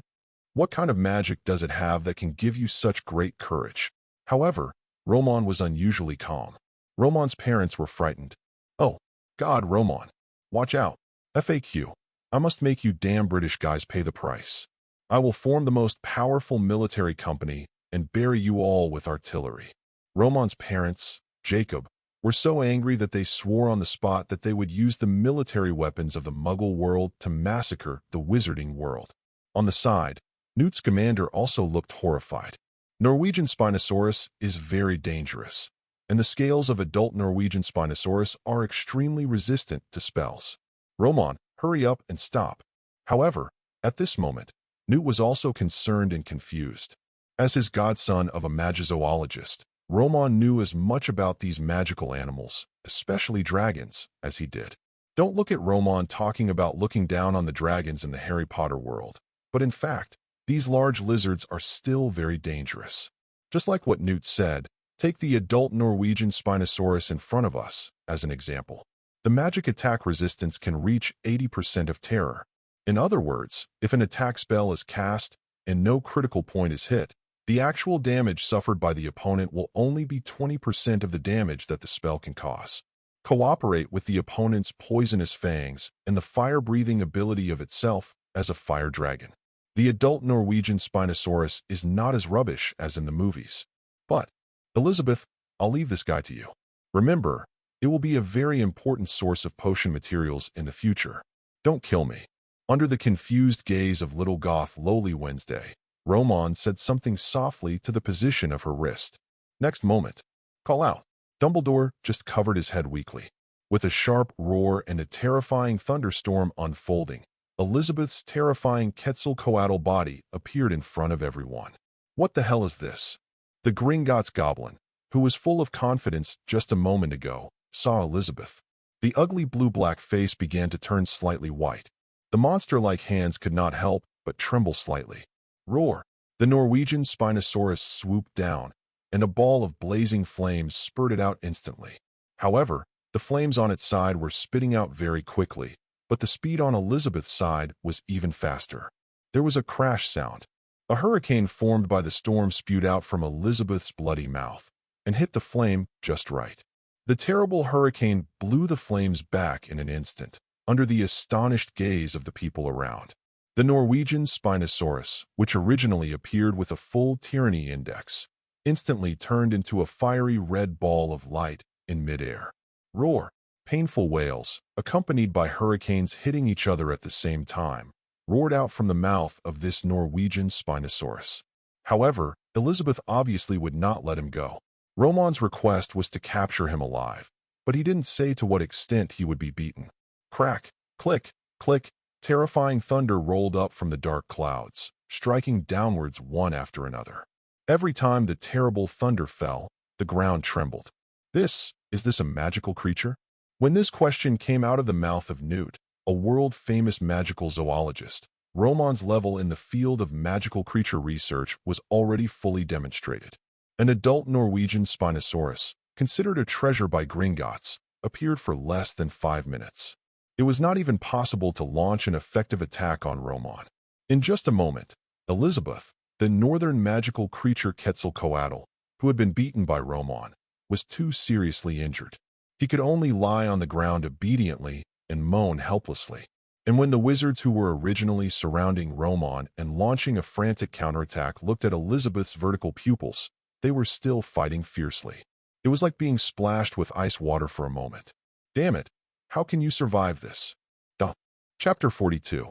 Accompanied by the Norwegian Spinosaurus, there was a roar, like a meteorite, smashing a deep pit in the open space outside the arena.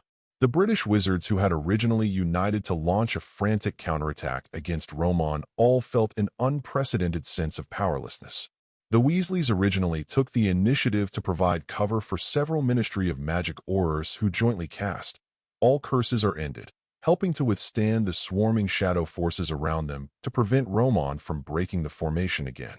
However, the terrifying extent of the shadow power exerted by Roman can only be experienced personally. Only then can we understand the horror in it. It often seems like a very ordinary attack, but the Weasleys need to mobilize their whole body's magic power to resist, and they can barely resist it. However, as time went by, this situation finally caused the two of them to begin to suffer from excessive physical strength. Arthur, I can't hold on any longer. Hurry up and rotate, people. We won't be able to hold on any longer. God! The two of them started shouting. However, the wizard, who had not been waiting for his turn for a long time, turned around and was shocked to find out. I don't know when, but at this moment, there is not much power behind me to fight. Those staggering around were either people who had been retreated due to severe consumption of magic power, or simply wizards who had been seriously injured and were receiving emergency treatment. The two of them looked towards the duel arena again. It didn't matter at first glance. He had just been helping the few Aurors around him to resist the invasion and interference of the power of shadow. They didn't pay attention to the situation on the field. After all, there were 3,000 to 4,000 wizards fighting together, and there was no need for them to join the most dangerous fighting atmosphere. However, the display was like a loud slap in the face, hitting both of them hard. Looking up, the open space in the arena was filled with wizards lying one after another, unable to even climb up. Director Crouch, Arthur Weasley suddenly exclaimed. Looking in the direction of his gaze, I saw Barty Crouch, the director of the Department of Magical Law Enforcement of the Ministry of Magic, who was respected by everyone, holding an injured Auror with one hand, and kept during the attack of the terrifying tentacles, cast Disapparate. Damn it! Arthur Weasley cursed lowly, instantly cast Disapparation, and rushed into it. The figure had just appeared next to Barty. Before he could say anything, an invisible pressure suddenly made his body freeze on the spot. Boom! A tentacle swept over at this moment, and Arthur Weasley had no time to dodge and was instantly swept away. No! When Mrs. Weasley saw this scene, she felt like the sky was falling. She didn't know where the strength came from, and she rushed towards the field crazily. Boom! Seeing the terrifying tentacles suddenly striking from above her head, Mrs. Weasley closed her eyes in despair. At this moment, a figure suddenly appeared in front of her. Roman Kowalski. That's enough. Stop it. The loud sound seemed to have a powerful effect, causing the surrounding shadow power to tremble. I don't know when Dumbledore appeared on the scene, holding the Elder Wand. The Elder Wand was flashing with fluorescence, but the weak fluorescence instantly made the shadow tentacles above its head unable to strike down. There was a short silence at the scene. Under the nervous and desperate gazes of those who were still conscious, a slightly frivolous voice came from the shadows. Well, since it is Professor Dumbledore who comes forward, I will give you this face. Looking at Roman walking out of the shadows, he was spotless. His suit was still as it was when he first appeared, with not even a single wrinkle visible. The terrifying kraken, which was formed by the power of shadows, gradually turned into bursts of black smoke and dissipated after losing Roman's control. When the sight returned again, everyone looked at the scene, which was almost full of seriously injured wizards, and gasped. Arthur, Mrs. Weasley exclaimed, rushing in the direction of Arthur Weasley. Dumbledore was looking at Roman with murderous intent in his eyes. Yes, the strength shown by Roman at this moment, as well as his ruthless style, had already made Dumbledore, the White Wizard, successfully reveal his murderous intent. Dumbledore's voice was cold as he held the Elder Wand in his hand. For Newt's sake, I can give you a chance to explain. Why? Is it just because these people are hunting you? Roman shrugged. Of course not. Leaving aside the details of that incident, they are indeed the victims of the Silver Knight. It is indeed their right to hunt me down, and so on. Dumbledore, then why kill? The smile on Roman's face gradually faded. Why? Of course it is to tell them the cruelty of reality. The strong make mistakes, and the weak bear the consequences. Professor Dumbledore, this is my purpose. It is their right to hunt me down. And just like ants, being easily crushed to death by me is the consequence they need to bear. Dumbledore's breathing became heavier at this moment. He raised the Elder Wand in his hand and couldn't believe that the godson of his old friend in front of him could say such cruel words and do such cruel things. And just when he was gritting his teeth and preparing to ruthlessly kill Roman here, Roman raised his hand suddenly. Relax, I said. I'm just teaching them how to be a qualified ant. I'm not so crazy as to kill them and make me feel sick. As he spoke, no movement was seen in his hand, and a potion bottle shining with golden light appeared in his hand. This bottle of potion, I call it, the Silver Demon's Grace of Immortality. The material cost is 38,000 gold galleons. Professor Dumbledore, you should really thank our sponsor, Professor Snape. As he spoke, without waiting for Dumbledore to say anything, he threw the bottle in his hand away. Boom! The moment the golden medicine liquid burst open at the mouth of the bottle, it suddenly vaporized and turned into white gold clouds full of sacred feeling. In the blink of an eye, it filled the entire place. Professor Dumbledore, put away your Elder Wand. It's better to keep this kind of thing to deal with your big problem, Senior Tom. Secretly Voldemort. Chapter 43. Zitzizi. Strange sounds accompanied by white gold clouds filled the whole place, and the smell of magic potion that soaked people's hearts instantly shook everyone's spirits. Even the comatose wizards slowly opened their eyes one by one. Walter, what is this? My Arma. Damn it, be gentle. Linda, thank God, you are okay, Woo. What happened to us? I remember that I should have been beaten out by that D Silver Demon King. Oh my God, what on earth is this? My injuries are recovering quickly. Even the broken bones are recovering. Looking at the wizards who were lying on the ground in a mess, they woke up one after another like corpses, and the ones with minor injuries were able to stand up freely. Dumbledore, who had been holding the Elder Wand a moment ago and looked like he was going to execute Roman on the spot, stayed where he was. What he experienced on this day was more exciting than in his entire life. In fact, he couldn't even remember how many times today he was shocked and speechless by the young boy in front of him. Is this the power of the potion? Dumbledore didn't understand, but who of those present could understand even if they saw the whole process? As for the Auror team of the United States Ministry of Magic, Captain Smith has been completely stunned. Captain, are these people alive? The problem of one Auror team member was now also the problem of the vast majority of people present. In the battle with Roman just now, none of them could see that Roman was showing mercy. The terrifying monster waved its terrifying tentacles, and more than a dozen people were thrown away like cannonballs. The huge force even made small human-shaped pits on the ground. As for the seriously injured people in the pit, they were treated unilaterally by these people as a matter of course. Already died in battle. However, even if they are not killed in battle, they must be seriously injured that require long-term treatment and recovery in bed. Nowadays, seriously injured people of this level are appearing as if they are fake corpses at the scene. One after another, they slowly sat up, when the white golden clouds completely disappeared. Except for the potholes that could be seen everywhere at the scene, and the Norwegian Spinosaurus that was not on the treatment list of Roman's potion, almost everyone looked dull and in a daze without reacting. Today, they seemed to be having a big battle with the Silver Demon King back then. Moreover, the battle was unilaterally crushed by the other party. But how come I can still be alive and kicking here? Except for some dull pain in some parts of the body, no injuries could be found. Is this really an effect that magic potion can cause?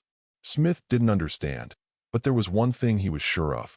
From today on, the Silver Demon, Lord Roman Kowalski, will become one of the top figures in the entire wizarding world, possessing such a terrifying talent in potions. It is so terrifying that it can even be said to be equivalent to the strength of today's Dharma god. Smith could already imagine that the United States Ministry of Magic would have to pay a huge price for neglecting Roman. Hey, but who would have thought of such a thing? The American Ministry of Magic must not have expected it. After all, the British Minister of Magic, Cornelius Fudge, was trembling the moment he walked in front of Roman. Even look at the opponent's knees that are constantly bending slightly.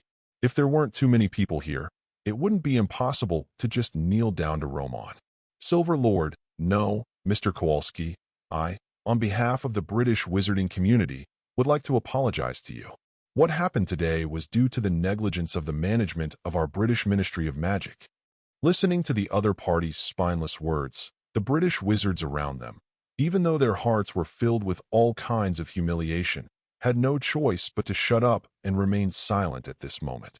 Roman withdrew his strength, so they can still stand here alive today. If Roman is cruel enough, it is not impossible that the British wizarding world will be destroyed from now on. The people who came here today are all adult wizards, and their children are still waiting for them at home. Looking at the British wizards whose spines had been broken by him, Roman showed a sneer on his lips, looked around, and finally looked at Cornelius Fudge in front of him. He stepped forward and patted the other party's shoulder gently. Minister Fudge, since it was a misunderstanding, now that it is solved, it will naturally be nothing. Looking at Fudge, who nodded repeatedly and smiled, the corners of Roman's mouth raised slightly. After all, as a professor at Hogwarts, I will continue to live in the British wizarding world. I will need more care from Minister Fudge in all aspects, don't you think? What? Fudge was horrified. You won't return to the American wizarding world. Looking at Cornelius Fudge, who was almost crying, and the British wizards around him who seemed to have seen a ghost, Roman chuckled. Hogwarts is my spiritual home. I have studied in the British wizarding world for several years and been imprisoned for more than 10 years. Minister Fudge, you will not force me to leave my first home. Second hometown, right? Fudge. Dumbledore. No one expected that Roman, the god of plague, would not leave even though he had beaten everyone in the British wizarding world so hard. Everyone felt like their heads were instantly shrouded in a dark cloud. Some families with children studying at Hogwarts immediately decided to transfer their children to other schools. After all, if the Silver Devil suddenly went crazy, even if Dumbledore was present, he might not be able to save their child. Lucius, who was struggling to support each other with several other pureblood wizards, and stood behind the crowd, when he heard that Roman was going to stay at Hogwarts, he immediately decided to let his son Draco go elsewhere. Magic school. However, Roman seemed to know what these people were thinking. Calm words, due to a thunder in the dark night, exploded in everyone's ears.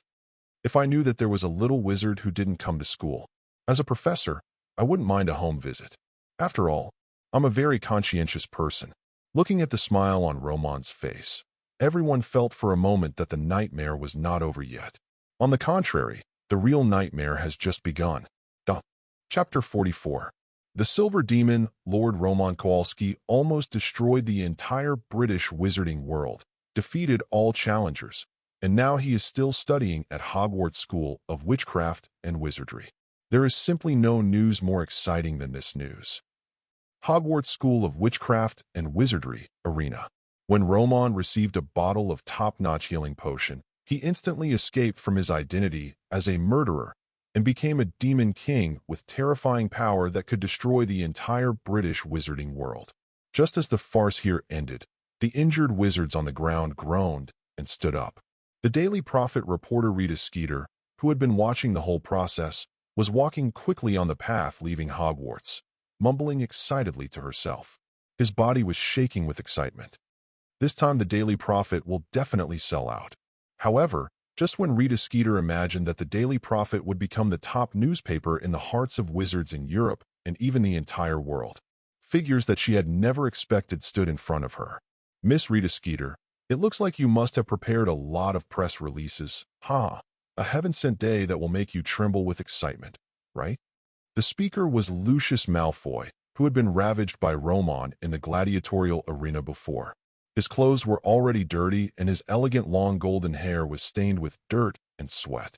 By his side, Barty Crouch, director of the Department of Magical Law Enforcement of the Ministry of Magic, Dumbledore, the headmaster of Hogwarts, Fudge, the Minister of Magic, the Goblins of Gringotts. Looking at these big figures in the British wizarding world holding wands, Rita Skeeter's pupils suddenly shrank. The smile also froze in place.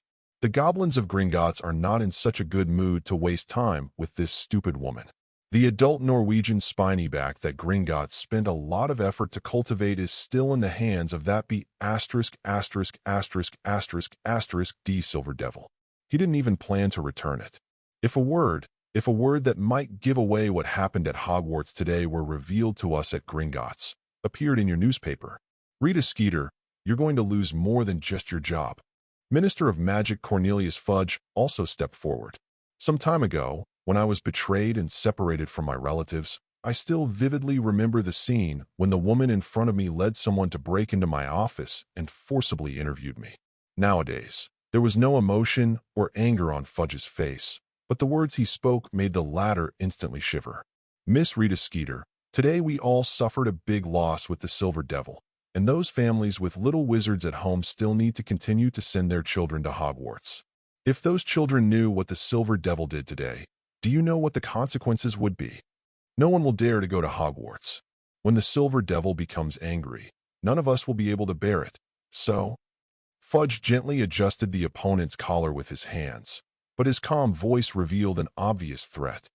Your life? No, the life of your entire family is all in your writing. What you write may be news, or it may be the epitaph of your family in the future. Plop sound. Rita Skeeter was so frightened that she sat on the ground. Barty Crouch was also disgraced today. He who always paid attention to notarization and law had to consider practical issues at this moment. Rita Skeeter, our aurors will be monitoring your daily profit. Regarding today's events, you'd better think of a suitable news and fool the young wizards who are about to enter school. Otherwise, the daily profit will end today. Looking at Rita Skeeter, who nodded repeatedly, everyone looked at each other in warning again, and then disappeared one after another. In the Hogwarts arena, Snape picked up the potion bottle on the ground and sniffed it gently. However, there was not even a single trace of the potion left in it for him. Professor McGonagall, who was called by Dumbledore to restore the scene, was even more numb when he saw the devastated arena that seemed to have been baptized by the Muggle fire. God, has Roman Kowalski grown to this point? Merlin. She no longer knew what to say. The former Roman was a super genius in the eyes of her vice principal. From the first year of admission to the aftermath, the powerful talent shown, even her vice principal couldn't help being a little jealous. However, she couldn't understand how Roman did it. This is simply art. Yes, I remembered that boy Roman, when he was in school, often chanted that sentence, magic is art. It is the art of free power. He did it. Oh my God. The short Professor Flitwick kept observing the place where Roman released Kraken's abyss table. His excited chatter immediately attracted a warning look from Professor McGonagall. Professor Flitwick, I have reason to believe that it all started when you guaranteed him to study in the restricted area. After that man, we at Hogwarts have cultivated another Demon King. No, it's a more terrifying Demon King. Snape, who was carefully putting away the potion bottles, answered. The scariest thing is that Voldemort is not in Hogwarts, but the Silver Devil is. Everyone was silent. Working with a Demon King who could destroy the entire British wizarding world? My God, just hearing about this thing is full of absurdity and incredible. Malfoy Manor, Wiltshire, England. When Roman easily defeated the entire British wizarding community, the actual time was only noon. However, when Lucius returned to the manor with his wife, it was already dusk. Before the little wizards in the entire wizarding world didn't know about it, their parents had already negotiated with the Ministry of Magic to come up with a white lie. Father, Mother, you are back. How is the Silver Demon King? Is he imprisoned in Azkaban by us again? Oh, yes, he may be executed. Draco rushed out excitedly. The gleam of admiration in his son's eyes made Lucius' old face blush. He couldn't help but feel a dull pain at the injured spot where he fell from the broomstick. Narcissa glanced at her husband, smiled, and shook her head reluctantly. Dear, the Silver Devil has realized his mistake. The Ministry of Magic is tolerant. After all, he is also a very good potion scientist. He will serve as a professor at Hogwarts in the future. Speaking of this, Narcissa couldn't help but have a look of worry in her eyes. By the end of the dinner, Lucius looked at his son who was excitedly preparing for school in a few days. He hesitated for a moment or gritted his teeth. Draco, come to my room. I'll teach you how to shine shoes. Chapter 45. Daily Prophet. The Prodigal Son Returns. The Silver Demon, Lord Roman Kowalski, a 4-star potions master from the United States Ministry of Magic and the greatest master of potions in the history of wizards in the world, after consultations with the British Ministry of Magic and wizard representatives, joined Hogwarts as a teacher. Click. Roman threw aside the latest Daily Prophet in his hand, Hogwarts, in the attic where he lived. During this period of time, the British wizarding world was busy helping Roman, the Silver Demon, clear his name. He is also busy with his work at the moment. Furnish. Although there are very few things that can bring any intuitive help to me in the plot of Harry Potter, watching the struggle between Dumbledore and Voldemort, and the growth of the future savior, Roman is definitely a good spiritual enjoyment. After all, the greatest master of potions, after studying potions, he also needs some interesting things to relax his mind, doesn't he? Roman said with a smile. But are you sure you want to enroll in Hogwarts on Wednesday? You are a vampire. While Roman was using special alchemical paint to draw special magic symbols on the wall of the attic, he looked at Wednesday with a confused look on his face as he handed him the tools. When the latter heard this, he rolled his eyes. The dark makeup made her look so out of place at this moment, just like Roman, a bad guy who always likes to bully the weak. Don't listen to my father's nonsense. I don't even know where he found the genealogy of his so-called descendants of vampire counts. Besides, I don't suck blood. Roman shrugged. However, looking at the cute little gothic Lolita in front of him, the corners of Roman's lips were slightly raised. It looks like Hogwarts is about to welcome 2 bad guys, haha. While the two were talking, there was a knock on the door. Elizabeth floated and opened the door. Wow, Roman. Professor Flitwick was obviously startled by the powerful aura of Elizabeth. When he was in the arena before, he saw this strange bird snake that looked like a crystal-clear ribbon, easily solved and captured Gringotts' adult Norwegian Spinosaurus alive. When Roman came out and saw the short Professor Flitwick, a gentle smile immediately appeared on his face. Professor Flitwick, I'm really glad that you didn't avoid me like that D Snape. Flitwick smiled sheepishly. This means that Roman has not killed anyone before. Otherwise, he would not know how to face this former outstanding student at this moment. There are big shots from the American Ministry of Magic. In addition, representatives from the Ministry of Magic from various countries have also arrived in London during this time. The International Federation of Wizards invites you and Professor Dumbledore to discuss matters. Roman raised an eyebrow. The speed is quite fast, which is still very rare in terms of the efficiency of the British Ministry of Magic. It can only be said that Roman's severe beating against the British wizarding community a few days ago played a vital role. The last time I came here, I was taken to the Wizengamot for trial. Wow, I still remember that I was standing in this position at the beginning, but at that time both sides wanted to kill me. British or, in the magic elevator, I watched the scenes changing layer by layer outside. The words Roman said made other people in the elevator, especially the British Minister of Magic Fudge and others, break out in cold sweat. I don't know how to answer the call at all. Fortunately, the elevator is very fast and comes with a beep sound. Everyone arrived on the floor where the International Federation of Wizards meeting was held. As soon as Roman stepped out of the elevator, he was immediately greeted by a pair of shocked and curious eyes. I saw that there are already quite a few wizard representatives here who are dressed in distinctive clothes and obviously come from different countries. These people have also known about what happened in the British wizarding world during this period of time. It was the young man in front of him who single-handedly overturned the joint attack of the entire British wizarding community, and still while keeping his hand. Mr. Kowalski, Elsa Smint, representative of the German Ministry of Magic, nice to meet you. A good-looking wizard quickly stepped forward and took the initiative to shake Roman's hand with a look of reverence. This seems to be a signal. Hello, Mr. Kowalski. I am the representative of the Ministry of Magic of Andorra. Representative of the French Ministry of Magic, Mr. Kowalski, our minister sincerely invites you. If you have time, you are welcome to visit the French Ministry of Magic.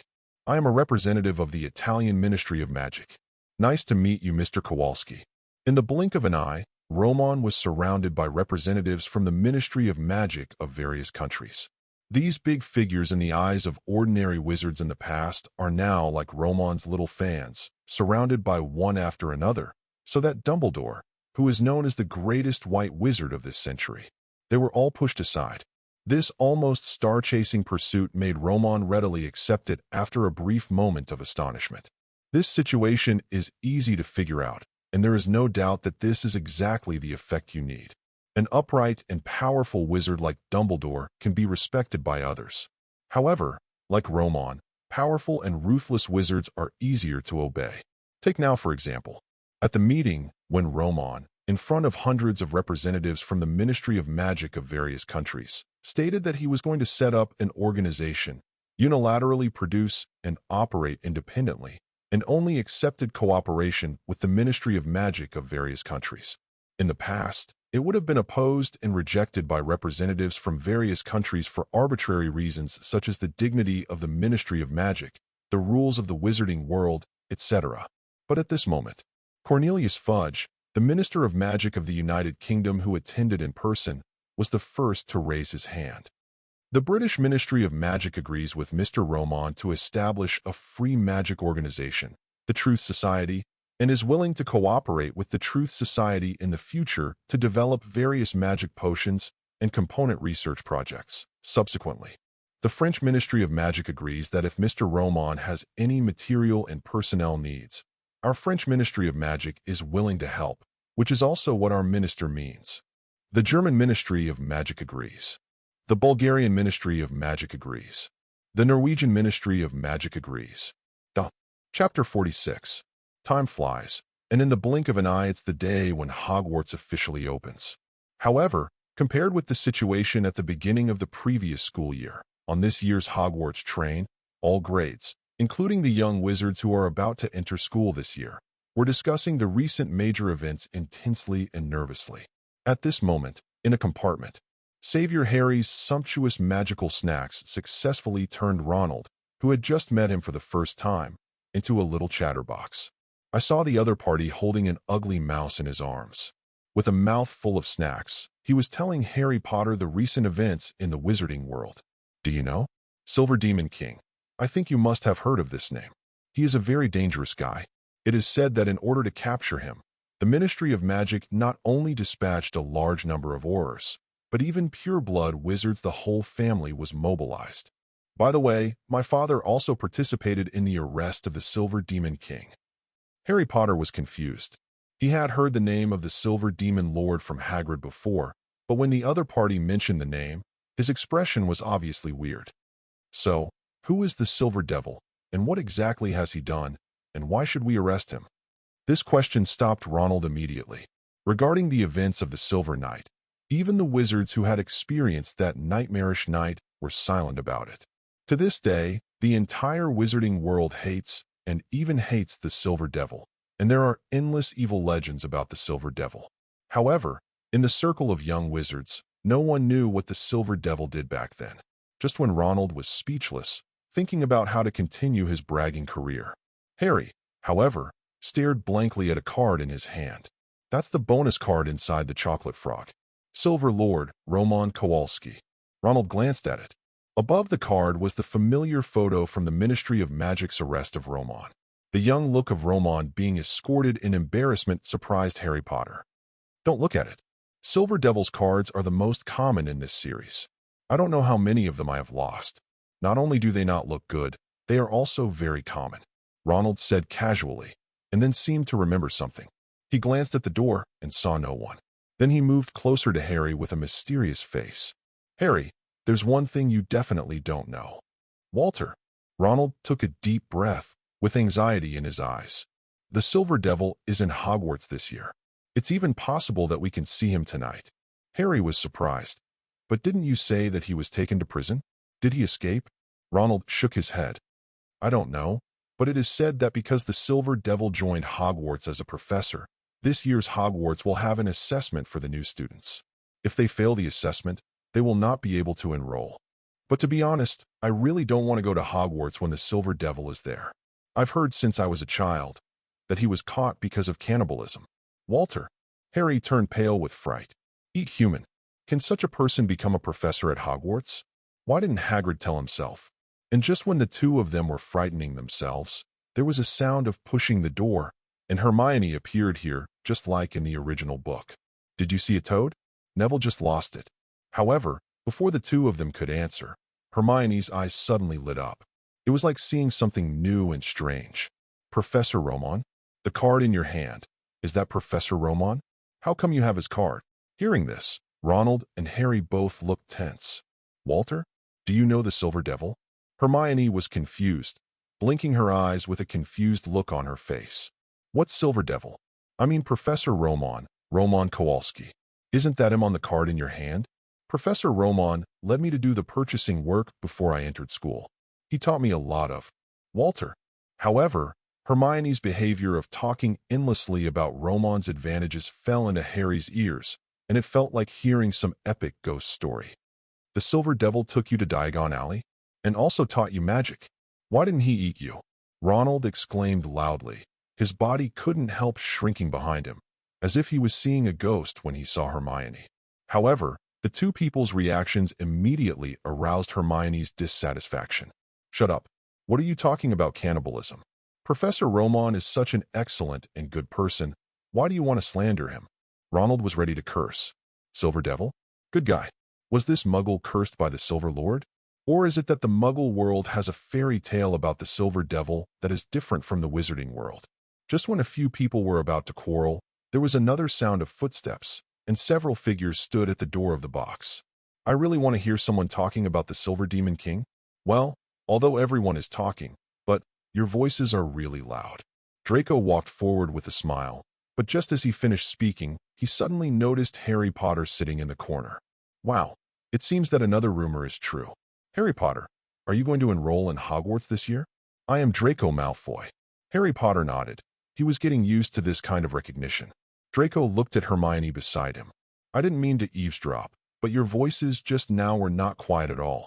So, have you really had contact with the Silver Demon King? My father also said something about him.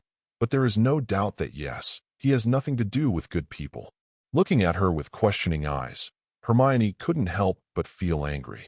Professor Romon is an outstanding wizard. I have seen him perform magic. He also told me that I will also become a legendary wizard. As soon as he finished speaking, a burst of harsh ridicule suddenly erupted from the carriage. Ha ha! What is this? Recognition from the Silver Demon King.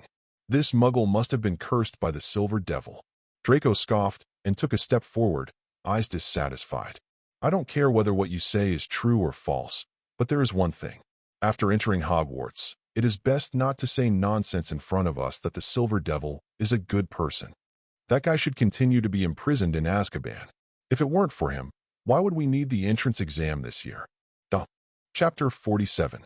That guy should continue to be imprisoned in Azkaban. If it weren't for him, why would we need the entrance exam this year? Draco snorted with dissatisfaction. However, Ronald on the side opened his eyes in surprise. Walter? Is there really an entrance examination? Is that what your parents said? Draco glanced at Ronald. The aura of poverty combined with the iconic red hair. Draco recognized the identity of the other party at a glance. They were also from a pure-blood wizarding family, but they were the Weasley family, a disgrace to pure-blood wizards. My father is one of the members of the Hogwarts School Board. Of course this is true, but it doesn't matter. With my father's personal teachings, I can already polish my leather shoes very clean. However, Draco just raised his head proudly. The next moment, the followers Goyle and Crabbe opened their eyes in surprise. Walter? Shoeshine, why did my father say that this year's Hogwarts entrance examination is to clean the floor? He forced me to learn the magic spell to clean the floor. He even asked me to learn the Muggle world's floor cleaning method. What about cleaning the floor? My mother told me I was tested for cleaning the owl's house. Everyone at the scene was stunned. Even Hermione couldn't help but forget the slander these people had just made about Romon. and looked at Harry Potter and Ronald standing aside with blank expressions. Entrance examination? No one has told me about this, and it wasn't mentioned in Principal Dumbledore's letter. Harry also shook his head blankly. Ronald on the side pursed his lips and looked confused. Hogwarts didn't say that, but my mother told me the same thing. However, they told me that the entrance exam is to catch fish in the Hogwarts lake. Draco shook his head dissatisfied. He laughed out loud. Why catch fish? I think they are worried that you won't have enough to eat at Hogwarts. Haha. Poor Weasley. Hogwarts has a special restaurant, and there are special house elves responsible for cooking. My father is a member of the school board. He has already told me that there are many places in Hogwarts where the floors need to be strictly clean, otherwise dangerous institutions will be triggered. Therefore, the content of this year's assessment is shoe polishing. Not only to protect newly admitted wizards from triggering the mechanism, but also to develop good personal habits. With that said, Draco raised his head proudly again, completely unaware of the strange expression on Hermione's face. As a know-it-all, she spent a lot of time reading the books Roman gave him during the first semester of school. Although she was still far from finished reading it, she knew some of the things about Hogwarts Castle. It is true that there are institutions in some places. However, there is really no trigger for stains on leather shoes. Soon, when the Hogwarts train arrived at Hogwarts School of Witchcraft and Wizardry, little wizards wearing wizard robes walked down one after another. However, everyone looked worried at this moment. My parents couldn't have lied to me. I heard that when the Silver Devil was at Hogwarts, they strongly requested me to come. Otherwise, I wouldn't dare to come. They must have hoped that I would pass the exam. But how is it possible that everyone's assessment content is different? Merlin, can I go back now? Woohoo! If the Silver Devil is in Hogwarts, then we will see him soon. He won't eat me, right? Yes, probably not. Professor Dumbledore is still here. The little wizards were talking worriedly, and Harry ran over quickly after getting out of the car and seeing Hagrid still waiting. Hagrid, I heard that there are still assessments for admission to Hogwarts? Yes, but you didn't tell me about this at the time. Also, is the Silver Devil really in Hogwarts? After seeing Harry Potter, Hagrid was about to say hello. When he heard this series of questions, especially after hearing the name of the Silver Demon Lord, the smile on his face disappeared instantly. Assessment? Where did you hear about it? After hearing what Harry Potter said about the assessment content that Draco and others' parents told them, Hagrid's already ugly expression became even more gloomy. Damn the Silver Devil. He is really going to poison the next generation of wizards again. Cursing softly, Hagrid suddenly saw the puzzled looks of Harry Potter and Ronald beside him. Then he realized that he had said the wrong thing. He coughed twice and had no intention of explaining to the others, and hurriedly called for everyone to board the boat. Along the way, Hagrid's expression became increasingly weird as he listened to the vague discussions and quarrels coming from other boats. Like anger, but also like pity and sympathy for someone. Until all the wizards arrived on the other side, disembarked, and walked towards the Hogwarts castle. Hagrid looked at Draco, who was still arguing with the little wizards around him about the test content is shoe polishing, and couldn't help but feel a little dazed for a moment. Poor Malfoy. What happened to Lucius? Will this little Malfoy have to go through it again? At this moment, even when facing the Slytherin Malfoy who usually looked down on him, Hagrid couldn't help but sympathize. Pansy, it's impossible to make tea or something, and it's some oriental green tea. You can't even find that kind of thing in Hogwarts. Black tea might be possible. It's impossible for my mother to lie to me, Draco. The content of the assessment must be tea making. My mother said that making tea can cultivate one's character. That's what the East says. It's good for learning magic. Your mother must be lying to you. Draco was arguing with a girl who also came from a pure-blood wizarding family. The latter has short black hair, thin eyebrows, and good-looking appearance, but his temperament always gives people a mean look. Everyone's arguments were interrupted in time with the appearance of Professor McGonagall. McGonagall looked at the little wizards in front of him and couldn't help but take a deep breath. Even though he tried his best to maintain restraint, he couldn't control his brain. I remember that time more than 10 years ago. At that time, Roman Kowalski was just like these little wizards. From here on, he was officially brought into Hogwarts. But now, Roman Kowalski, who seemed to have been blessed by God, was already sitting behind the door behind her. His identity has undergone earth-shaking changes compared to before. In a while, When you pass through this door and enter the restaurant, you will begin to be arranged for the sorting ceremony. But these are not what I want to talk about. More than 10 years ago, there was a person just like you, standing here, waiting for the ceremony to begin. Branch. However, I hope that there will not be a second person like that among the young wizards who come to Hogwarts in the future. Otherwise, we're going to have a huge headache. Chapter 48.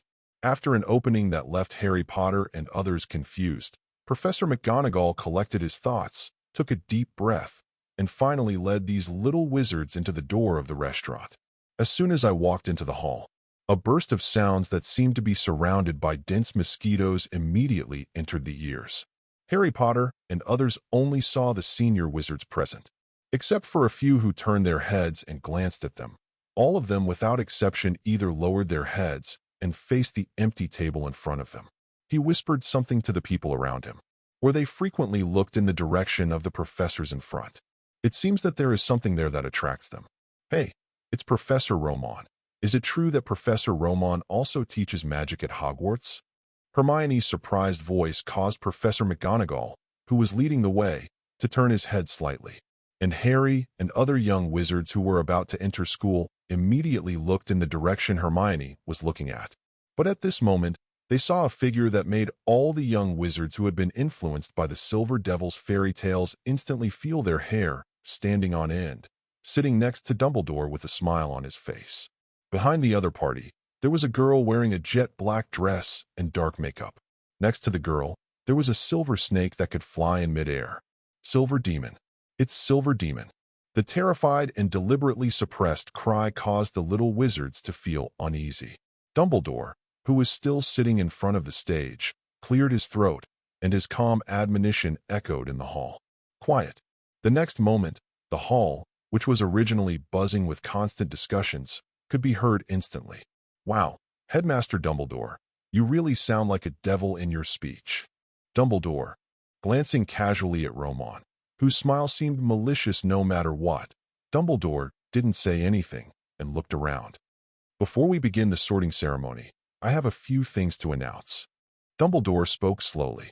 Attention first-year freshmen, students are strictly prohibited from entering the Forbidden Forest. Also, our administrator, Mr. Filch, wants me to remind you that if you don't want to die a miserable death, don't enter the corridor on the right-hand side of the 3rd floor.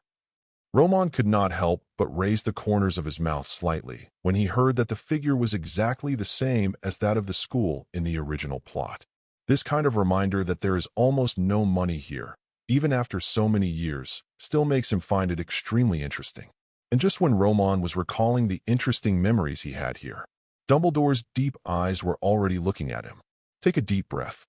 Finally, to all Hogwarts wizard students, I need to solemnly introduce to you Mr. Romon Kowalski, who will officially join Hogwarts from today and will serve as a Hogwarts professor in the future. Romon was startled, then stood up with a smile, and nodded with a smile to the little wizards around him who didn't even dare to look at him.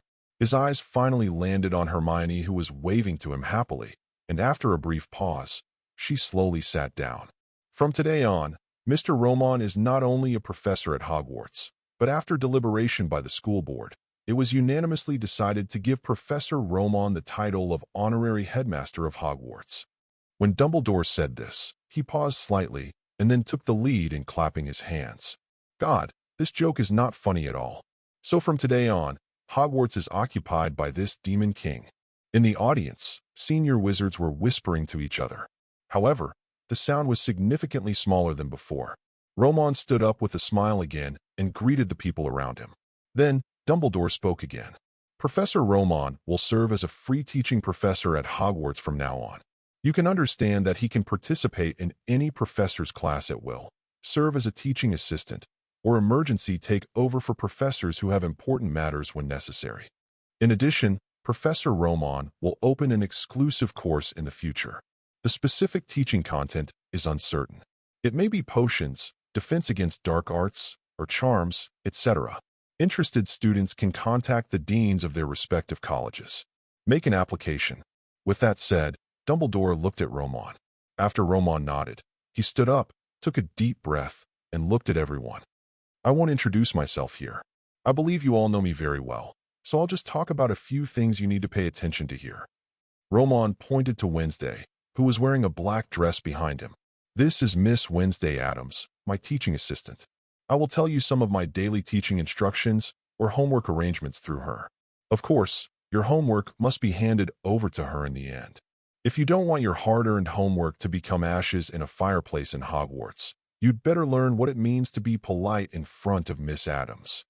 Wednesday glanced around, and the little wizards lowered their heads cautiously due to their not-so-easy temperament. Only Hermione and the crowd stared at each other with a frown. An invisible confrontation unfolded in midair in an inexplicable way without Roman even noticing. Roman's hand pointed to the side again, changing into the size of an adult's Elizabeth. This, Miss Elizabeth, is also my teaching assistant. However, if you treat her as Mrs. Loris, the kitten in Mr. Philip's arms, and make her unhappy, you must be careful that you become a teacher with a strong personality. Delicious snacks named after you. As soon as he finished speaking, all the little wizards present could not help but shudder. Don't worry, the master is lying to you. My dear little cuties, I'm actually very easy to get along with. Elizabeth's soft voice came out of her mouth. However, this seductive voice, combined with her terrifying appearance, instantly scared some young wizards, and their eyes instantly became moist. Seeing Roman finally sit down slowly, Professor McGonagall, who was also nervous and worried that Roman would do something extraordinary, hurriedly took out the list in his hand. All right, now the sorting ceremony begins.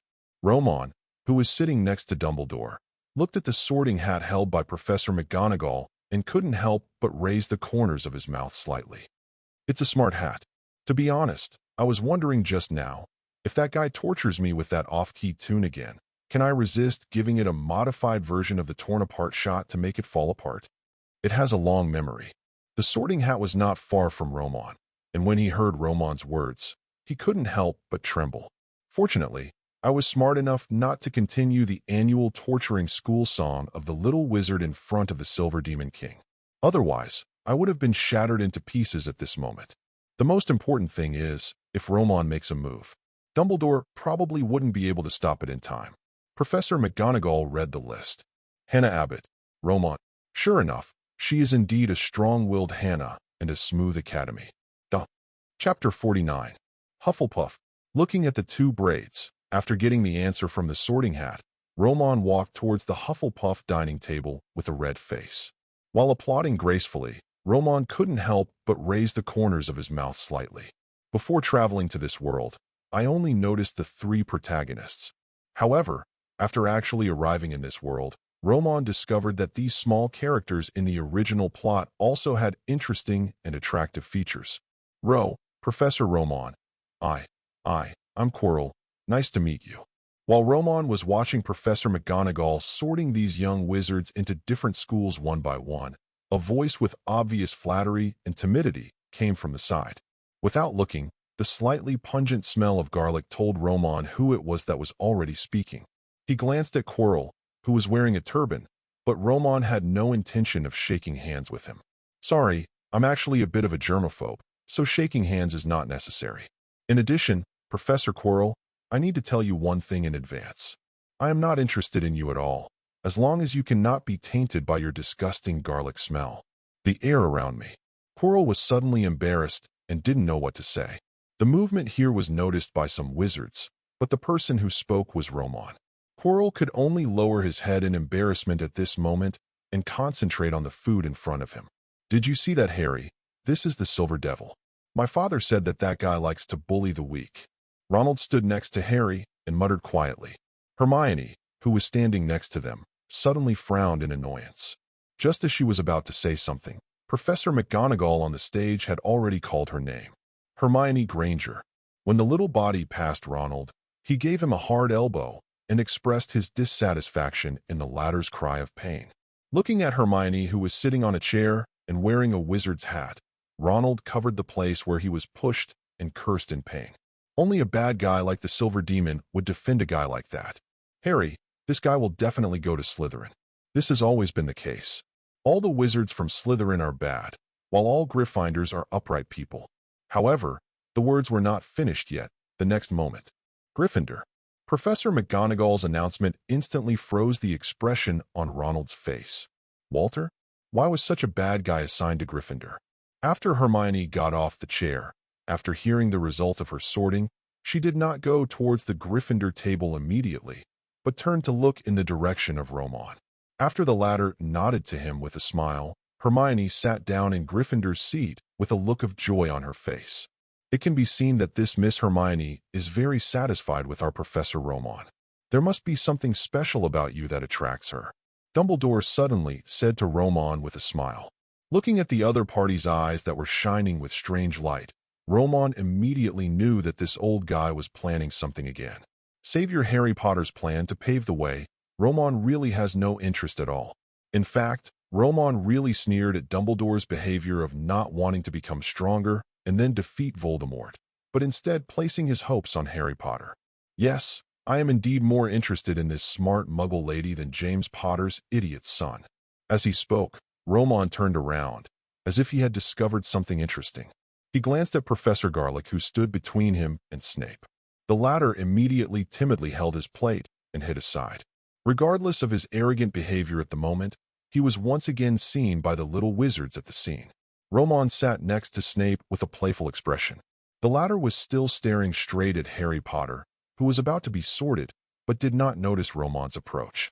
Look at his eyes. He looks so much like classmate Lily, Snape nodded, then finally reflected. In an instant, it was as if he had been greatly frightened. He was about to stand up suddenly, but unexpectedly, a hand pressed down on his shoulder first. Press him firmly into the seat. Haha, Professor Snape, why are you so excited? Even if you see your godson, you have to pay attention to the occasion, right? Roman smiled, a laugh that made Snape's body feel hairy. What on earth are you going to do? He's just a kid. Snape warned through gritted teeth in a voice that only the two of them could hear. However, Roman raised his eyebrows. That's a touching expression, Professor Snape. However, there seems to be something wrong with the way our classmate Harry looks at you now. Professor Snape, your godson, doesn't seem to like you very much. Hearing this, Snape turned his head, but he happened to face Harry Potter, who was covering the stinging scar on his forehead with one hand and staring at him with confusion and suspicion. Ignore what Snape and our savior think for the moment. Soon, with the last little wizard, the sorting was completed. The sorting ceremony was officially over. Looking at the little wizards sitting in their respective sorting seats, just like in the original novel, Roman couldn't help but raise the corners of his mouth slightly. But at this moment, Ronald and others were still wondering about another thing. So, when will the entrance examination be held? We seem to have officially completed the branching. Harry didn't know, but the know-it-all lady beside him sneered, shook her head, and said nothing, eating from his own plate. At the Slytherin table, Draco and others were also confused. Draco grabbed his own space folding pocket with one hand. Inside was a brush and the like that his father had bought specially for him to use for polishing leather shoes. Around him, Goyle, Crabbe and others were in a similar situation. In other words, the little wizards who entered Slytherin this year already have pockets full of things. Does the branch assessment take place after we have dinner? Draco couldn't understand, and he couldn't help but wonder, was there really such a thing as an assessment? But when he thought of his father's seriousness and meticulousness in teaching him, Draco couldn't help but shook his head. How could he doubt his father? Sudden. Pansy. Look, what the Silver Devil is drinking now seems to be Oriental green tea. Hearing this, Pansy, who was also struggling with her tea-making skills and when to start the assessment, suddenly turned her head. On the stage, Wednesday was pouring tea to Roman, who had just finished his meal. Miss Wednesday, it seems you have a lot to learn. Chapter 50. No way. The little wizards of Slytherin, as if they had thought of something, stared at Roman, who was sipping tea calmly on the stage with shocked and incredulous faces. Turning his head stiffly and looking aside, Pansy Parkinson, who was sitting on the seat and holding a beautiful porcelain teapot in his arms, made a bad guess in everyone's mind. At this moment, Miss Pansy also immediately thought of one of the possibilities. Stiffly, he put the teapot he was holding carefully back into his pocket again, lowered his head, as if caught in some kind of thought storm, and dealt with the things on the dinner plate in front of him dumbly. On the other hand, Draco and the others looked at each other in astonishment at this moment. An emotion called shame began to spread before each other. Merlin, this is absolutely impossible, my father. Draco frowned, but he couldn't help recalling the details of his father teaching him to shine shoes in his mind over and over again. Draco, you have to remember when you go to Hogwarts, obey the professor's order, don't ask why. Especially Professor Roman.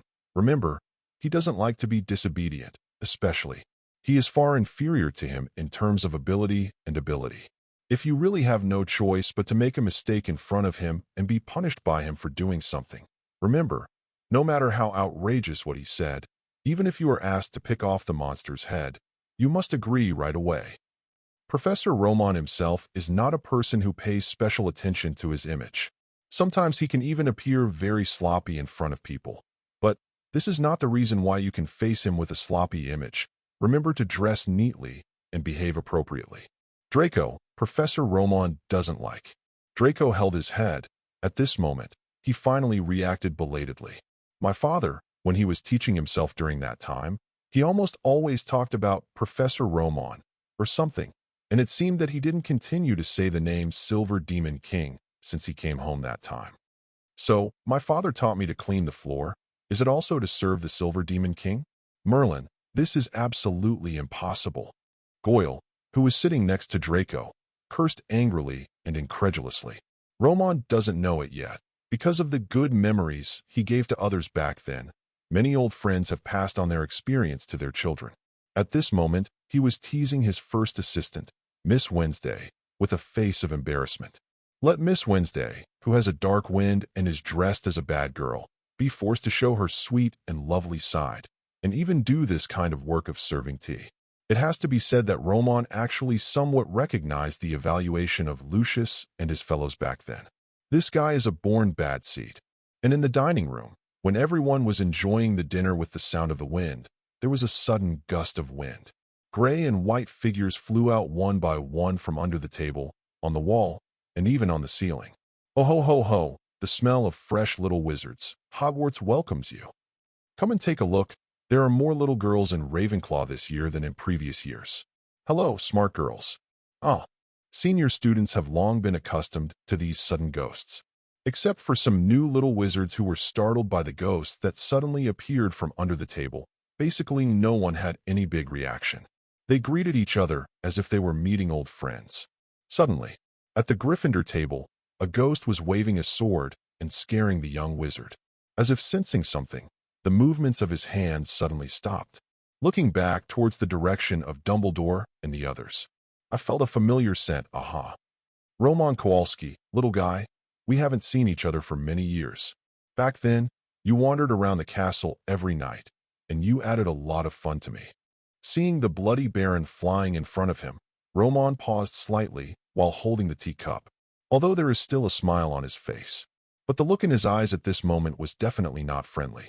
If there is anyone in this world who dares to seek trouble for himself so recklessly, it must be this ghost in front of him. Ghost, Bloody Barrow. When I was still at Hogwarts, this guy often caused trouble for me when I was exploring the castle, either to attract Filch or to report to the nearest professor. It was this guy who delayed Roman's entry into the restricted book zone until the second semester of his second year. He looked at the bloody barrow floating in front of him. Roman's eyes narrowed slightly. He is not a broad-minded person. He had ruined so many things by this guy, so he naturally looked for and studied ways to deal with ghosts. Unfortunately, however, even though he has learned, calling God for guardian, through self-study, he can fight against the Soul Eater who is also an undead, but he cannot affect the ghosts who are also undead. Oh ho ho ho ho. That little guy back then is now a professor at Hogwarts, Roman Kowalski. Luckily you are back again. Ha. The boring days seem to be starting to become more interesting. Here, the Bloodman Barrow, who was waving a long sword that didn't exist in his hand and kept penetrating Roman's body, naturally immediately attracted the attention of the little wizards around him. On Slytherin's side, the people who were still in a low mood saw that their Slytherin ghost was able to provoke the Silver Demon King in such a way, and the other party seemed to have nothing to do with him. Everyone's face couldn't help but show a happy smile. Haha, finally this annoying guy now has a rival in Hogwarts. This is the first time I discovered that Mr. Bloody Barrow actually has such a cool side. Dumbledore looked at Romon, whose expression was gradually becoming a little strange. Even though the Bloody Baron was a ghost and a dead person, at this moment he had to worry about the other party's provocative behavior. Okay, Mr. Barrow, now we need to let our little wizards go to rest. They will face a lot of wizard classes starting tomorrow. As he was leaving, he didn't forget to see Bloody Barrow waving his sword provocatively at him. Romon said nothing, but when he looked at the other person, there was a light called a predator. Thank you, my old friend. I was quite confused at first. I didn't know where to start with my next research. Immortal Ghost, huh? Duh. If you're enjoying the story so far and want to hear the next parts, don't forget to like the video. It really helps the channel grow. And if you'd like me to continue the series, drop a comment below letting me know. Your feedback and support keep these audiobooks going strong. Thanks for listening, and I'll see you in the next one.